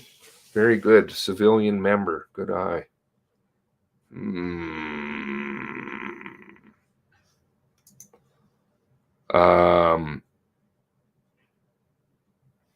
So we got 4 hours missing there. 10-4. Just trying to sort it all out and get it to make sense. Get it all making sense. But 10-4. Thank you. Knight, can you sign me off? My MDT crashed.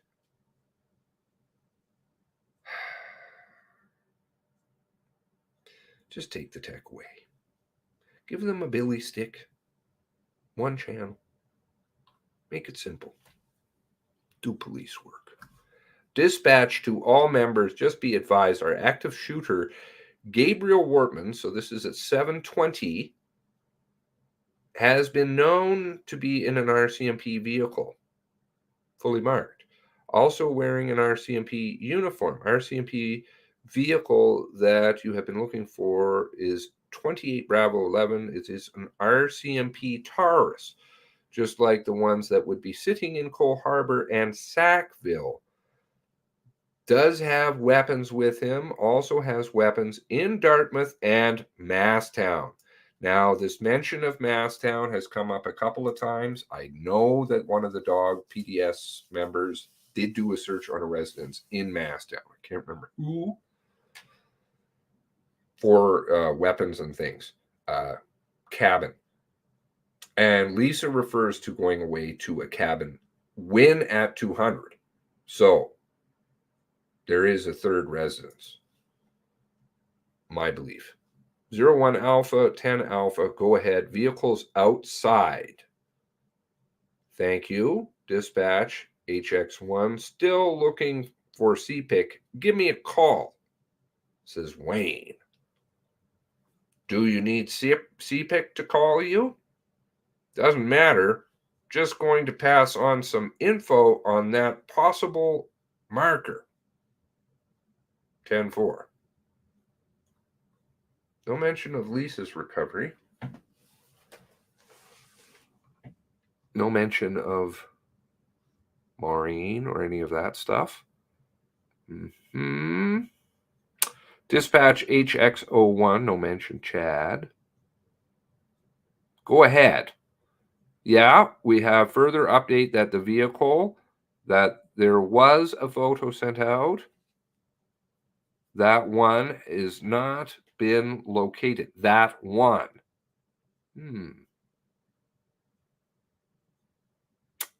Multiple cars. That one. I'm not familiar with one that had photos sent out. SOC may still have the marked PC. Thank you. Dispatch 10 Alpha, Dispatch West members.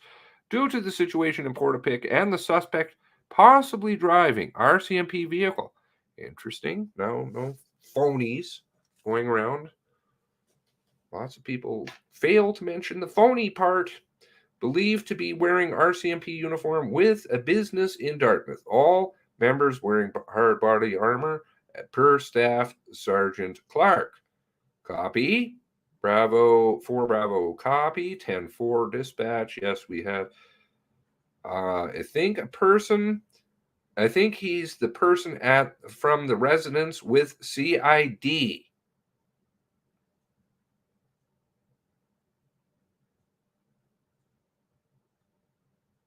From the residence with CID. Is that criminal intelligence? What is CID? Can we contact him and see if he knows anything about that vehicle? Sorry, one. I'm not sure what you're talking about. Is that what's going on in the east? Yeah, I'll switch over to the east. 10-4, dispatch 48. Were you calling 1010? 10-4, dispatch 47. These are really light, by the way. Go ahead, copy portable. I do. It was your radio. Thank you, HX5. I copy. Yes, info was just talk to OCC. Near Wentworth and the vehicle, a marked PC, going towards Truro. Possible shooting. Members are on route now. Dispatch copies. Yeah, I was just on the phone with Briars, says Sutherland. Corporal Sim, HX1, that vehicle you were going to put on the 101, move it towards 102. 46 copies, 102. Dispatch copy. Members on west, just members on the west. Hidden channels. Sounds like the wrong channel crap. Criminal Investigation Department. So they're wanting to talk to somebody over in criminal investigation. Why did they believe that he's in the uniform at that time? A lot of funny stuff going on with uniforms and coats and vests. A lot of funky shit. I'm not familiar with that car. CID may be criminal investigation. So they're talking about somebody who knows, who's in criminal investigation. Okay. Something about the car. Dispatch copy. Members on West, be advised. Colchester just confirmed that the marked PC has a pushed bar on the front.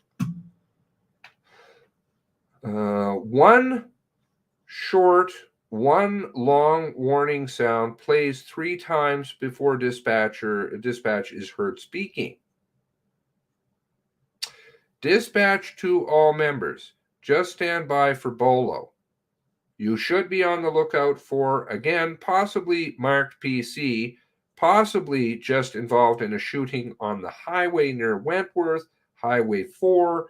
Again, the Hunter Road stuff seems to be seemingly absent. Vehicle last seen heading towards Truro. So passenger or actually driver identified. This vehicle was shot. RCMP vehicle last seen heading towards Truro and Bolo. 9:50.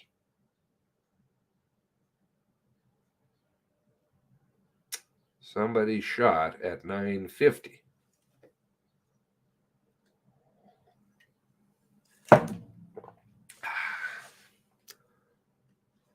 Yeah.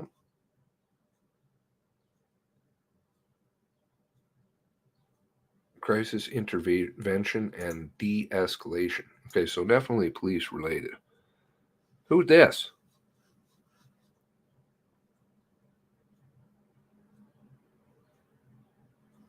This would be highway. Vehicle. Okay, so I guess this is Lillian. No Hunter. Disregard OCC. Can you please send me a copy? 10-4. Indiscernible. Volume low. From Wayne. It's kind of probably it's like Lee. Is that the good handy excuse? Doesn't work anymore. 10-4.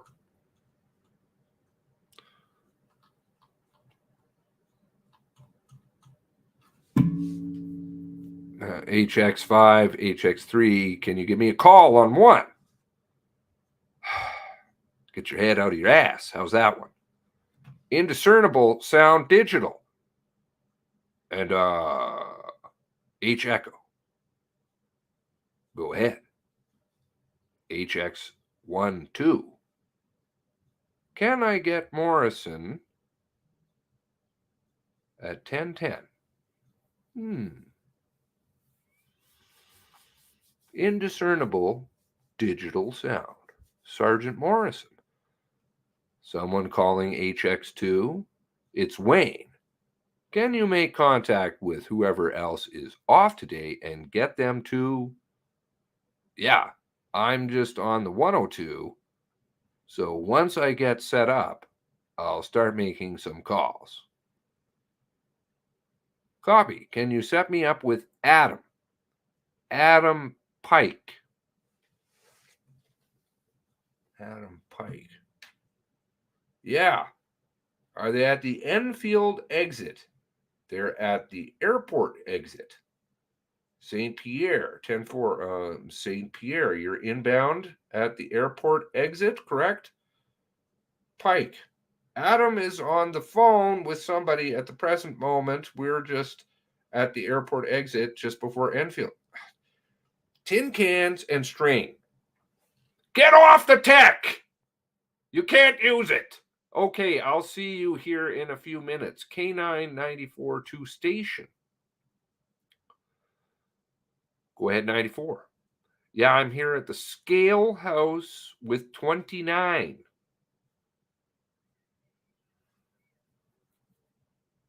Copy. HX301. Go for 03.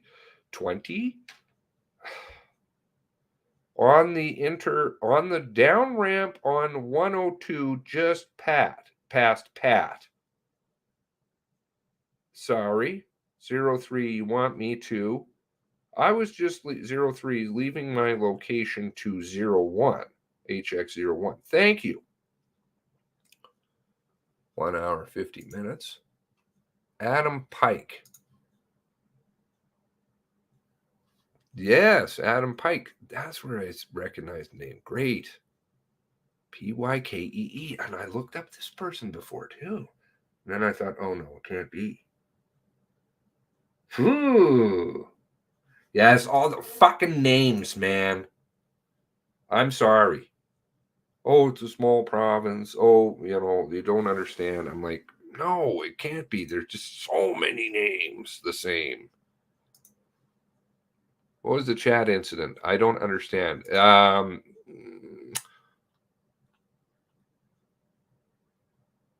Well, it's just mention of Morrison, I think, is the only thing. Must be needing a nap after lunch. Rubbing bellies is hard work. Why are they guarding exit to airport coming from Halifax? Yes. This all goes back to that stuff way at the beginning, right? Northbound, blocked off. Southbound, no problem. Stopping people from running into something they shouldn't be.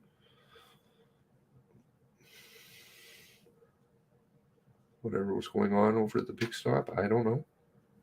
I was just at location 01. Thank you.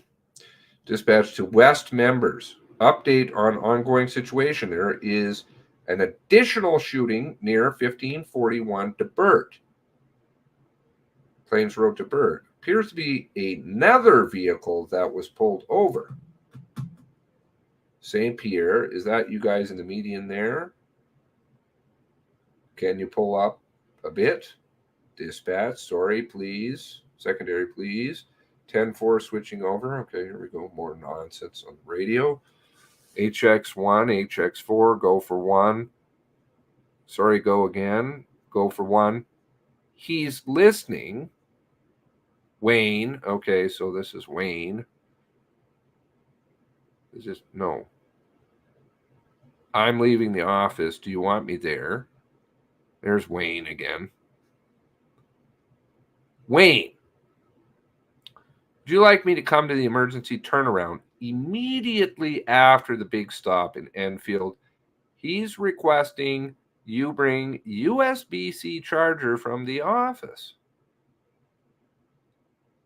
Copy. 1 from 2. I will send you a message. I think that's everyone now. Copy. Can I have one more? Could you just send another one more over to the 102 source? 19 signing in, says Wayne. 19 signing in. So stuff is going on in Enfield. I'm going to head 102. Thank you, 19. Dispatch. Which part? Uh-oh. What? Are we talking Mexican beans again? To get the video, would it be? Is there Mexican bean stuff going on here, oh dear? Couldn't buy a new charging cable from Big Stop while they were getting snacks. So does no timestamp mean it added in later? Or just left unknown?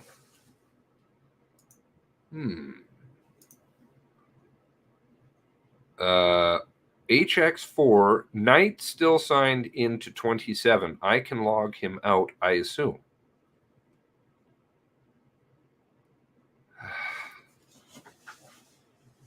Oh. The tech. People just become dumb. Is the unused vehicle, or can I sign in? I've tried 3 or 4, but no luck. Copy that. Sorry, so then somebody else is logged in. What radio is showing up on your end when I key?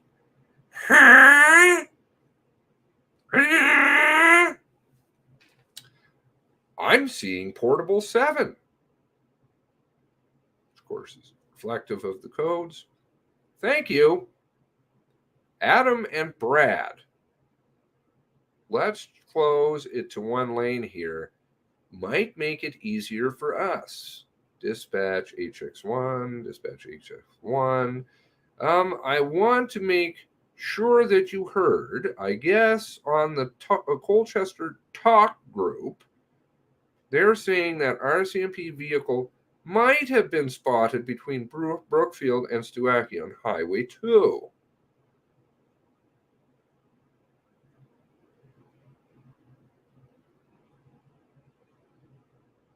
Highway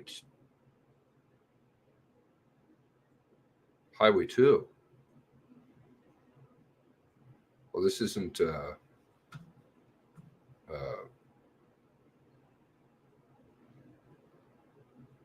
Dorrington's misdirection. Highway 2. 1046. 1046. Sutherland. We're starting to get some vehicles to go towards Stewackie, Stewiak, whatever. I'm going to get it one day. He can also come out here at the Big Stop. Big Stop. Everybody down at the Big Stop. Fucking joke, man. 10-4, HX2. We got 1 lane closed here to reduce speed of traffic. How many Morrisons are there? Data of vehicle HX02 driven by Constable L. Morrison. The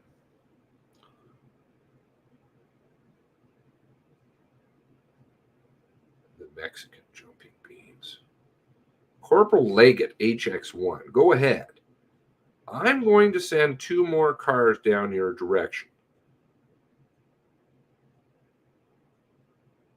if you guys take out some spot there to Stuaki,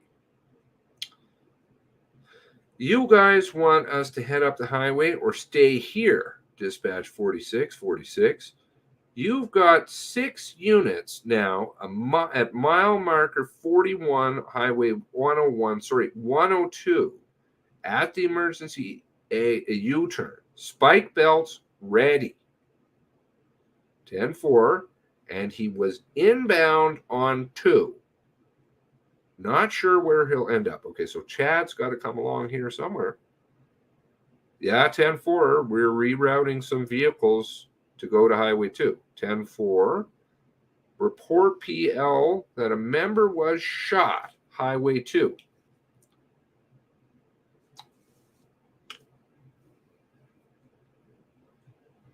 The proceedings will begin in 2 minutes. That's very fast. A reminder, please turn your cell phones off or to silent. 10:49:44. Once again, real quick between the channels. I don't know. Charlie, I'm going to head up to 102 at number 2, 3, exit Lower Sackville, Bradford Commons. 10-4, HX1, HX13, dispatch HX13, go ahead. Myself and staff blank are at 8, approaching Highway 2. Suspect goes this way, copy, exit 8. We're just coming up Highway 2, 10-4, go ahead, assume you're aware. Somebody shot at Stuaki, Highway 2. Believed to be 22 Bravo 11. Southbound, oh. What this from Craig Hubley? Assume that you're aware of what's happening. Some member shot at Stuaki, Highway 2. It's a marked PC. Believe 22 Bravo 11. Southbound 2 towards the city. Enfield members setting up blocks 2 and 102 near the airport. Just trying to update. Converging Highway 2, exit 9 and 10 now. Anybody seeing a problem with that one?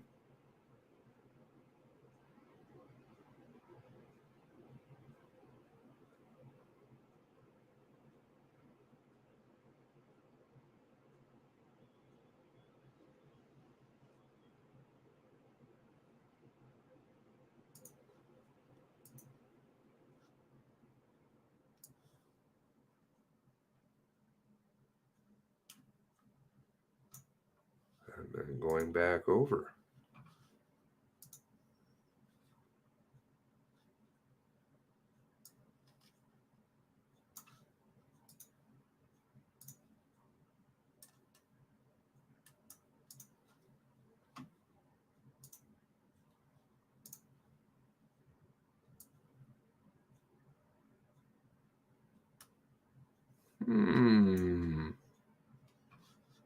Good afternoon. Welcome, everyone. Mr. Artalaho.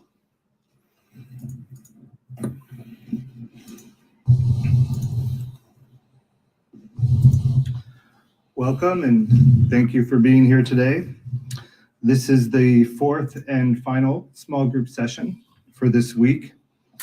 As we've explained over the last day and a half, these sessions will inform the recommendations that this commission will make that will help keep Canadian communities safer in the future. As elected officials, my 2 guests have supported family members, first responders, community members, and service providers during the mass casualty. In this context, it's beneficial for the commission to hear firsthand from you what your experience was then and continues to be. And so as part of the public proceedings, we're bringing together people with direct experience to share so that we can learn more from your experiences. So that's why we're grateful that you're here and we're looking forward to learning and hearing from you both today. My role as facilitator is to support each of you in this conversation. This means that I'll help with the flow of conversation, keep track of time, and explore related topics where it might be helpful to the Commission's understanding. The topics that we hope to cover today are your experience as an elected official during the mass casualty, your access to information during the event, supports and services that were most helpful to the communities, and what was missing that could have helped you in your role as an elected official. These topics are a guide for our conversation today, and you can talk as little or as much as you would like to share. I will pose a question, and then each of you will have the opportunity to answer that question. And you may choose to pass on any particular question or share as much or little as you wish. When it's your turn to talk, you will have the floor and no one will interrupt you. And I'll only intervene if we lose track of the question or the topic, or we've lost track of time. So once each of you has spoken, we'll call this a round of questions. I may pose the question again and invite you to follow up on what you said or something that you may have heard. If you do not wish to add anything, you can just indicate that, and I'm happy to move on. And we'll do 4 rounds of open-ended questions, spending about 15 minutes with each question. These questions will map closely to the other small group sessions, and then I'll check in before we move to the next question. So when it comes to talking about your role as an elected official, our focus today is really your firsthand experience during April 18th and 19th, which both of you had direct experience during that weekend. And so we'll start with each of you just speaking for a few minutes about your experience during April 18th and 19th. And we're interested in, just what that was like for you and anything you'd like to add in terms of introducing yourself and your role. So we'll start with Mayor Blair. Thank you. Thank you so much. It was a surreal situation. There's no question about that. Dealing with the phone ringing early morning on the morning of the 19th, hearing some stories and not believing what you were hearing, recognizing that first you're hearing about 13 people, and then you're hearing about 18 people, and then 20, and then 22, and an unborn child, was unrealistic, horrific, a situation that you couldn't put your mind around. Very, very difficult. And your biggest concern and the first thing that you thought of was, what about the community? What about the families? How can we help? What can we do? What kind of communication do we need to get out there to help the community? I represent Colchester County. We lost 13 individuals, an unborn child. And the families are still suffering, and the community is still suffering. Nova Scotia is still suffering from this event. Media inquiries, the phone started ringing at 8:30 the morning of the 19th, and I had 22 media inquiries within a period of 5 days. And what do you do in a situation like that?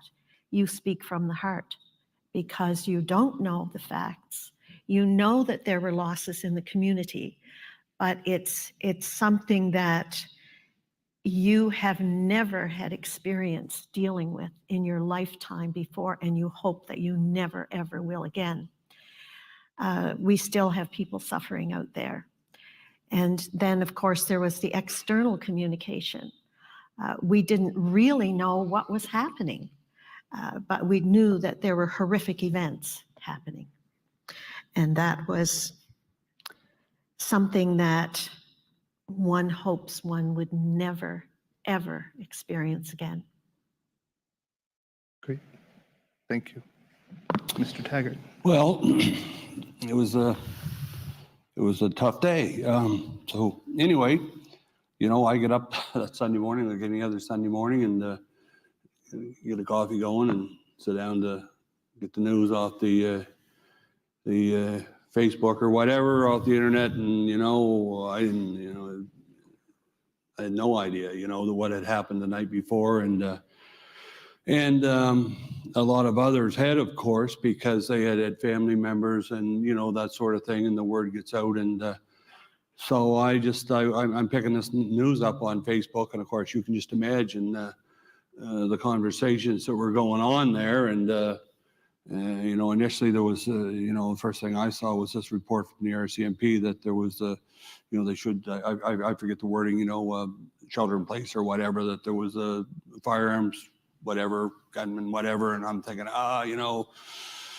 what happened up there last night? Was there some kind of a a house party or whatever, and somebody got a little bit offside there, and this is something that's being blown out of proportion, and then it just went from there. It was just unbelievable, and people are calling, I have children that are, that are adult children, that are in the community, and everybody knows everybody, and suddenly you're hearing that, this person's been murdered and that person's been murdered, and you're still not really buying into it, and then you're getting the message, well, I was talking to so-and-so and this is their aunt, and it was just insane, and really was insane. And so keep in mind that these folks, like, I'm their neighbor, right? Like, I just live 4 miles down the road, and I didn't know them all, but certainly I knew them, a lot of them well, and it just was just unbelievable, I just couldn't really comprehend it, and honestly, and so the day goes on, and about noontime, the media, by that time the media is calling, and it was a circus, really, and it's really it. I tried to talk to media. I tried to, I got really, I have to say, I got really good advice from my wife and children, to just kind of, don't go down any rabbit holes here. Just, talk about your community and and make sure you understand this thing and stuff like that. So it was, that was, Sunday was day one for me. Okay. I had no idea until I got up Sunday morning what was going on. And it took a long while to get it figured out, and then, and then by that time, of course, there's people calling, one lady called, my mother's in 5 houses. Can you go see? I can't get a hold of her, and I go up and of course I can't get into 5 houses, and anyway, that's what it was. It was just really, I don't think it was traumatic, I suppose, but it never sunk in. I never really figured it out, and then you see I heard somebody refer to it last day or two, you see the Facebook picture of the police car burning at the interchange. I didn't know if that was the Bird interchange or where it was. It was just so that's really it. It was just unbelievable, and we tried to on that day, we just did our best to try and understand what was going on and try and to some degree talk to the folks that didn't know what was going on as well. We're in the middle of COVID too, of course, but yeah. So I think if each of you could just talk briefly about the context, what role you were in as an elected official on that weekend, and then what was your position in the community on that weekend, just so that we get the context right on that. So we'll start with Mayor Blair. Thank you. As the mayor for the municipality of the County of Colchester, I'm the spokesperson for the municipality. So the phone started ringing from the media to me, and it was a very difficult situation when you're in that surreal context, and all you could do was speak from the heart. Please keep the families in mind. Be conscientious of the community and how this is impacting the community, how this is impacting families.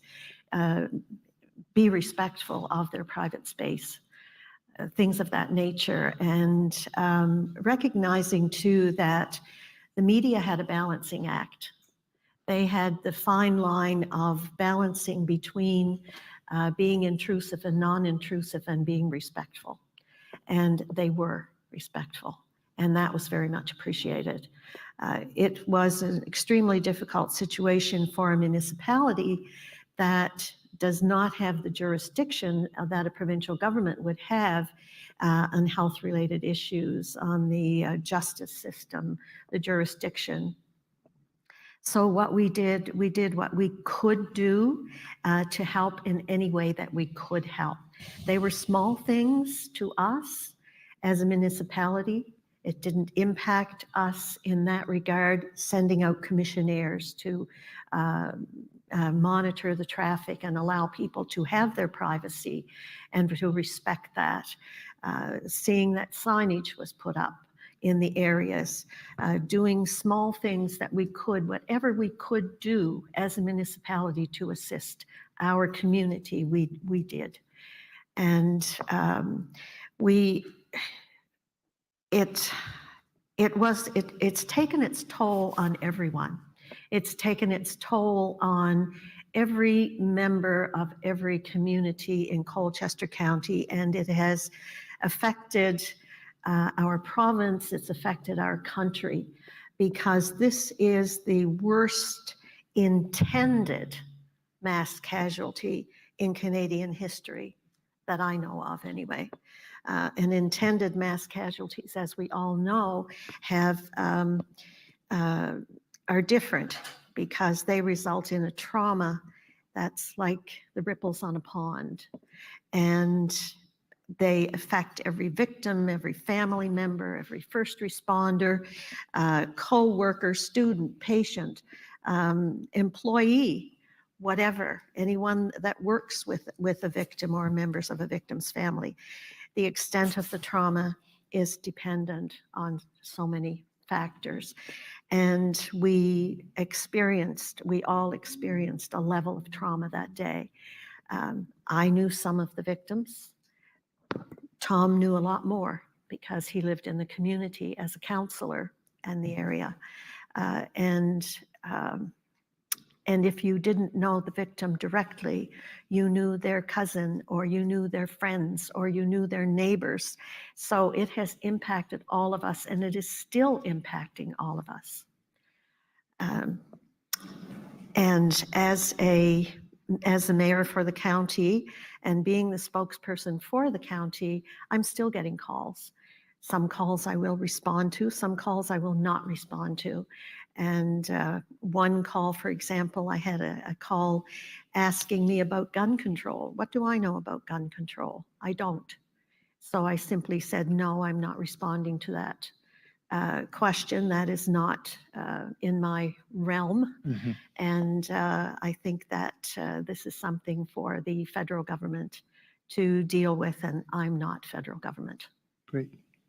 Thank you. So you were the mayor of the entire municipality. Yes. Mr. Taggart, could you talk a little bit about your role as a councillor during that time? I know that you're an MLA now, but can you set the scene as a councillor for that district? Well, you know, my council responsibilities certainly support the residents of District 10. Sorry, I almost forgot.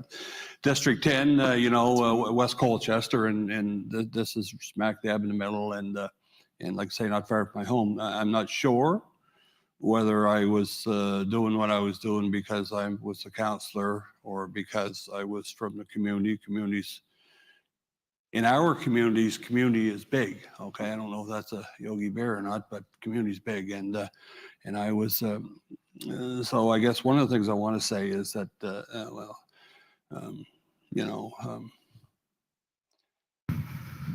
Well, anyway, I'll skip that for now. I'm sure I'll get an opportunity to say it later, but I want to go back to that morning just a little bit, and the one thing the only thing that really sort of maybe sticks in my craw or whatever a little bit from that morning was really the lack of information that we had.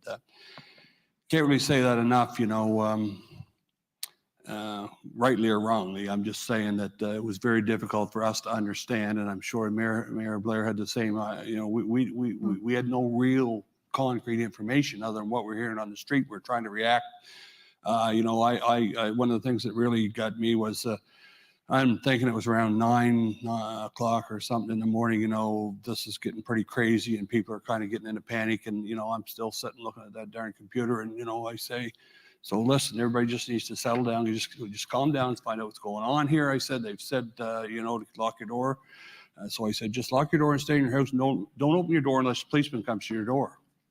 Well, you know what? It wasn't like 5 minutes till I get a call from a policeman from another force that says, man, you got to get that off there. You know, you just can't have that, you know, so that kind of, you know, communication, I wish we'd have known. I don't understand. You know, everybody has reasons for what they're doing, but for us, I think it was hard to react in that sense because we still, you know, I still didn't know what was going on. But so I just wanted to say that. You know, other than that, on that day, you know, it was all about sort of, in my mind, managing or getting through it or whatever, you know, understanding and trying to figure out what I should be doing. You asked what my role was, you know, I never really figured out what my role was. A few days later, you know, I received a call from one of the family members that were inside the community. And so I want to be really clear here that where I felt my role was in those days was really with the community. I mean, I'm not saying that to be anything like the victims, you know, their families were dealing with it and for the most part, they wanted to, you know, they didn't want to be involved. But I received a call from a family within that community, and they said that, you know, they're getting tormented and they didn't want to talk to the press and sort of would I talk on their behalf. And that's really that's where my role played in. And within that little Orchard Beach community subdivision sort of thing, they had a community Facebook thing going there, and it was private. And so I communicated through them and tried to support them that way as much as possible. You know, when there was an issue going on, typically I would send a message and say, here's what's going on, here's where I'm going with it, you know, what's everybody's opinion. And you know, a few people would respond, most didn't, but I could always tell that they looked at it. So I knew, you know what I mean, that if they were offside, if they thought I was offside, they would tell me. But, you know, from there, that was my role. And from there, I don't want to talk too much here. I don't want to get ahead of myself, but there was two, in my mind, groups that really shone, okay? And that was the municipality and the council. I'm not saying that because I was there, but they went, in my mind, above and beyond. And that was, and the other, in my mind, was Victim Services at the Department of Justice, okay? And, you know, they, I believe, stepped up a big time, you know, and, you know, whether Mayor Blair will have an opportunity, I'm sure, soon to talk about all the great things the municipality did, you know, with respect to trying to help with funeral services and putting up private signs and hiring security to make sure people couldn't go in that private road. All those things are just, and Victim Services at Department of Justice were there, and you know, they were trying to, you know, they were trying to get set up. I was pretty strong in my desire to have them in that community, and all that was there in that community, like we could have gone on down to Bass River to a little bit bigger, more, you know, well-established community hall, or could have gone to Great Village to a fire hall or whatever. But there was this little Portapic community hall that was there that had a, and this might seem trivial, but you know, it had a family of skunks living underneath it, and it had not much electricity, didn't have any internet, and it had a wood stove. And this was April, and you know, every little challenge was overcome by a lot of different people. Community, or you know, Victim Services folks showed up there every day and were there for the folks. You know, not sure that you know, it was hard to get people to come out. It's hard for people to come out and say, you know, this is really my, you know, I've got some real mental health challenges here. You know what I mean? This is really, But they were there for them, and they were there for them right in their community, and that was important to me. And I think it was important to that community. Again, I'm speaking about the community. Now, they did other things in the Bird and up that way towards, you know, where the other murders were, and I believe they did a lot to support the family members, but I have to tell you that the victim services in Portapique was awesome, and the municipality of Colchester was awesome in those days, for sure. Great. So I want to do a follow-up about the flow of information. We're going to do a round 3 around the supports and services, and you've started to touch on some of what those are. But before we go to the supports and services that the community needed, let's sort of stick with the information flow, the timing. What I'm hearing you say is that community members were looking to you for additional information. I think you said to help make sense of what was happening. You two are in a tough spot because you're not sure where to receive that information. So let's just talk a little bit about how you managed that as a leader that day. What were the information pathways that were either coming to you, or how did you seek out to get clarification? I'm also hearing you, Mr. Taggart, talk about Facebook being an important part, but I'm also sure that your phones were ringing. So let's kind of stick with the communication and information topic if we could. I'll just start with Mayor Blair. If we could just talk a little bit more about what that was like and how you sought information and how you passed that information on. I went to emergency management and tried to find out information and answers from them. I tried to get some more information through our chief administrative officer, and they could only tell me what they knew. I didn't get the full picture until probably the next day after, or late on the 19th, when you started getting the reports in. Communication, internal communication was the best that it could be given the circumstances. External communication, in my personal opinion, could have been improved. There's no question of that in my opinion. Because what we had here, as I said, was the worst intended mass casualty in Canadian history. And that doubled with COVID and the pandemic and lockdown and the lack of communication because of that. It was complicated and it was a complex situation. And it was complicated by the depravity of the acts of someone who was deemed to be a neighbor. And that neighbor in a rural setting, when you are in a rural setting, neighbors are everything. You are a community, as Tom said. You are a community, a close-knit community. Each person knows their neighbor, they know their friends, they know what's happening. And this has struck a small community very, very hard. When you have a community the size of Portapique, give or take 130, 125, 130 people, I would say, Tom, around there. In that community, yeah. Exactly. And you lose 10% of the people in that community, that hits hard. And it doesn't just, and I don't mean, it hits everyone. The families are devastated. What you have had is an individual in a rural setting who has impersonated a trusted community figure, an RCMP officer. And that individual defiled the trust that we have in our community for those trusted individuals, that we have always depended on to protect us, that we have always looked to help us in situations where we needed help and we needed protection.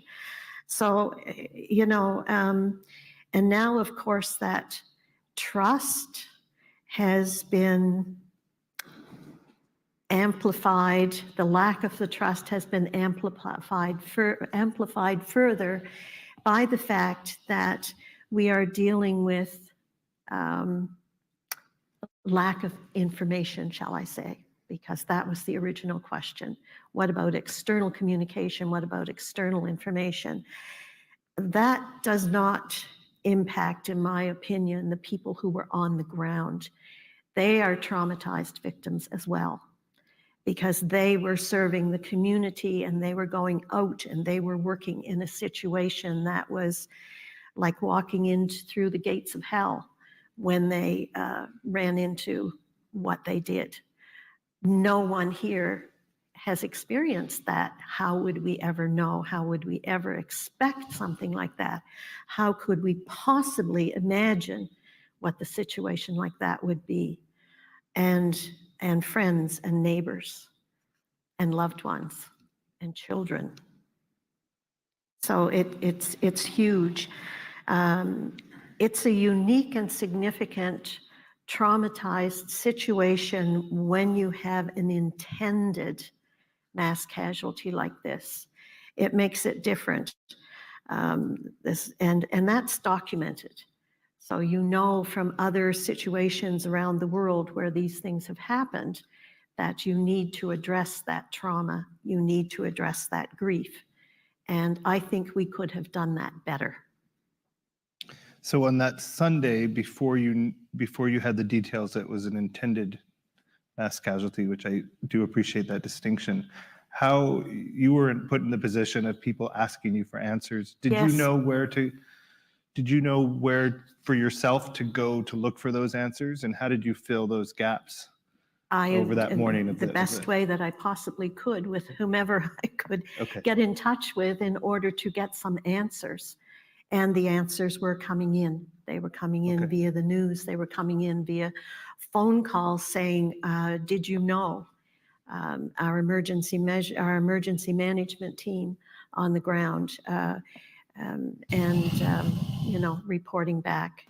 Our chief administrative officer was top notch in this, as he always is in whatever he deals with. And he was relaying information to me as well. So the phone didn't stop ringing. So you mobilized the council to help pull information together. And the staff. The staff. Staff, yes, yeah.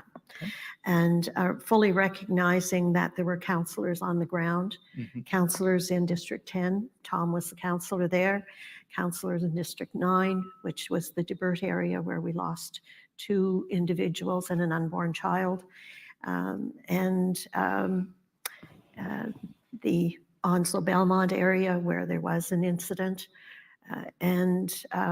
We just don't fully realize how extensive the suffering is.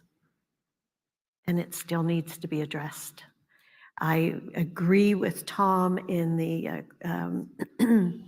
victim services. The provincial government stepped up to the plate immediately. We had mental health and addiction services. We had the victims services. We had community services. Justice was there, of course. And we appreciate that. I have a high level of respect for the people who work in those fields.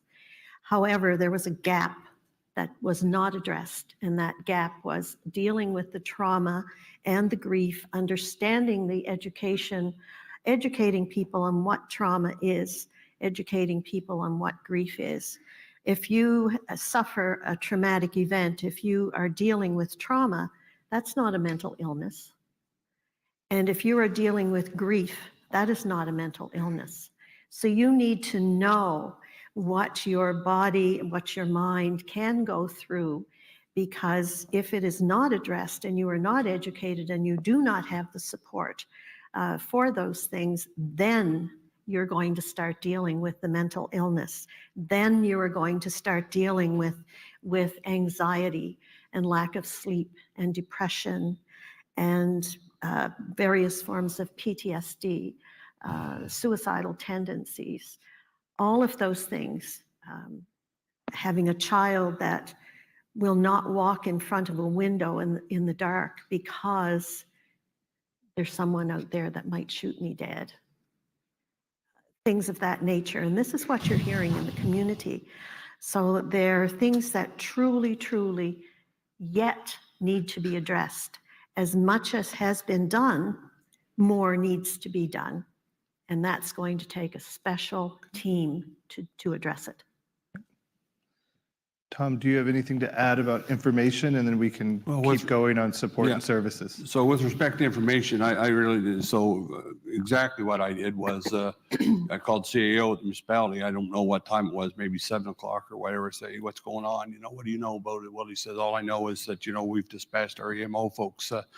That's all the information he was given. I called Dave Westlake. You know, he was our EMO guy. He was at the fire hall. It was before they came under fire, but you know, and he just said that you know, that his information was that there was, you know, he's very professional. So his information was that there was an event in Portapique, and he was asked to open up a warming center or whatever they called it. I forget what the community. I forget what they called it. So any other information I got other than that, I either got from social media or I was called by police officers that I knew from another organization. That's where I got my information. Simple as that. I didn't get anything, you know. Anyway, that's all. That's yeah. I'd be happy to. Anyway, yeah. Okay. Yeah. And as you were getting that information, were you using Facebook to repost that to the community, or was it one-on-one on the phone? I pretty well stayed off that after a while. That was, quite frankly, rapidly with everything that was going on and all the, you know, all the supposition and the lack of information and the you know, the hurt from, you know, some of the families of the victims were, you know, were kind of or at least relatives, maybe not the families, but they were on there. And it was, so I shortly after I made that post about only opening the door to the police, I never really went back on it again. Okay, I just tried to focus on what I could. I looked at it a lot, but I didn't do any posting. I just tried to get together information. You know, mid-morning, mid-afternoon, I went back up. I went up to see what, but you know, nobody, no information there. Yeah. Yeah. So I'm hearing that there was, your role as an elected official included information sharing, and then you've both also touched on gathering support and services for the communities. Let's talk a little bit more about, you know, your role as an elected official in gathering that support. I would imagine you were, you know, connecting providers with people that needed those services. Could you talk a little bit about how you managed that role and how you triaged offers of support that may have been coming from the organizations, the provincial organizations that you mentioned, as well as from other parts of Canada or from the private sector? Why don't we start with you, Mr. Taggart, because you told some interesting stories yesterday about I did. The So, trailer. Yeah.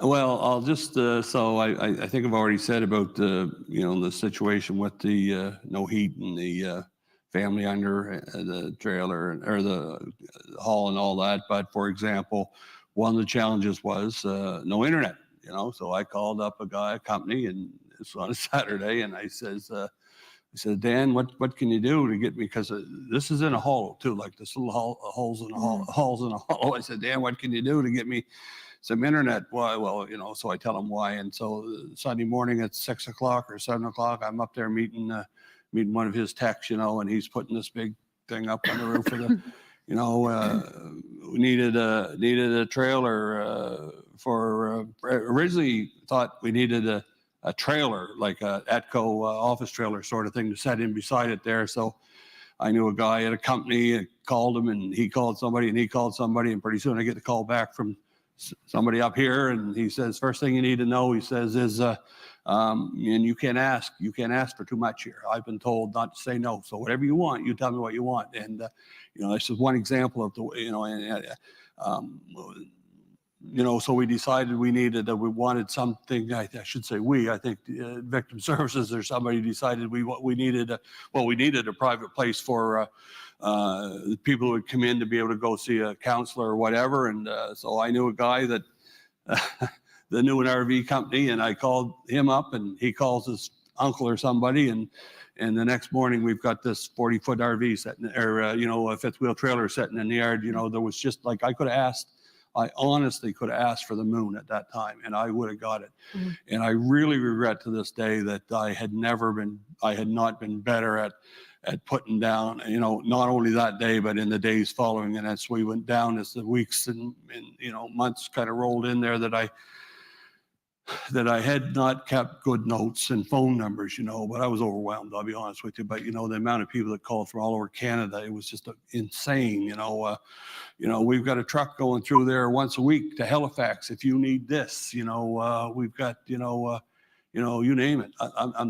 It's just unbelievable the way that people in that sense turned out to support that community, you know. And even though, you know, there was 22 victims, and an unborn child, and only 13 were from our community. You know, our community of Portapique was the focal point.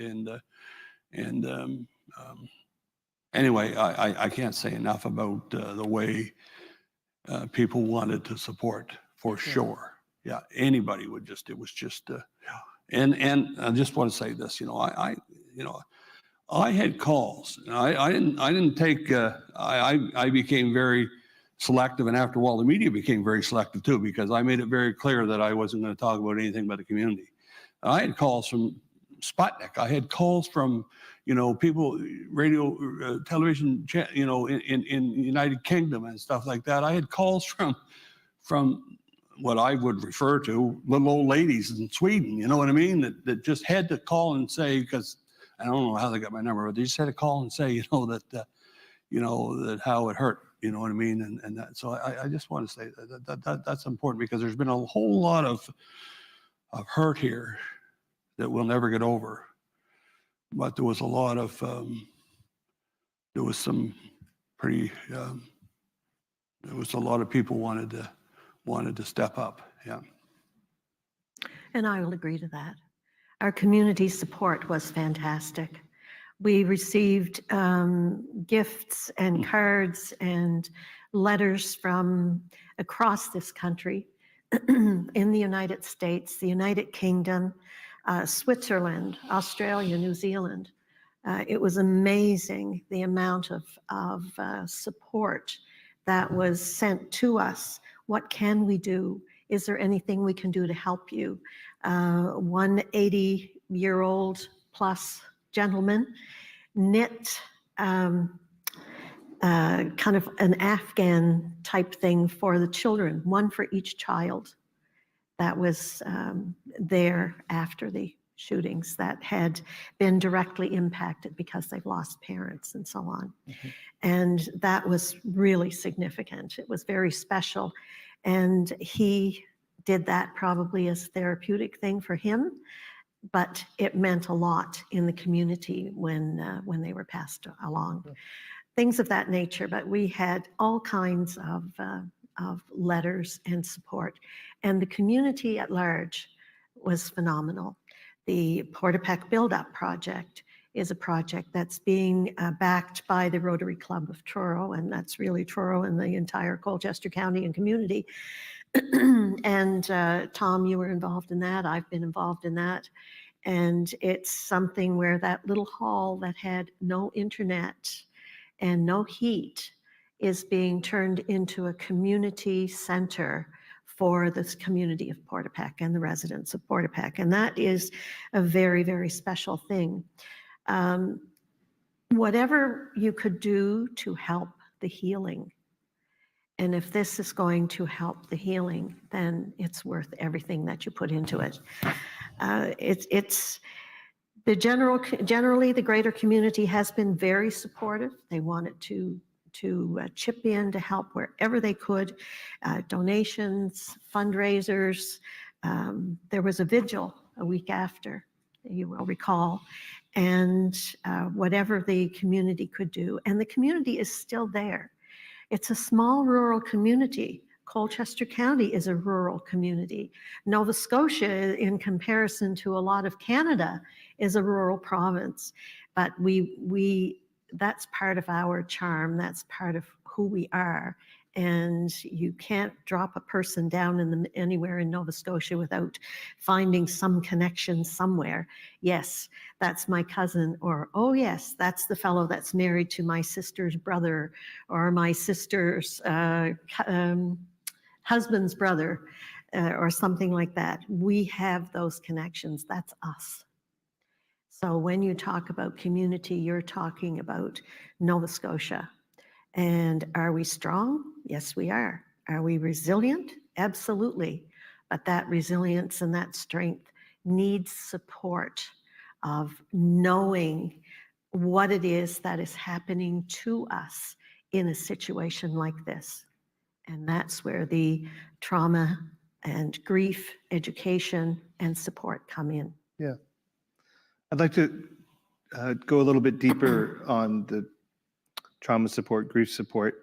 And I wanted to just clarify that when you, Mr. Taggart, when you said that the RV showed up so that you could meet with a counselor, that we were referring to a mental health professional, not a municipal counselor, and that was brought in as a private space, correct? Yeah, to have conversations with mental health professionals. Yep, there was mental health folks there. I can't say every day, but I believe they were there every day. Yeah. You know, we had we didn't Justice and Victim Services had they had mental health professionals there. They had and they also had people that would facilitate. That's something else I should bring up. Would facilitate professional help with different levels of psychiatrists or whatever. Another group that was willing to step up, I don't think they were needed, but there's a Psychology Association Nova Scotia or something. They got a hold of me, you know, and they had a list of like 40 different psychologists. I don't know if that's the right word, that were willing to come and help, you know, pro bono. You know, legal lawyers stepped up to support the families with respect to the, you know, the death details, you know, Settling their probates estates. and all that kind of stuff. You know, everybody was there to help. Yeah. Yeah.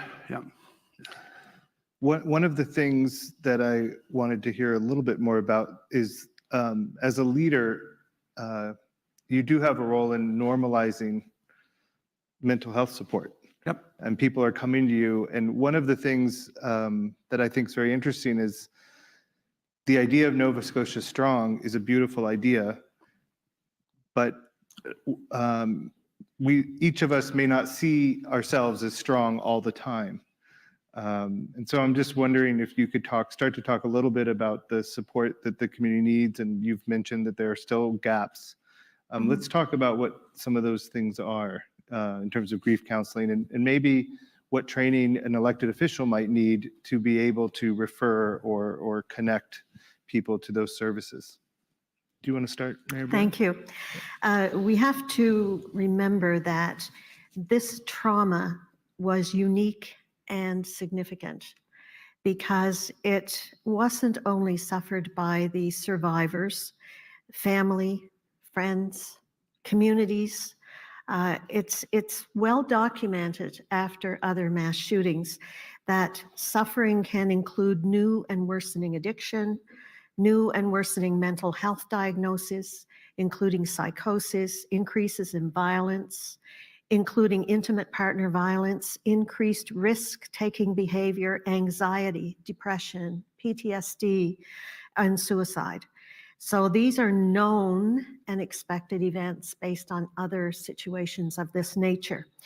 But it is possible to mitigate these known risks and harms. And in order to do that, what you need is to have a team. You need to have a team of specialists in place that will fill that gap. Mental health, as I said before, is phenomenal. They have a huge job, but they don't need more of the same on their hands. They don't need to deal with this. What we need is a team put in place that can educate and support to go out into the community, not just have the individuals come to you or call a 1-800 number. You need to have a team in place that is prepared to work with the community. And this, I don't think, is just the provincial government's role. I see this as all government's role. Something that the federal government can get involved in, something that the provincial government can get involved in. Set a team aside, separate and apart from mental health.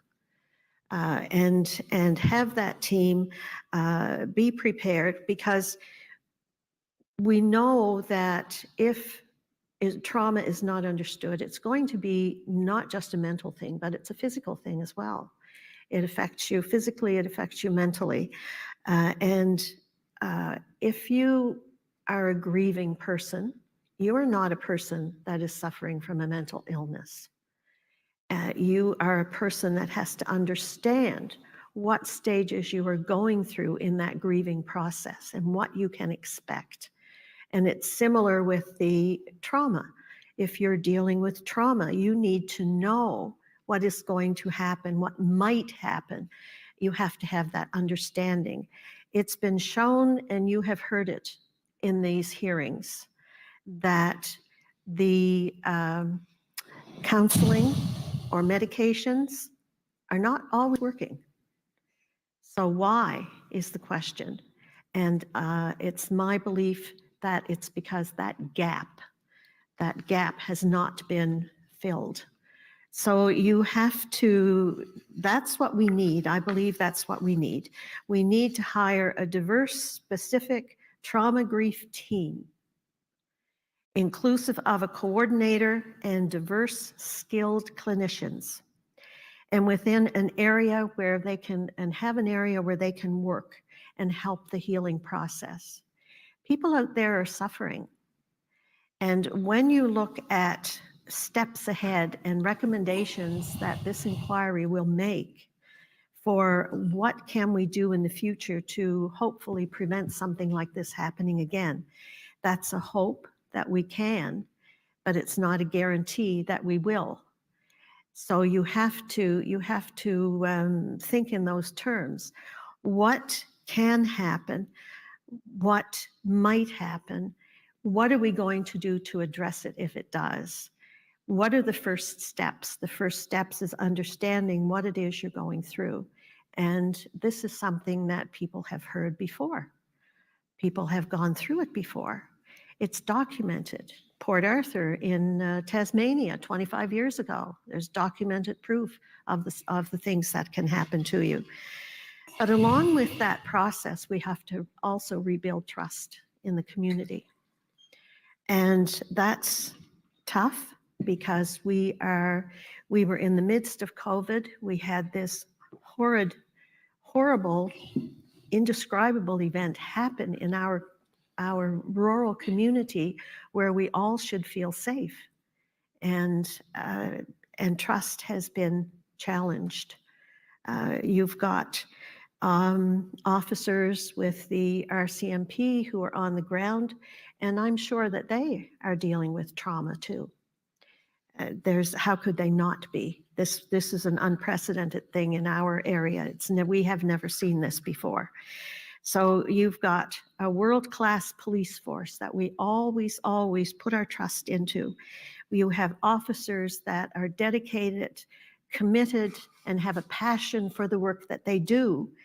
And yet, they have always been there to protect us. They have always been there for us. And now that trust has been challenged because of the depravity of an individual that committed these unspeakable acts. So it's not going to be easy to rebuild that trust, but it is something that we need to do. But we do need the education, and we do need the support for the people, for the families, for the service providers, for the first responders, for the firefighters, for the emergency teams that have gone in, our emergency management team, the ambulance drivers, whoever was on the scene and whoever is part of this whole process. We need to have that support there for them. That's the gap that hasn't been filled. that gap of dealing with the trauma and the grief and understanding what that is, what those are. My thoughts. Thank you. Mr. Taggart, anything to add? I on do. Support Yep. services? And with all due respect, it was my understanding that we were here to talk about the events following that day. And so if we're going to talk about what needs to be needed or what some people view as what's needed after that, I think that's a different discussion. Okay. But I need to say that I would love to see grief and trauma support, but it has got to have mental health involved in it. I just can't say that enough. I've heard this, there's been this continuing dialogue that we need to have this separate, that this commission is going to fund a grief and trauma center, and not to have something all encompassing. It's just beyond me. I've tried to talk to several different experts. I'm just an elected official. But the idea that we wouldn't have this whole all-encompassing, and I'm sorry, I'm only saying that, but because I have to say, I believe I feel very strongly about it. With respect to the days afterwards, I live with those people. I understand their emotions. I've sat with them at the table while they cried. I know how it's affecting them. I know how it's affecting their mental health. I know how it's affecting the mental health of other people in the communities. I've been there since April 19th, 2020, and it's not pretty. This whole, I've talked a lot about all the good, the things that people did to support us as a community. And I just can't even imagine what it's like for the family members. But I know what it's like for the people in the community. I know what it's like for me. I know what it's like for my family. I know what it's like for my friends and neighbors. Not all of them that lived right there that night, that lived in a community that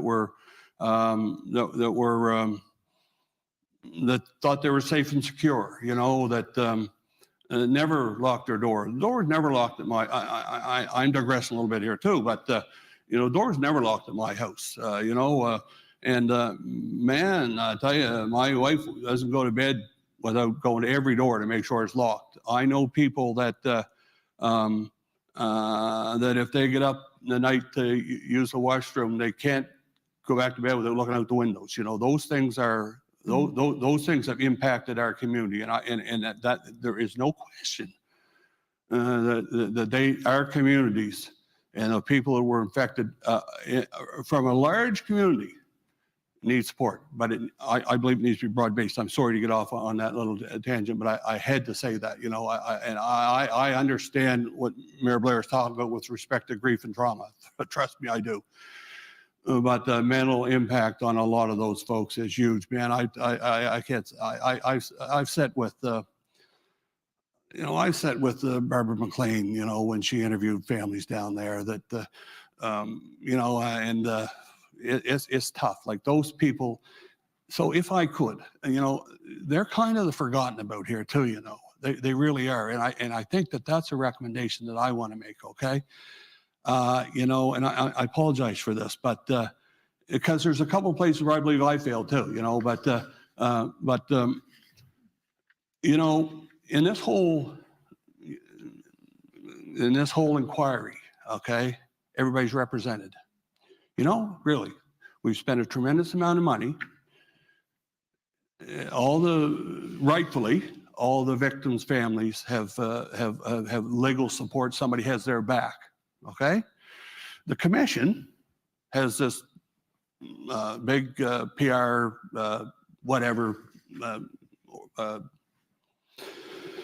system backing them, and there's these people in that community that don't even, that this commission doesn't support in any way. Okay. I have asked, just through Barbara, she's been my contact a lot, within the community and within the investigation, that some of these folks have legal support because, their names are in the news all the time.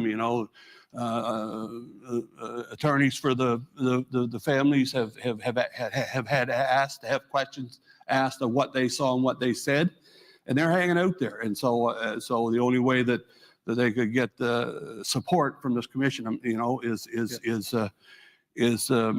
if they, I guess, applied to be a participant or something. I just wish that because, you know, they're victims too. I can't say that enough. I just can't say that enough.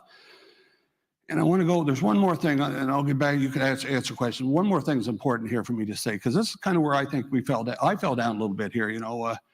I'm sorry, I try to get my head around framing this right, but one of the places that I think that I dropped the ball a little bit, because they were, and I think maybe the municipality did too, right? But they were my residents too. They just weren't in Portapique. But the fellows at the fire hall and Dave Westlake, you know, I'm not sure that, you know, I didn't even think of them at the time. That's the God's honest truth. I never went to Dave Westlake. I was his employer in a sense, you know what I mean? I feel guilty about that, right? I never went to him and said, Dave, what's going on? You know, how's your head? You know what I mean? I never said that. I never went to the guys at the fire hall. I said at the World Trade Center, I really didn't know how bad it impacted until I listened to them that day and so that kind of, I just need to get that off my chest a little bit too. You know what I mean? Like, Tom, I'm hearing you say that a lot of innocent victims here. Yeah, they're all innocent victims. You know what I mean? But we need to understand that, and that goes all the way back, right from the guys at the fire hall to the families that lived in that little community, to the people, the other community members, seniors on their own, or young families or whatever in our community. And we cannot forget about them, because this has impacted them. You know, there's a tremendous amount of young families in Portapique, more than I realized, you know, that weren't in that little Orchard Beach part of the community, with young children that had their friends, you know, that their friends were, and you know, however we frame that with help, we need to make sure it's there when it's all over. Thank you. Mr. Taggart, I want to thank you for bringing your passion and your humanity to the commission. What I'm hearing you say is that we've all been impacted on a spectrum, and I'm hearing you advocate that there are still people that are suffering, and in some ways, all of Canada were touched by this event in different ways, and I'm glad that you named that, because the idea of never locking your doors, and now you and your wife lock your doors, you know, not just us. It's not comparative. It's not to compare to others, but there has been something. We're all grieving the loss of something, and I just wanted I appreciate that you name that, and I think that's why the work of this commission is so important, and why I'm proud to be a part of it. Any final? Well, I want to make one more point on that quickly, and that is that, so I spent a lot of time up there, right? I spent a lot of time, especially after the police left, and we had the Vigil. The memorials, we moved it up the street to try and, because it would be safer. Oh, yes. And, you know, there was a move by some to get it out of there because they didn't want to be known. They wanted this all to go away, and I fully understand that. But I was there for a lot of that, and people came from all over Atlantic Canada, you know, and so I made a lot of comments about, because I was trying to keep people out of the community, you know, about Lucky Lou's and all this kind of stuff, you know. But by the same token, I was there when people from Bathurst, New Brunswick, you know, were standing there crying, you know what I mean? Like, this impacted, you know, like, I can't say. I don't know how to say this, but this changed a lot of lives forever. This can happen in downtown Montreal, or what is it, Uvalde, Texas, or whatever, but it ain't supposed to happen in Portapique. And I think that, and the people in Bathurst, New Brunswick, or some little community, you know what I mean, in New Brunswick, it ain't supposed to happen there, but it did. And it's changed all our lives, okay? We can't ever forget that. Yeah. And I guess that's all I want to say on that, yeah. Well, let's, do you have anything to add, Mayor Blair? Well, in Atlantic Canada, of course, we are very close. We have a lot of relatives throughout Atlantic Canada, from Colchester County, relatives in New Brunswick, and relatives in PEI, and Newfoundland and Labrador, and right across this country. So it has affected all of us. There's no question of that. And when I'm talking about trauma and grief, I'm seeing a gap that hasn't been filled. That does not replace the services that mental health and addictions can offer. It does not replace the services that critical incidents teams can provide, because they are highly respected organizations and they have a role to play here.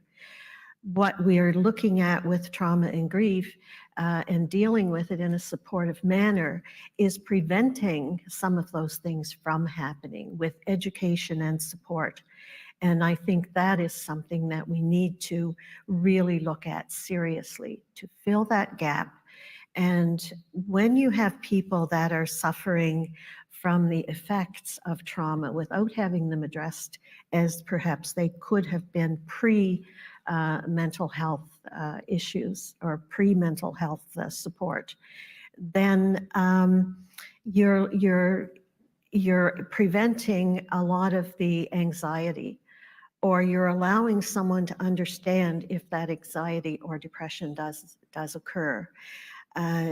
The other part of that is, if it isn't addressed and addressed the way it should be with the professionals in the field that can deal with this, then you are looking at impacts on your economy as well, because people don't feel like going to work. They're not interested in going to the job because they're not feeling well. And why are they not feeling well? Because they're not understanding what is happening, or they're not getting the proper education or support that they need in order to function. So that's another aside and another impact. This has been so horrendous. It has been so horrendous from the depravity of one individual that we will never fully wrap our heads around it.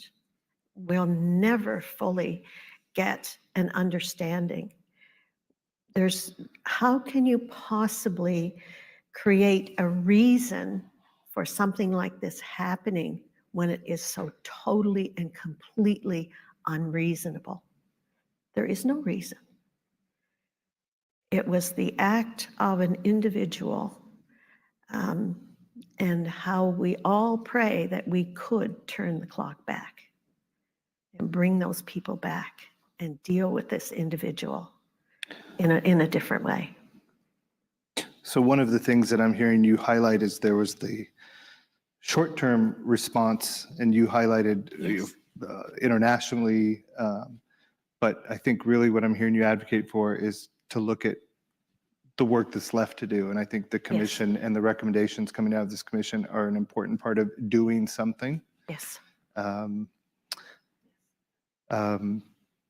just wanted to thank you both for being here. I wanted to, before we close this small group session, I just wanted to check in and say, is there anything that we didn't cover that you would like to cover, or anything else you'd like to say before I ask the commissioners if they have any clarifying questions? I'm happy to. Any thoughts? No, for me, no. I appreciate everything that everybody has done and did in the days following, without question.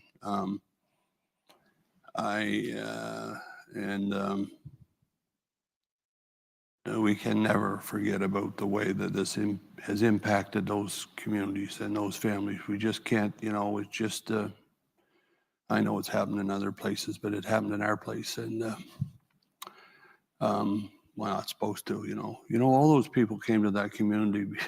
Most of those people were from, not most of them, a goodly part of the people that died in Portapique didn't grow up in Portapique. They came there because it was just a beautiful, peaceful place. And here we are. So can't ever lose, can't ever lose it. Anyway, that's it. Yep. And how we can honor those people is by making changes to the Yes. systems and institutions. Yep. Go That's ahead. right. Thank you.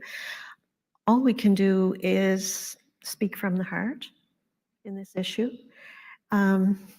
It's impacted all of us. It's never going to go away. We're never going to forget. It's part of our history, and we should learn as much as we can from this incident happening.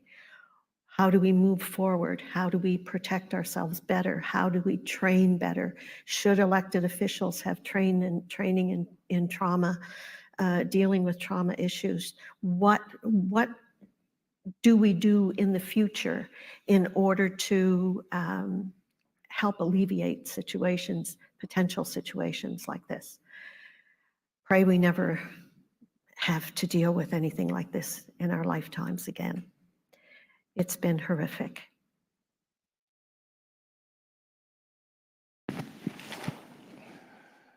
Wanted to check in with the commissioners, see if there's any follow-ups.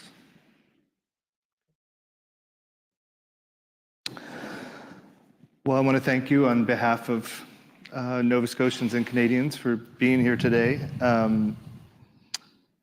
We all know that being a political leader requires balancing politics and leadership, and both of you have really shown up as leaders in the true sense of the word. I mean, you were called to try to make sense of something that's very difficult to make sense of. And so on behalf of the commission team, I'd like to thank you for being willing to be here today. We know it's not easy to revisit these memories and to talk about those things, and I just want to thank you on behalf of the communities and all Canadians for your public service that continues to this day. And I thought it was really beautiful that both of you, when we were meeting yesterday, just said, you know, I just want to show up and help.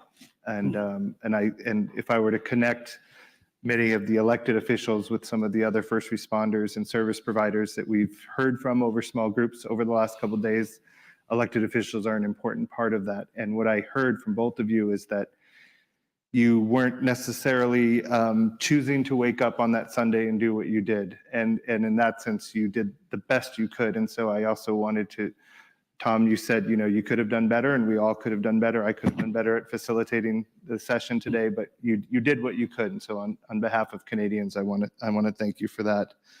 And just really thank you for being part of the commission and appreciate your time and energy. Thank you. And if I could add, thank you, Mr. Artolello. And a special thank you to you, Mayor Blair and MLA Taggart. Thanks for being here. You didn't have to be here, you know. You were there for your people and you continue to be there for your people, and really, really respect your passion for the people you represent, and that's greatly appreciated. I mentioned this morning that it's important for us to, when we're making recommendations, that they be practical and realistic. So we have to hear from people like you who've lived through it, who've had those very difficult experiences and difficult conversations. And this afternoon was another difficult conversation, but a very important conversation. We really, really appreciate your, can only imagine how busy you are, but we really appreciate your honesty, your candor, and taking the time to be very helpful for us. And the theme that's emerging yet again today is that you help people. That's what you do for a living. And you highlighted how everybody around the country and even beyond have been helpful. But today for us, you've been particularly helpful. And it's going to really help us understand in a way we wouldn't have otherwise understood the challenges you faced and the recommendations that will flow from it. So thank you for supporting our work. It's greatly appreciated. Thank you.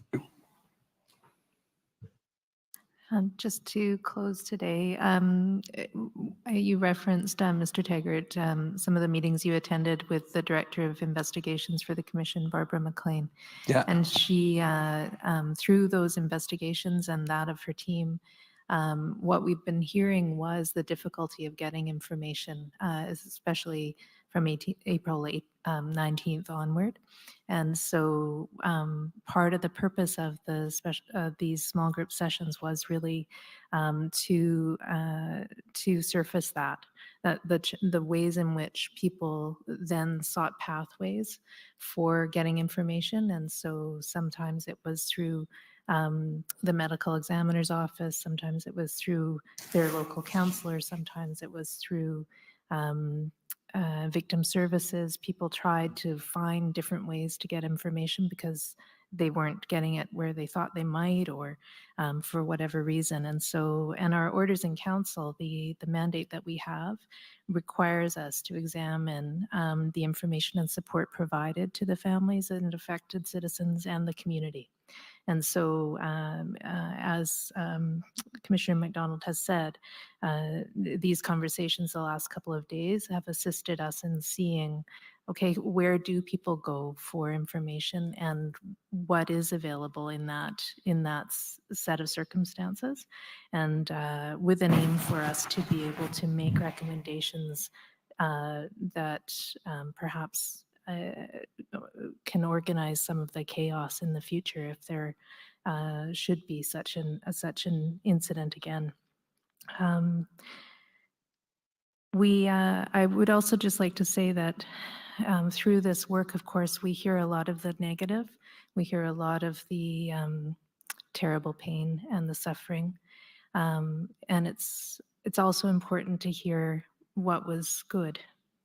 And what we heard today was what was good about the communities coming together and people offering help from all over the place and caring about one another. And it's important to remember that in the midst of all of the suffering and pain, that there is also that desire to seek community and support and help one another. And I really appreciate that both of you have surfaced that today. To remind us that there is good in the world and in the communities, and that we all benefit from remembering that. Next week, our public proceedings will be back at the Best Western in Truro, and we'll be hearing from Constable Nick Dorrington about containment efforts and scene containment at Portapique. Commission Council will share additional foundational documents focused on different kinds of communication and supports that were available after the mass casualty. And in that context, we'll also be hearing from Constable Wayne Bent, who acted as a family liaison. Later in the week, our research and policy team will be facilitating a roundtable on communications and interoperability. And a reminder that the work of the Commission does continue even on days when there are no public proceedings. We're advancing our independent investigation, preparing to share more foundational documents, source materials, and commissioned reports, and preparing to hear from more witnesses and roundtables. We're also sharing information in an ongoing way with the participants and their council, and reviewing and responding to participant submissions. The calendar on the website continues to be updated on Fridays with schedule details. Members of the public who'd like to attend proceedings in person can register online. And everyone's encouraged to visit our website to access the many documents, videos, and resources, including information about the Commission, our work, wellness supports, exhibits, and webcasts from the proceedings, research opportunities to make your own submissions. Public submissions can be about research you believe relevant to our work or ideas for change you'd like to see in your community. And I just want to thank everyone again for your ongoing engagement, and public proceedings will resume on Monday. Thank you.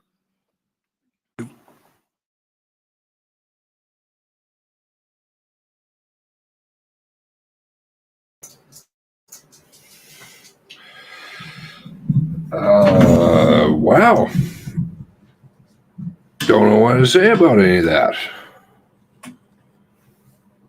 I didn't hear anything about people you know and that they want answers and they're not getting answers. April 18, 19, I heard requests for money, basically, and everybody did a great job. Both of them said that. I don't think that's why this whole goo is here. Because they did such a great job. What about your constituents? What about your friends that are family members?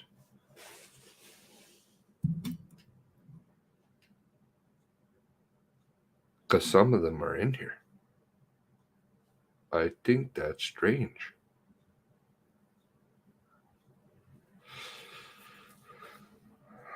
It's not like there wasn't a lot of money flowing down there, which seems to be unaccounted for. I'd like to see some changes in the MCC people who are running this clown circus. What about basketball? What about Orchard Beach Estates?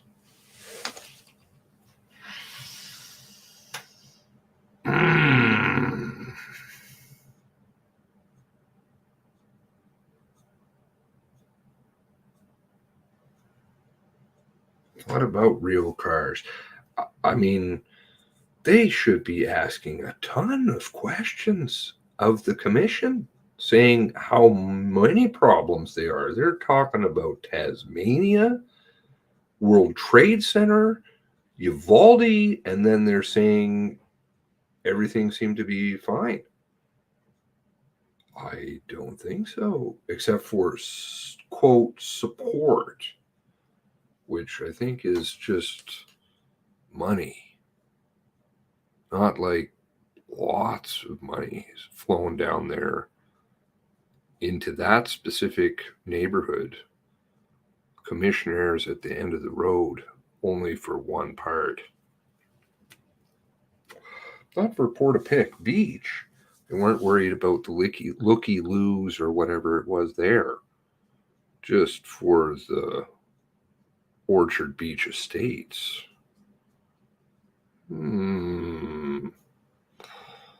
Somehow I think colors are showing.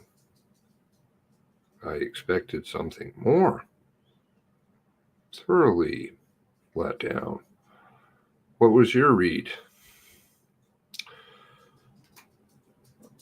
Millions and millions, but no answers. Jane's Blonde, welcome. I hate how they talk about time crunch, then they spend a day like complete waste of time, want to details not, sorry, I'm reading Mitchell's comment here, want details not to hear random people talk about their feelings.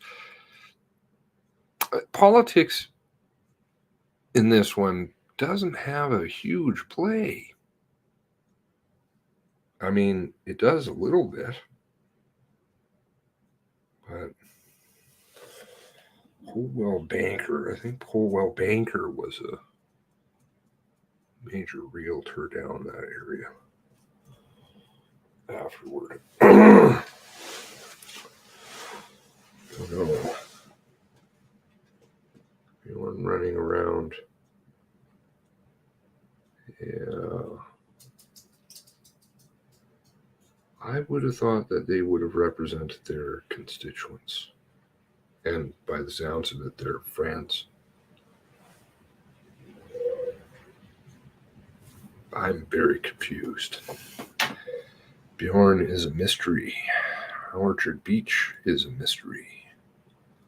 Basketball.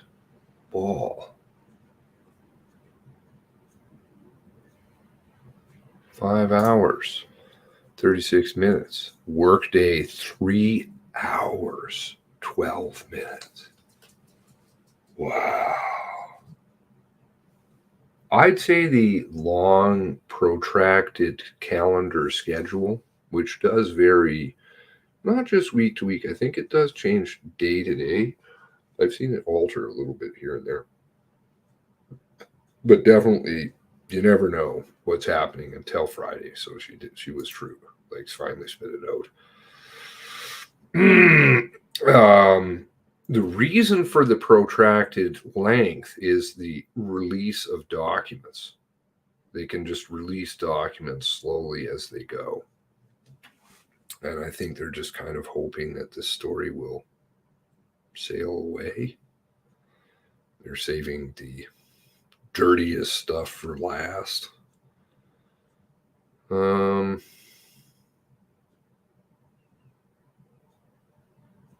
These guys get paid by the pronoun.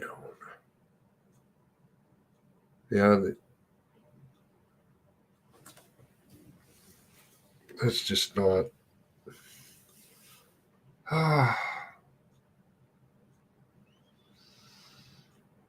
2 years later, still investigating.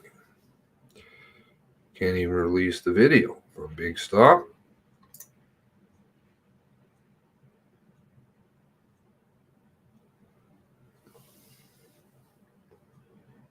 Where is the video?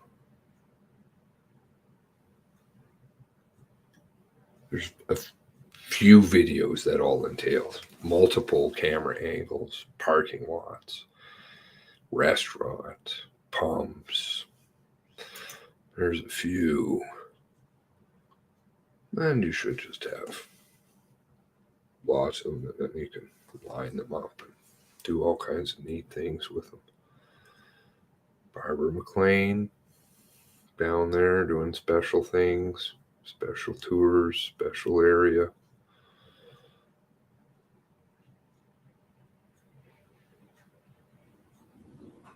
This will end up the same way the Smith inquiry went. Millions straight into the garbage, no intention of implementing anything.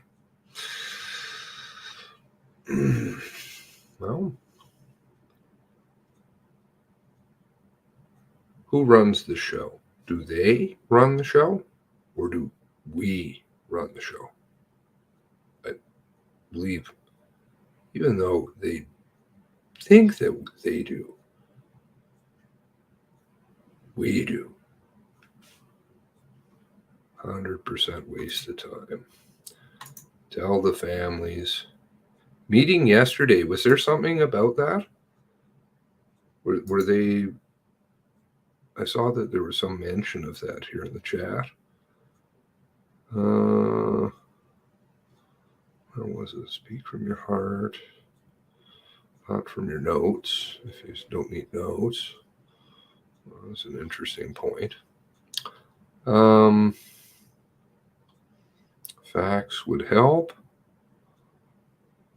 Notice how she never glances to her left, meaning she doesn't look over at Tom.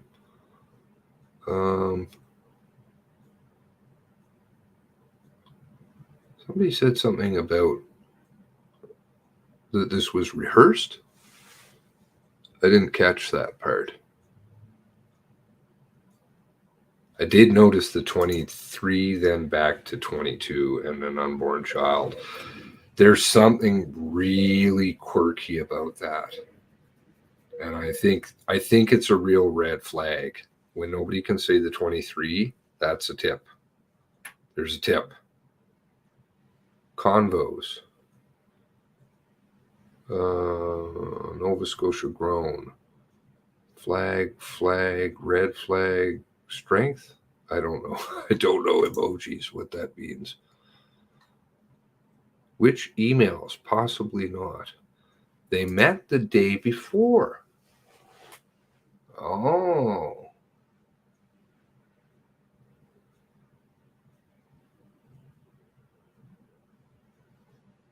Oh.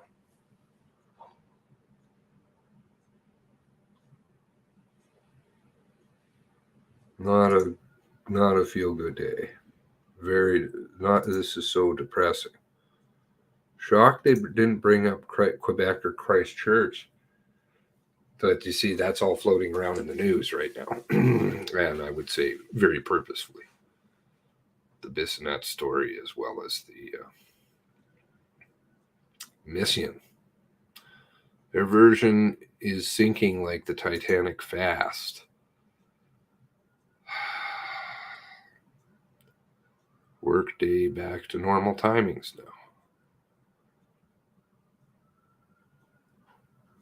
There were at least seven requests by noon Sunday.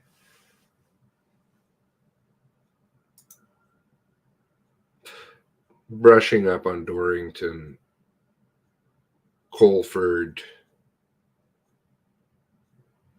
and Jarrett, Rodney. These are all going to come into play next week. They ignored Cobequid, even though they were asked to do wellness check early in the morning. But not totally. Dorrington was there. I'm not saying that to you because you know that, but lots of people don't know that Mr. Dorrington was down there and then subsequently made a note to go and do a wellness check on behalf of somebody, and, well, he chose not to. He did other things. Bjorn's running around the whole night with a gun, interacted with police twice, and did not leave. Did not want to answer questions. Millions and millions, no answers. It's reading different things here. RCMP Traveling Clown Show.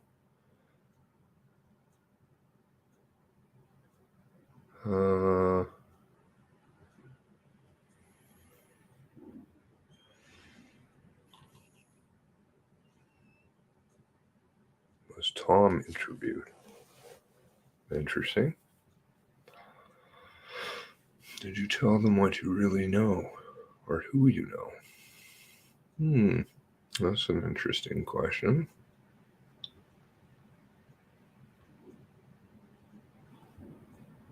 Barf. That's succinct. Oh, or this one, the green sicky face. I don't know what is that. What's wrong with this guy? Okay. Scripts.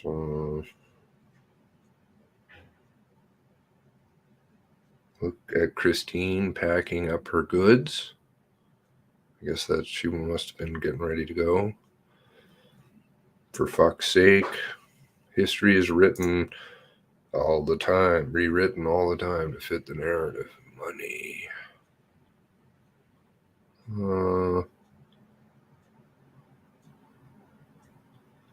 Blood money. Oh, yes, I heard they build back better. That's Andrew. That came up. Andrew and Rotary. Hurtle. There was the walk, the wagon walk. The Legacy Society. A lot of money going down. Very small area, very select few, it looks like.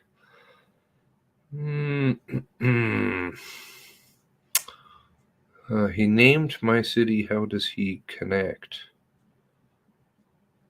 Looky Lou after his friends Bjorn and Andrew. Private Facebook groups. Some comments about drinking. Not sensing a lot of positive responses here. PR is an interesting statement. That was confusing, but definitely not representative of their friends / constituents. Rehearsals did not help. Most of their testimony need more rehearsal. I'd rather put signs on their lawns. Put signs on your lawns.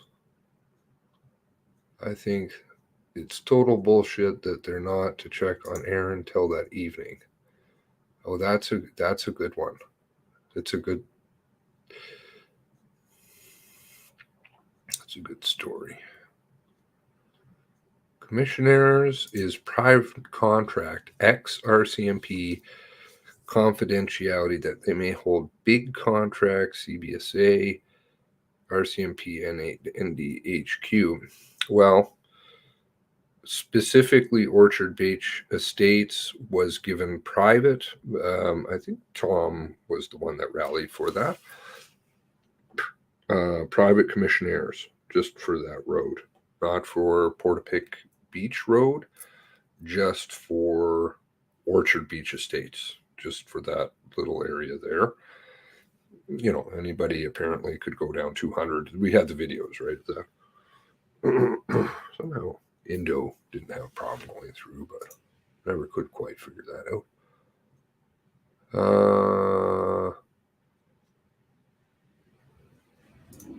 So strange that none of the videos show cop cars except for weigh scales. Yes, interesting. Fly the flags. Okay, is that what that stands for? Fly the flags. I don't even know what that means. What about other government officials in our communities? Where are they all hiding? What are they all hiding? Oh, porn's back. Thank you. Bye. You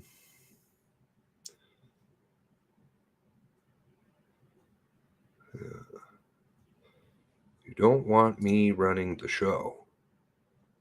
Look into the Dorrington testimony of difference. Yes. Yes. Well, I did read them, right? But maybe I should just read them again. And I'll throw in the Colford affidavit because I'm curious why she had to sign an affidavit. It's only two people other than that I've known in this so far that have had to sign affidavits, and that is in respect to a very serious piece of evidence. So listen to interview Tom with Sheldon. What's Tom with Sheldon? Is there something I missing? Tom reference for that. Mayor and Tom do not see eye to eye. Portapique Beach Road is government road. Orchard Beach is private. Land on, and I live on private road. White government side, government road signs are green. Yeah, I don't think that there was. So what's the differentiation, say, between Hunter Road, Orchard Beach Road, Portapique Beach Road, all of which are roads that people died on? Why is it that Orchard Beach Road only gets special treatment?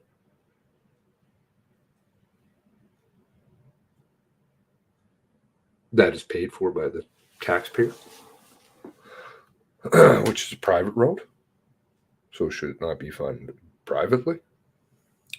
Colford is so traumatized, had medical exemption, no doubt. Sheldon McLean, yes, I understand Sheldon McLeod is the talk show, but what was there, an interview with Tom? I missed that. What's that about? Here again, terrible, not one checked on the Tuck and Bond homes. Oh, Jarrett and Rodney and a phone call. What a story.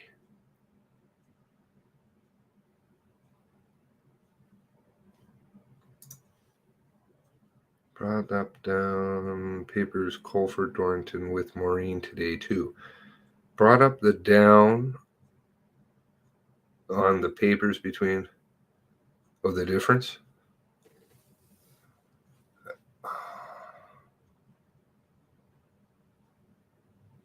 Those are things that, I've got now because they canceled two days this week. I have two more time to get into a bigger problem or issue related to Cobequid. Okay. Anyway, on that note, I will bid you adieu. 3 hours of work today that they did. I'm sure they're very tired. Perhaps there will be a meeting in the lounge. Yeah. Anyway, do have a fantastic day. I will be back definitely before Monday. We'll talk about a few more things. Keep watching those documents. 1776 will go up. 1775 plus 1. Or is it 23?